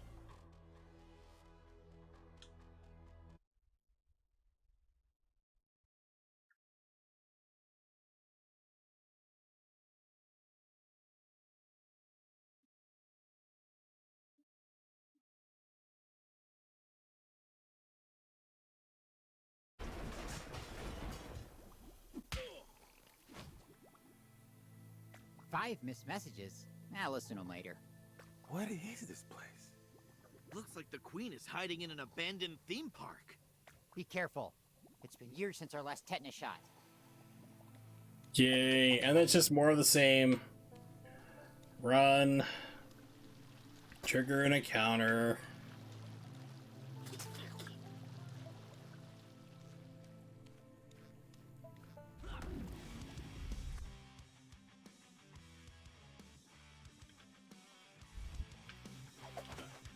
These guys you can't defeat. You can't hurt them at all until they're in this state. But watch how much damage it does, though. I mean, when I get hit by this guy, I have full health right now. Half my life. The damage scaling in this game is crazy in favor for the game itself. Meanwhile, I have to beat this guy up repeatedly. But yeah, it's just... The problem with the game is it's just not fun. It's just boring. Streets of Rage 4 I had problems with. It's a game where it's based around having to be able to close the gap on your enemies fast or get out of the way. And they're designed that way. Like, you'll have enemies dash from one side of the screen to the next, but you don't dash at all. There's only two characters who do.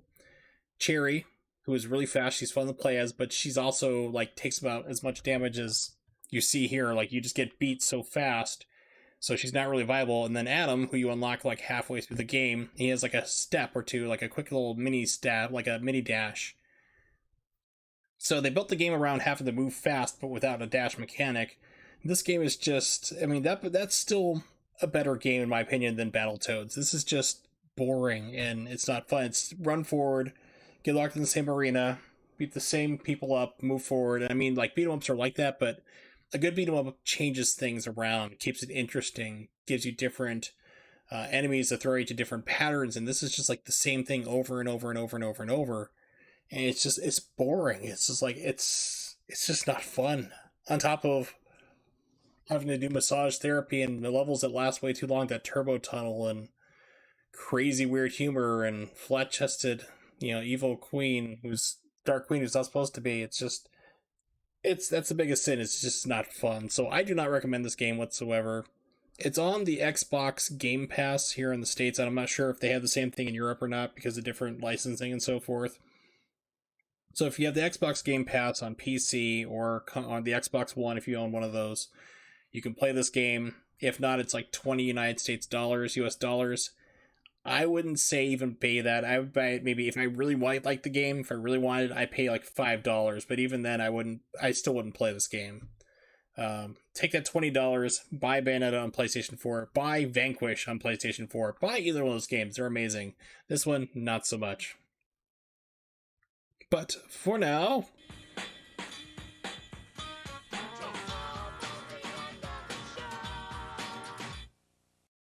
we've reached the end of the stream, so thank you very much for hanging out, everybody. I do appreciate it. So shout outs to Crying Devil, Mollusk, and I think that's everybody who was chatting in the room today here. It was kind of quiet, mostly. And anyone who was lurking, or if you chatted and dropped by, I think Ronnie dropped by earlier too, I think. Yeah, Ronnie dropped by as well. I do appreciate it. Always cool to see everyone around. I will be back tomorrow like a streaming freak at 8 p.m. Eastern Standard Time. If you actually no, scratch that. Special time, 10 p.m. Eastern Standard Time is when the stream will start. If you don't know when that is, copy and paste that into Google and it'll tell you for wherever you live in the world. Keep an eye on my Twitter at Wursel555 if something comes up, like if I have to cancel the stream if something's going on. Personal stuff or health or whatever comes up, you'll know there. Also, usually a couple hours in advance, I'll post up what I'll be playing. So for sure, we're going to be doing Ninja Gaiden 3 Vanilla. I'm going to patch the game. It's just going to give me 2 extra weapons so I don't go completely bored out of my skull. Might start the game over if you really want to see, because the beginning part's like really huge for like major changes. I might start over. I think I'm going to have to anyway, because it's going to be a patch. It's going to be giving you different things I don't have access to with the save file. It might force it. We'll see. But yeah, so Ninja Gaiden. Then after that, I'm thinking probably might do a Sega Saturn stream. And then I want to get back to my Second Chances series, where I'm giving games another chance that I didn't like or, might change my opinion on. I think the next one I have to do on that is Killzone Shadowfall or Spider-Man. I also have Devil May Cry 5 on there, Hollow Knight. That's iffy for me. Infamous Second Son. If my Switch works, maybe Astral Chain. I'm not sure. I really didn't like that game, which is sad because I usually like Platinum games. So, next stream tomorrow, 10 p.m., very late starting time than usual. More Ninja Gaiden 3 Vanilla. Come listen to me complain and point out all the differences, and hopefully see you then.